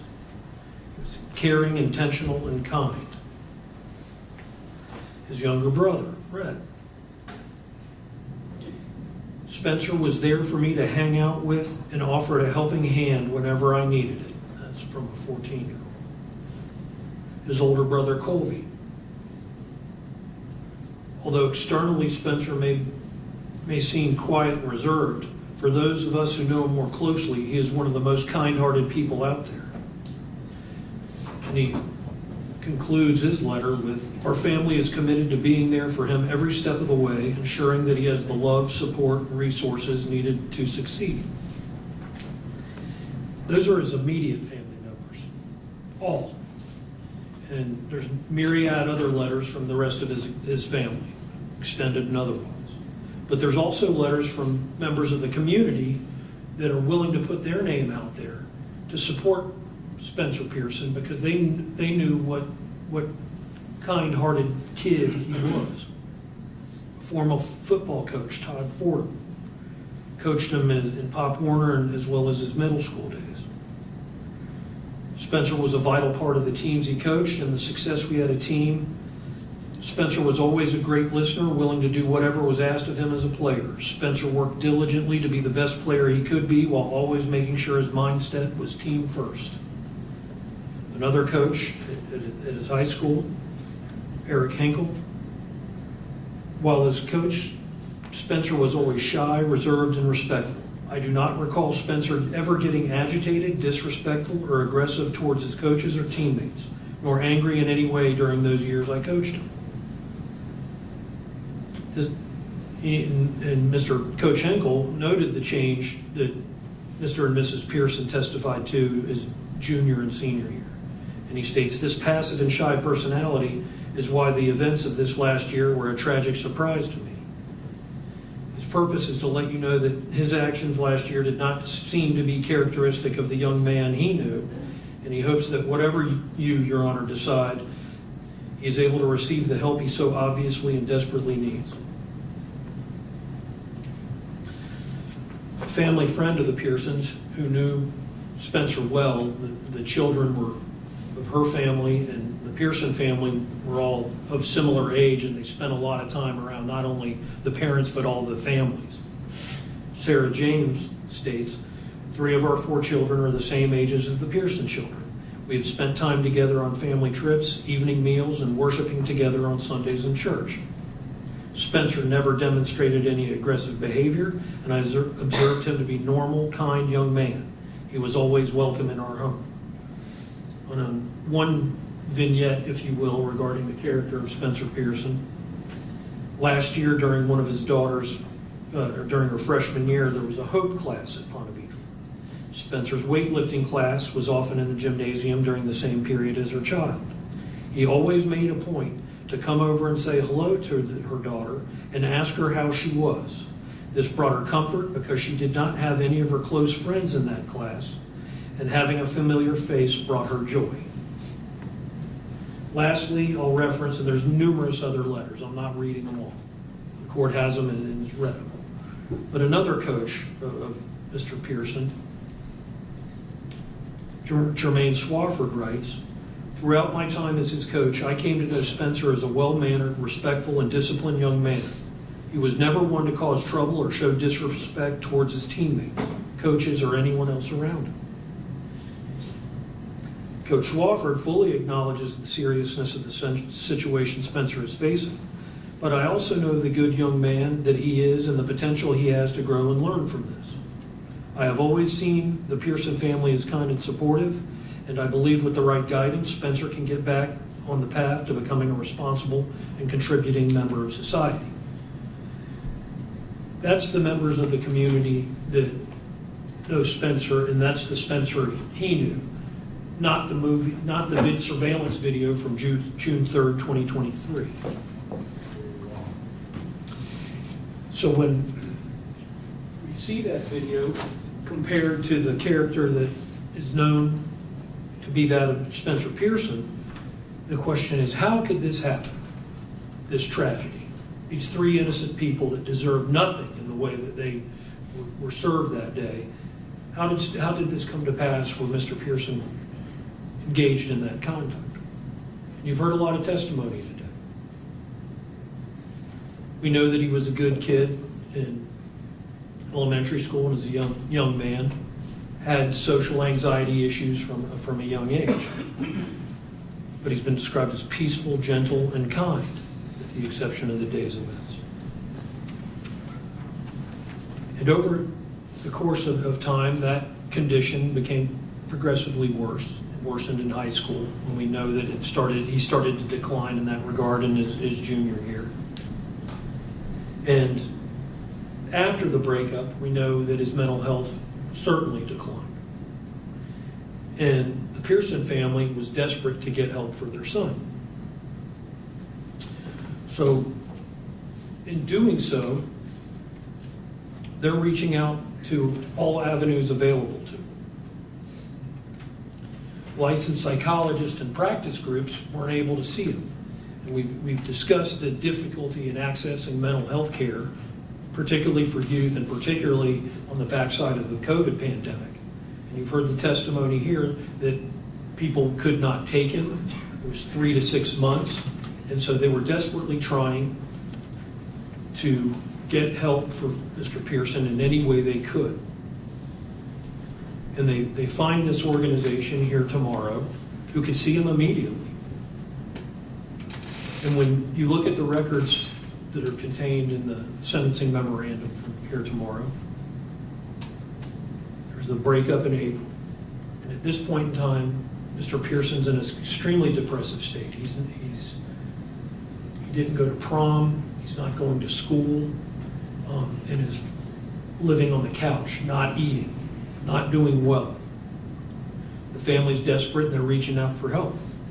So Spencer here tomorrow could see him immediately. So he goes on April 13, 2023.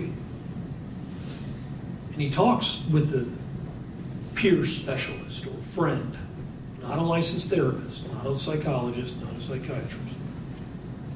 And although he has contemplation of thoughts of suicide expressed to this peer specialist, the treatment regime exists of emotional support, information, and listen. And I don't question the motives of here tomorrow to try to help people in distress, but the magnitude of this problem, they were not equipped to address, not without licensed practitioners. And so unsurprisingly, 4 days after that encounter, Mr. Pearson attempts to hang himself. We've heard the chilling testimony from his father about having to recover his son and lift him up to take pressure off of his neck from him trying to kill himself. He was that desperate and that low, in such a low place, that he wanted to end his life as an 18-year-old high school student with no abusive background in his family. No physical abuse, no sexual abuse, none of that. But here's a young man that's supposed to be in his salad years, if you will, that is so despondent that he's taking his own life. After spending the night on the couch with Mr. Pearson, his mother and father, after reaching out to some friends that were in the medical profession to get referred to Baptist Hospital, take him down there the next morning, where he's admitted for 5 days. And they're saying, call on Monday, and we need to get him put into outpatient therapy. Well, Ms. Pearson does that, and there's no room at the end. We don't have space available for Spencer. So they're right back in the same dilemma that they were before he attempted to take his life, and trying to get the resources to help them. But once again, when the phone calls are made, we don't have room for him. We can see him in 3 to 6 months, and they can't get him into therapy. And he languishes on the couch.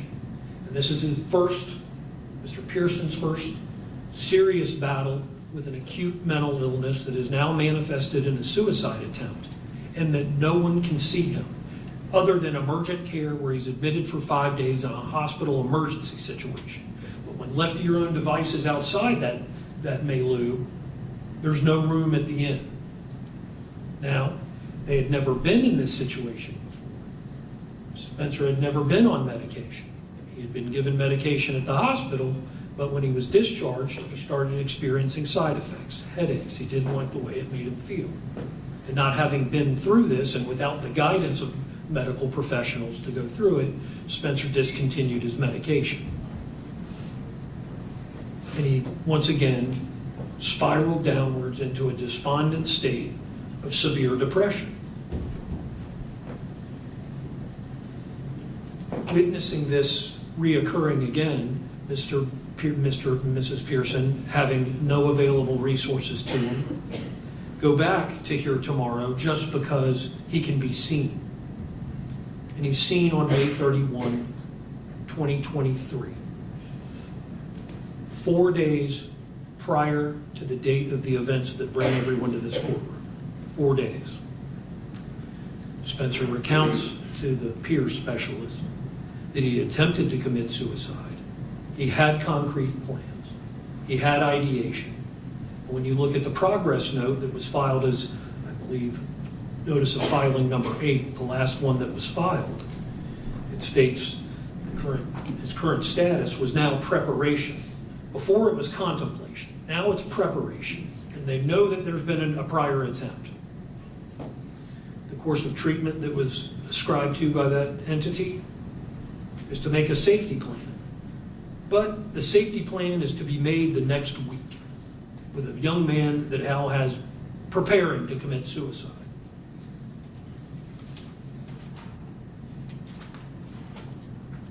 He returns home, and 4 days later, these heinous crimes are committed.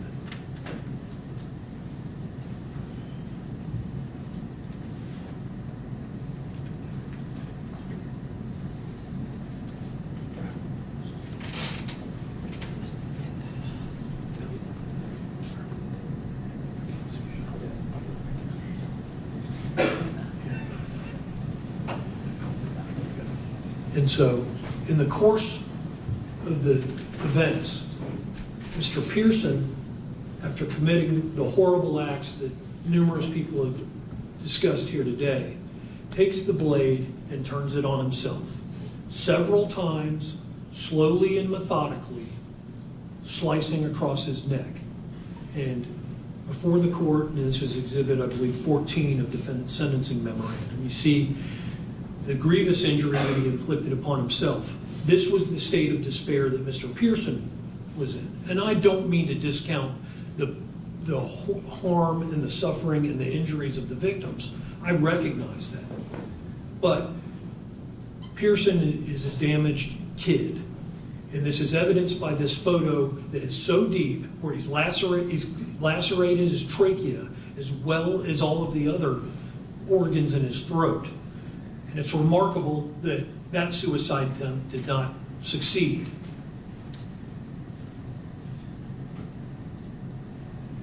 Because when the rescue responded, and you have the fire and rescue records before you, on the Glasgow coma scale that goes from 1 to 15, 15 being fully functional, 1 being near dead, he was a Glasgow coma scale of 3.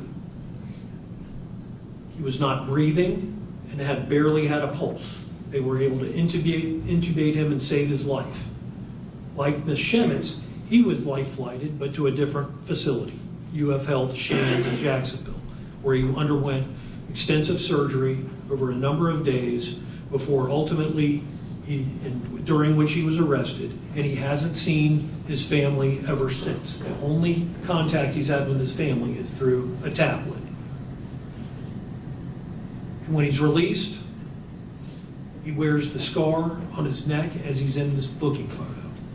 And he still has that scar as a reminder to himself, as well as the rest of the world, about how damaged he is and was.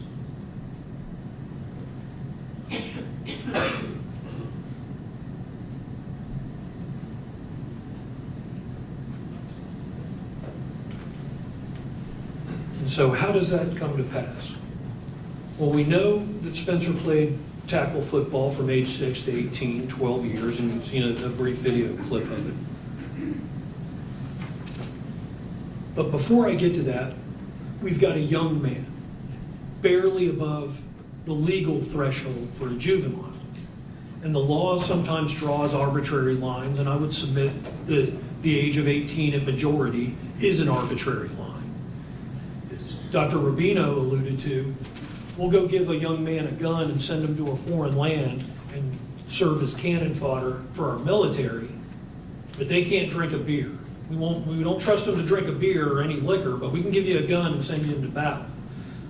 Is he an adult at 18? Well, the science regarding the brain suggests not.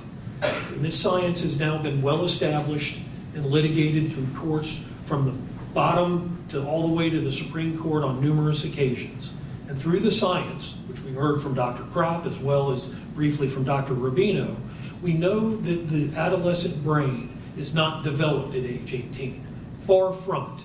It's just starting to finish its pruning and myelination. And that continues in that process from shedding gray matter into white matter to get executive functioning. Doesn't happen till 24 or 25. 6 years removed at a minimum from where Spencer was on the day of the act in question. And why is that important? Because that controls the executive functioning or guides the executive functioning of a young man's brain. They lack impulse control. They act without regard of consequences. There's poor planning. They don't think of things of forethought. That's why they make good candidates for combat soldiers. And so we have this young man with an adolescent brain that isn't fully formed, that doesn't have the capacity to engage in the critical decision-making and judgment that's required to proceed through life, is a starting point. That's across the board for all youth.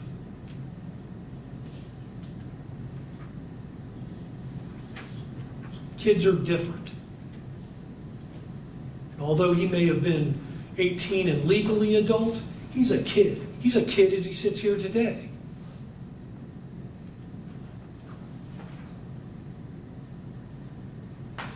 And so layered on top of the youthful brain, we've heard from Dr. Rubino, who had the occasion to view images of Spencer's brain. And what did those images tell us? That this kid has been the subject of repetitive head injuries for 12 years. By his dad's count, and I would submit it's very conservative at 15 a session, 10,000 hits to the head. Some more serious than others. In that video, we saw a 300-pound plus kid smash his head, buckle him, and I submit he was concussed at that point, and then pancake him. Because of the nature of the game, Spencer gets up, has head-to-head contact of significant force with the quarterback. 2 concussive events in one play. Not to mention the myriad other events. We know he was out in concussion protocol at least twice once that developed, but they didn't have it in middle school. They didn't have it in Pop Warner. Hopefully, the kids aren't getting injured. But when Dr. Rubino looks at Spencer Pearson's brain, we know there's a lesion on the right frontal cortex that's in an area that's inconsistent with any vascular source, not to mention that he's 20. He hasn't had time to develop those problems. There's no indicia from health records or otherwise that he has any vascular problems. But he's got a lesion on the front part of the brain.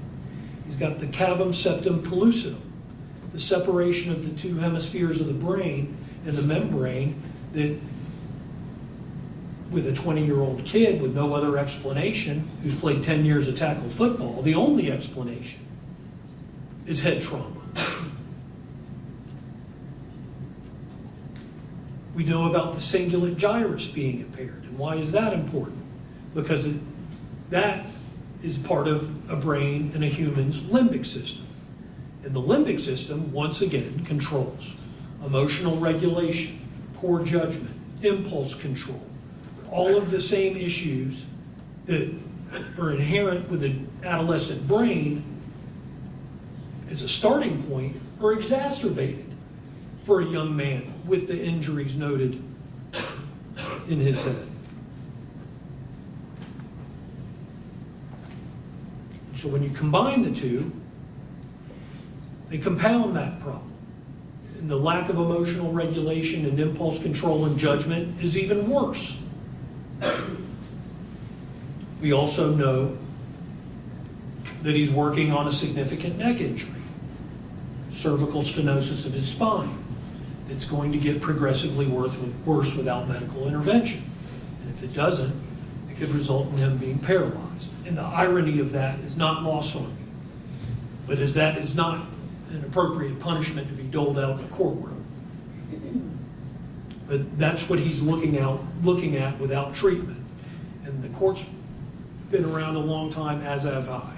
And the court is aware of the medical treatment that's rendered in the Florida Department of Corrections. It's less than stellar. That problem will not be addressed.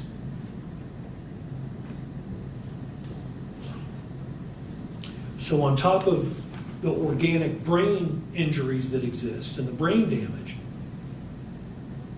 we have the psychological component. Dr. Kropp spent over 18 hours with Spencer between testing, interviews with him. And what do we know from that? He suffers from major depressive disorder and social anxiety disorder that further impair his judgment, his impulse control, and the other matters that are just getting compounded and compounded and compounded on top of one another. And those psychological issues, coupled with the adolescent brain and the brain injury, caused this young man to act impulsively, without regard to consequences, without judgment, planning a forethought.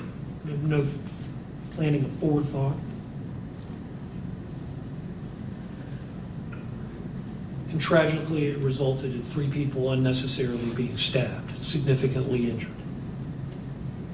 And it breaks my heart to hear this young lady suffering for this the rest of her life, not to mention the trauma of Mr. Armstrong and Ms. Roget that will likely be dealing with their injuries and their psychological injuries for the rest of their lives. I recognize that. And for that, my heart breaks. Dr. Kropp also found him to suffer from autism. And I've spent a lot of time with Mr. Pearson myself, and I'm no expert, but I tend to concur with him, having spent days with the young man. And you layer that facet on to the others, and it may not have the same features of impulse control and poor judgment as the other issues that Spencer's experiencing, but it certainly doesn't help. So when we're looking at the overall background of the defendant in fashioning an appropriate sentence, and not just seeking vengeance, as many in this courtroom would like the court to do, that is not the job.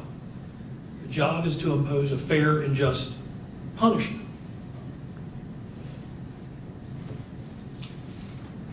And I would submit to the court that even though the statutory max in this case is life, this case is wholly inappropriate for a life sentence. This young man is not irredeemable. He does have a potential for a future. He's got a supportive family and support network that can help him going forward and ensure that he's never in this position again. He recognizes the gravity of this situation. He's remorseful, genuinely remorseful for what he did. There's a future for him if he's permitted to have one. And I think life is wholly inappropriate. And I submit a guideline sentence of approximately 20 years is inappropriate for a kid with the injuries that he has and the conditions he's suffering that are documented, replete with multiple attempts to take his own life, the scars of which he wears today. We've moved for a downward departure from the sentencing guidelines. I believe we satisfied each and every one of the departures that are sought. His capacity to conform his requirements to the law substantially impaired by the injuries he suffered to his brain, the adolescent brain, as well as the serious psychological diagnoses he's had that impair his judgment.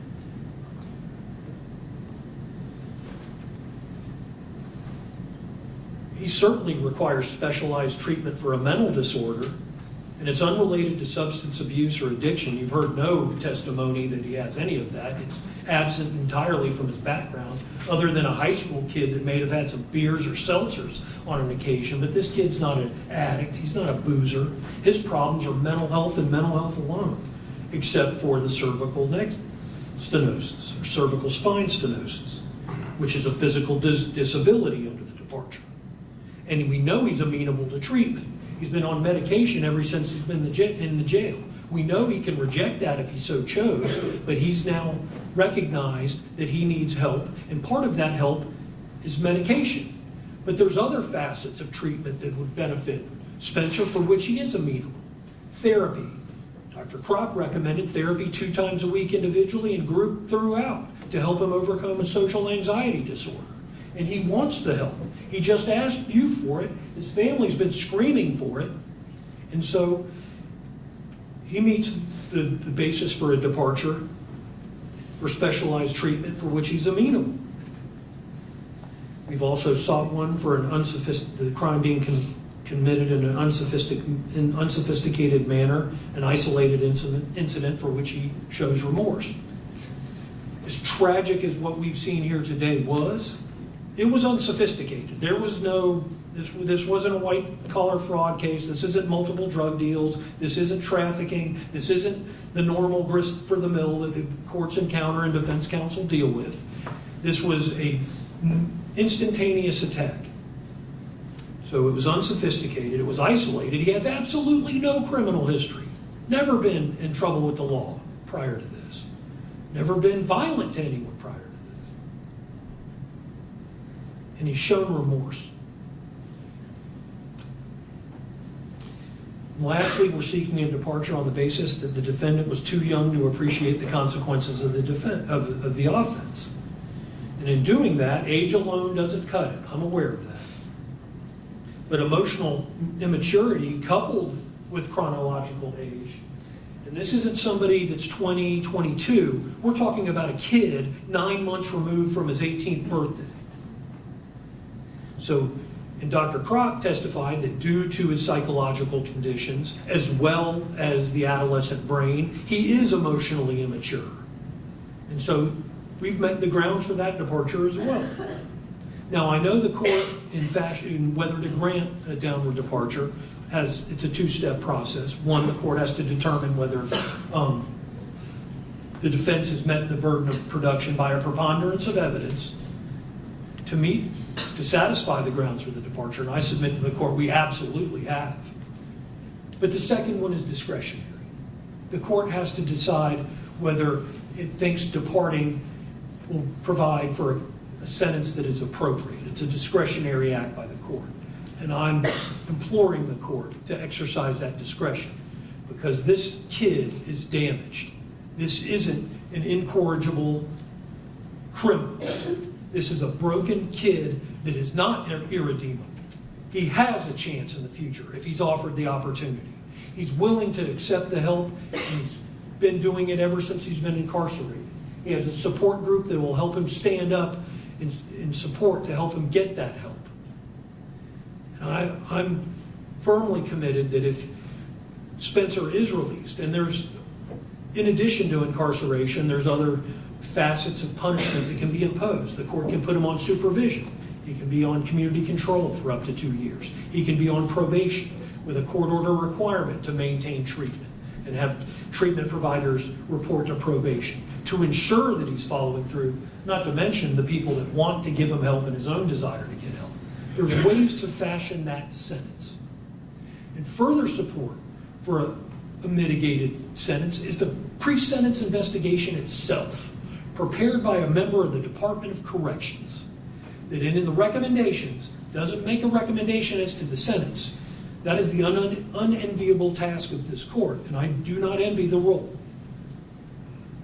But in the report, the representative of the Florida Department of Corrections is recommending to Your Honor that when he's incarcerated, that he go to a facility that he can get specialized treatment for his disorders. Now, I'm not aware of any such facility in the Department of Corrections, so I'm not sure that, as much as everybody wants to have that happen, that it's even available. It sounds good, but in practice, it doesn't exist. You get pills, and that's what you get. And so respectfully, for this kid that prior to this horrible event that we view today has lived an outstanding life. He goes to his neighbors to help protect a wife and daughter while the husband's out because they think there's a burglary. He's helping neighbors, elderly neighbors, not climb ladders so they can put lights up around their home. When an elderly gentleman got into a car accident out on the road in front of his neighborhood, Spencer rode out there and assisted the old man and made sure he was okay. This young man has empathy. He's not a sociopath. He does care for other people, as testified to by all of his family and community members that have stepped forward with support. He's not an incorrigible criminal sociopath. It's a kid that has a chance if he's offered the opportunity. And so respectfully, Your Honor, we're seeking this court to impose a sentence that's significant. He's 20 years old as we sit here today. I'm asking for the court to impose a sentence of 12 years. He doesn't have 2 years in time served yet. He'll be at 30. If the court imposes that sentence, he'll be 30 or so by the time he gets out. His salad years, the 20s, the best years of all of our lives, will be spent incarcerated in a gladiator camp. That's a serious sentence. And maybe we get numb to the amount of time that gets doled out in these courtrooms. You hear these decade-long sentences, right and left. And some people are deserving of it. They've had opportunities and they've blown them. This kid's never had the opportunity. Not in the criminal justice system anyway. And so he's deserving of a chance.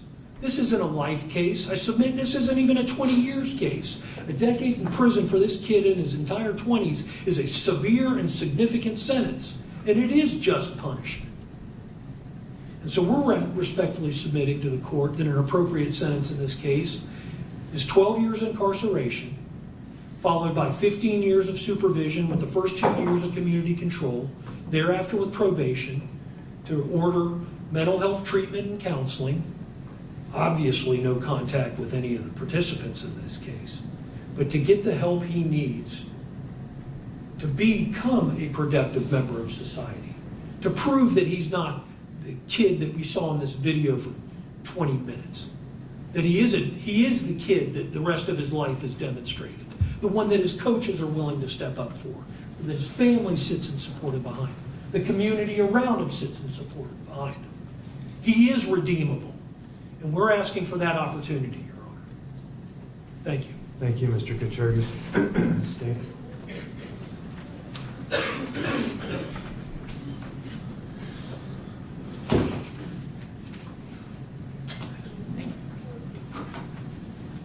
Your Honor, counsel started by describing the good character letters submitted on behalf of the defendant, and we've heard the testimony today, and I have no doubt that a lot of that information is very, very true about the defendant and his growing up and him as a child and all of those things. But you also have to think about his characters and his characteristics that came out when he was in this new type of relationship. This isn't his mom, this isn't his dad, cousins, neighbors. This is that intimate dating relationship, that future romantic relationship that he may have. And what came out about Mr. Pearson that perhaps nobody had ever seen before was an individual willing to stalk, harass, scare, wanted Madison to feel his pain. That's why he sent the picture of him about to hang himself. He told Dr. Kropp that on that day, one of the reasons he was going to kill himself is because he wanted Madison to live with that guilt for the rest of her life. And I understand he's a depressed individual, and I understand he suffers from social anxiety. But those characteristics are dangerous for the future of this individual in any relationship like that he's ever in. Now, the threatening message he sent just 6 days before on its face may not appear that threatening, but to Madison it was. You heard everything that had gone on, and he knew everything that he had done up to that moment. And so if you saw that message in a vacuum, you might be like, okay, maybe this is a kid joking around, but you heard everything she went through. And so to her, at the end of May, when she saw that, that was scary. You're going to get yours. And sure enough, 6 days later, when he saw her, he took that opportunity to try to hurt her, to try to make her feel pain. Maybe before that, all it was emotional, and he never had thought about hurting her. But as soon as he saw her that day, as soon as he walked into that restaurant, noticed her, sat back down at his table, watched her get up, sat there, you saw him stare out the front of the windows. He was waiting until they were done talking to that staff member. He was waiting for them to walk away, and he sat there and he cracked his knuckles and he rubbed his hands on his shorts where his knife and his sharpening block were. And even if you believe that he didn't know Madison was there until he pulled into that parking lot.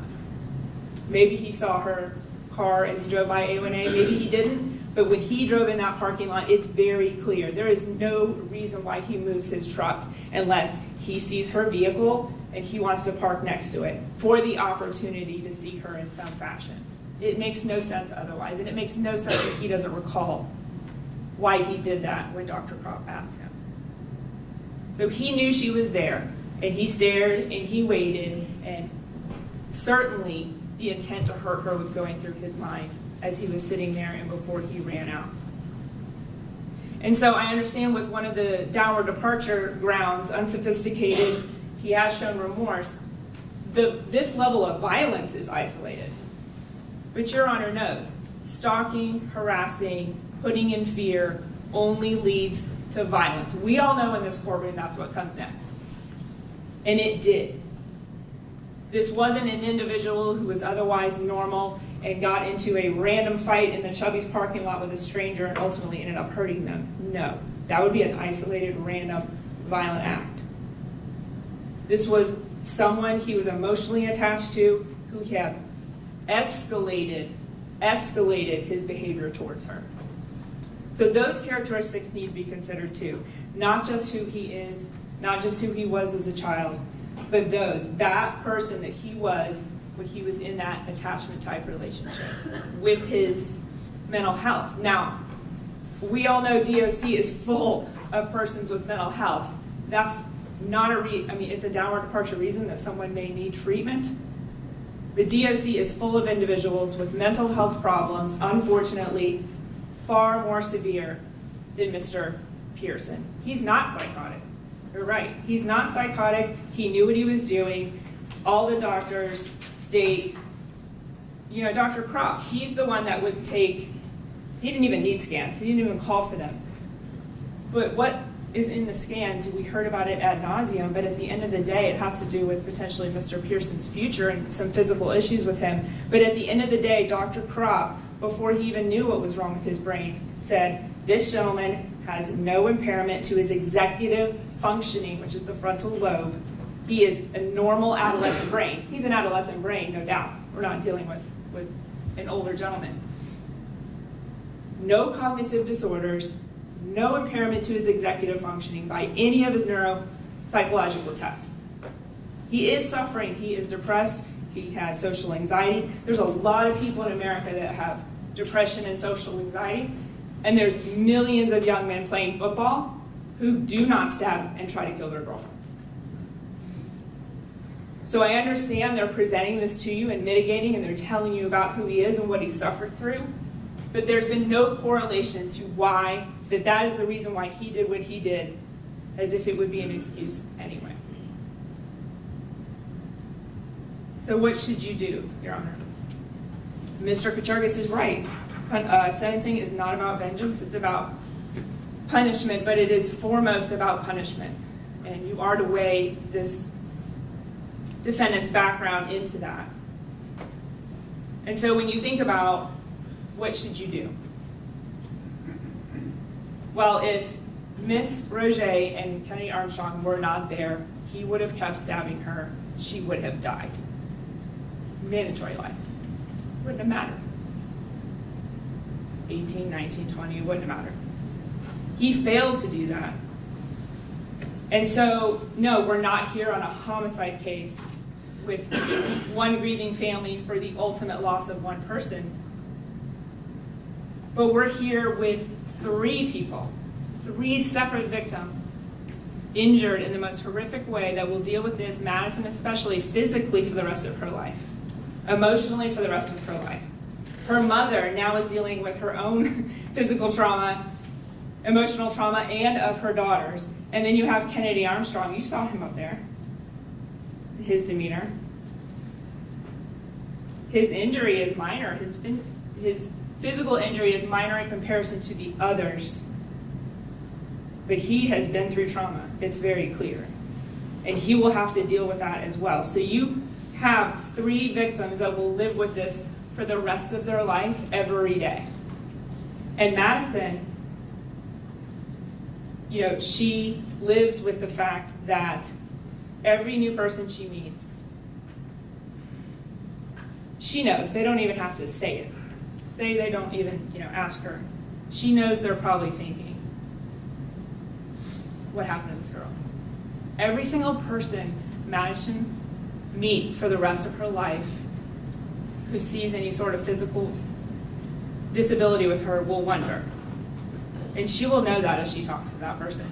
So every single moment of every single part of her life, she will think about June 3rd. And so you have to think about the fact that there are 3 victims in this case. What would you do if this was just an attack against Madison?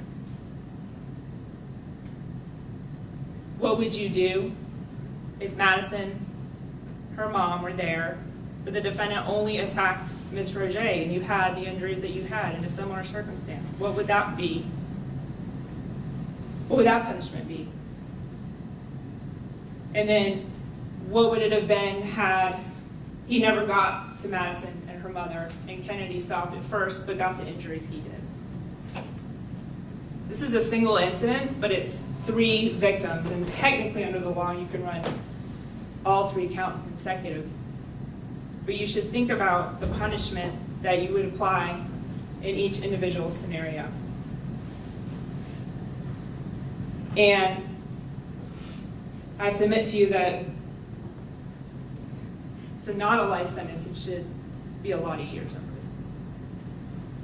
They will suffer for a lot of years. I spoke to the one downward departure element judge. The youthful age, the other one, he does not appear to appreciate the consequences of his actions due to his youthful age. We know he's youthful. However, even Dr. Rubino said he could. And Dr. Kropp said he could. He could conform. He knew. We knew he did because he outlined his plan that morning to Dr. Kropp. He had a complex thought process of where he was going to go. If you believe that to be true, what he told his doctor, Dr. Kropp, that he intended to kill himself that day and nothing else. That whole process was complex thoughts. I'm going to go to the beach so my parents can't find me at home. I'm going to kill myself there. I'm going to bring a knife that has my name on it so they can identify me. And I'm doing all of this to hurt Madison for the rest of her life. He knew the actions on the morning. He had actually contemplated what they would be. So he's someone who can appreciate the consequences of his actions. And like Mr. Katurga said, even if you find that some of the mitigation has been proven, there's still that second prong. Should you depart? And absolutely 100% the state believes that this is not a case where a departure is appropriate. Not at all. All 3 victims will think and live about this trauma for the rest of their life, and he deserves to be punished for a very, very, very long time. For the pain he has put them through already, for the pain they will all remain in, all of their families. This is a ripple effect, Your Honor. And for all of the reasons stated and all of the evidence presented today, we ask you to impose a just punishment of life in prison. Thank you. Thank you, State. All right, let me take a brief recess. I want to just think about a few things before I impose sentence. So we'll stand at recess for about 15 minutes.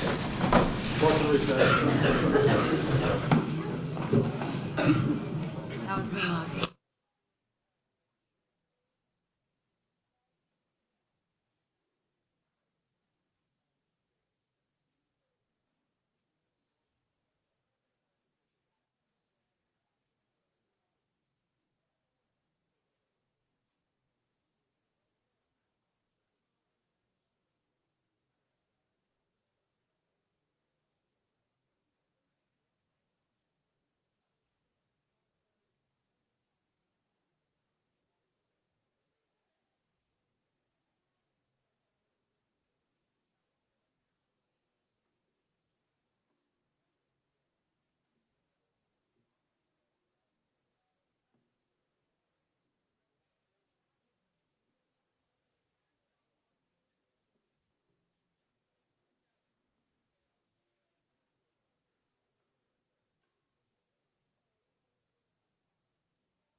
State is present, defense is present. Are there any matters that we need to address before the court imposes a sentence from the state? No, Your Honor. From the defense? No, Your Honor. Is there any legal reason why this court cannot impose sentence at this time, Mr. Kaczorgis? No, Your Honor.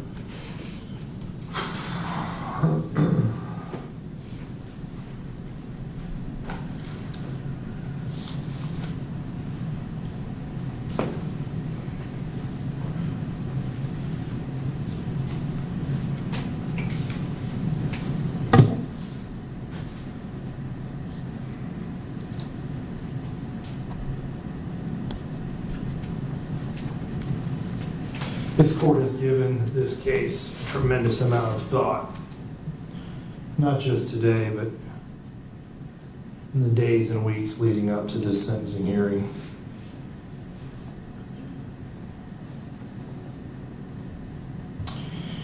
This is a difficult case.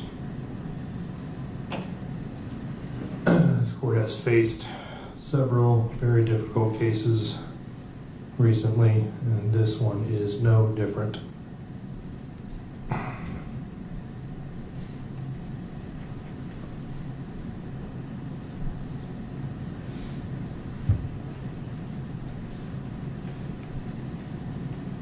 The defense in this case has filed a motion and requested for this court to depart below the guideline sentence.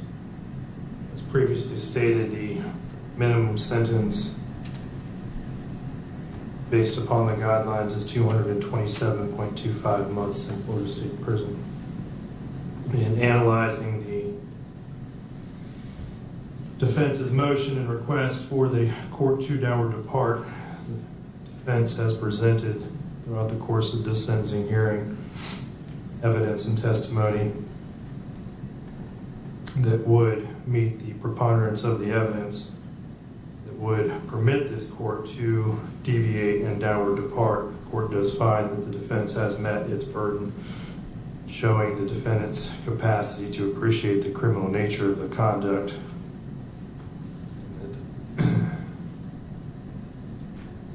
He does require some specialized treatment for a mental disorder that is unrelated to substance abuse or addiction or for physical disability, and the defendant is amenable to treatment.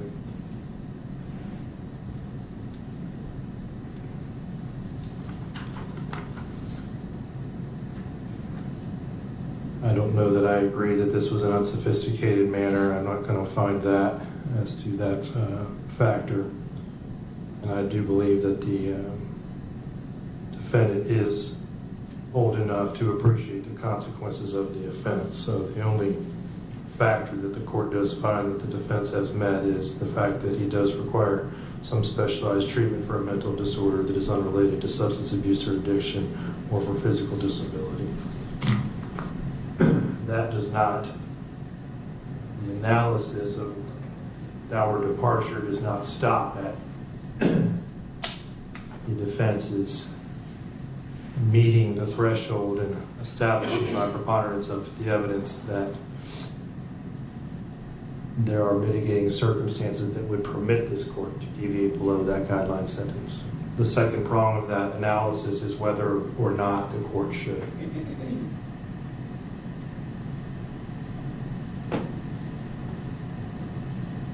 June 3rd of 2023, the events that unfolded on that afternoon were horrific.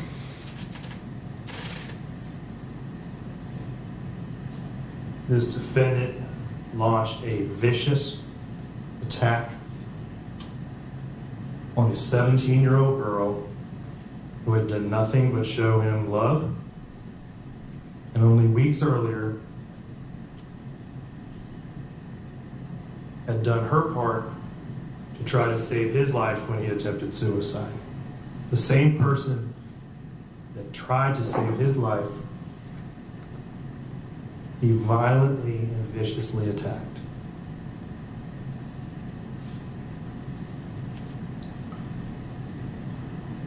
Many folks in this courtroom have declared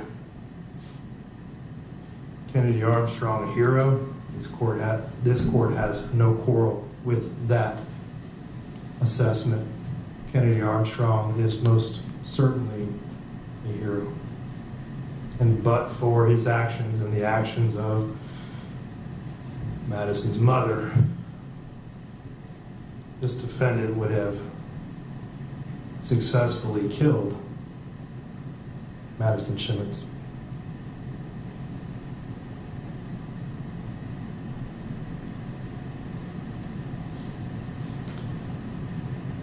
That crime, the crime that was described and shown here today, and the result of that crime, and the impact of this crime that it has had on all three of the victims in this case,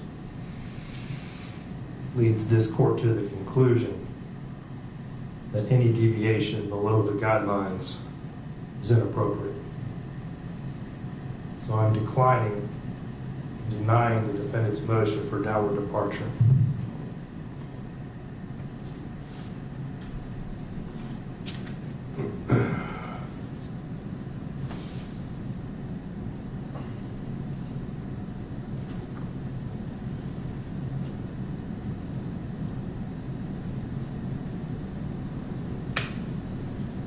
I have considered the mitigating circumstances that have been well presented by the defense in this case. Mr. Kuchergis, you have done an excellent job in representing your client and providing this court with mitigation.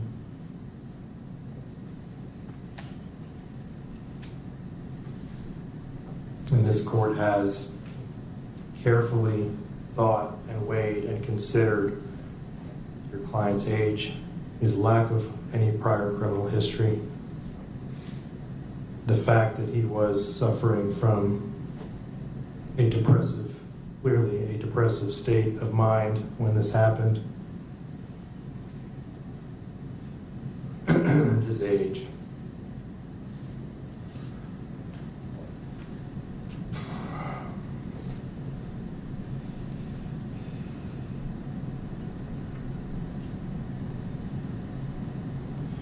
This court does not impose a sentence based on vengeance. As was mentioned, that courts are not here to sentence out of vengeance. This court has carefully thought about all of the mitigation in this case. But the crime that was committed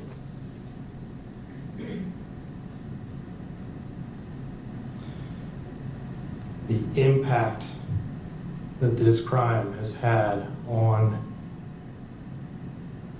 Madison, Jacqueline, and Kennedy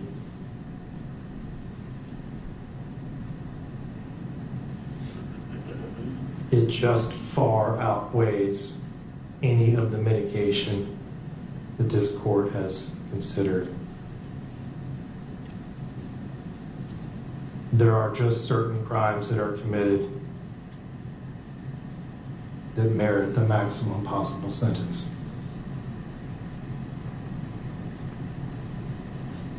And this court finds that this is one of them.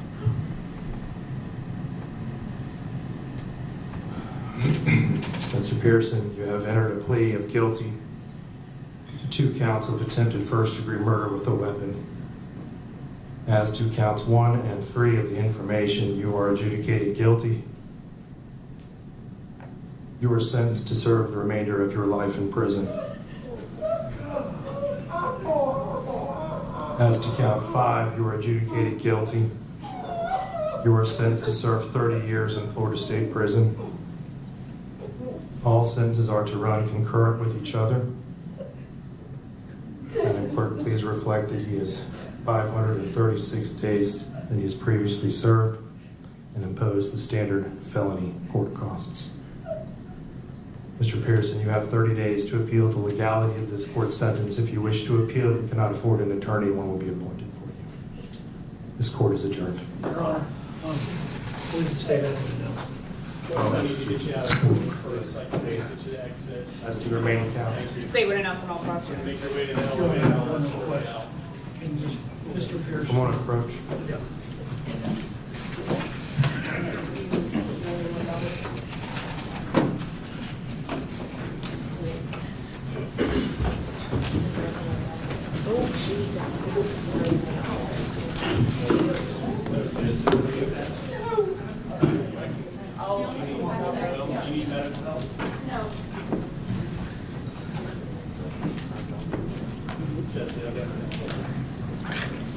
I love you, Spencer.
Thank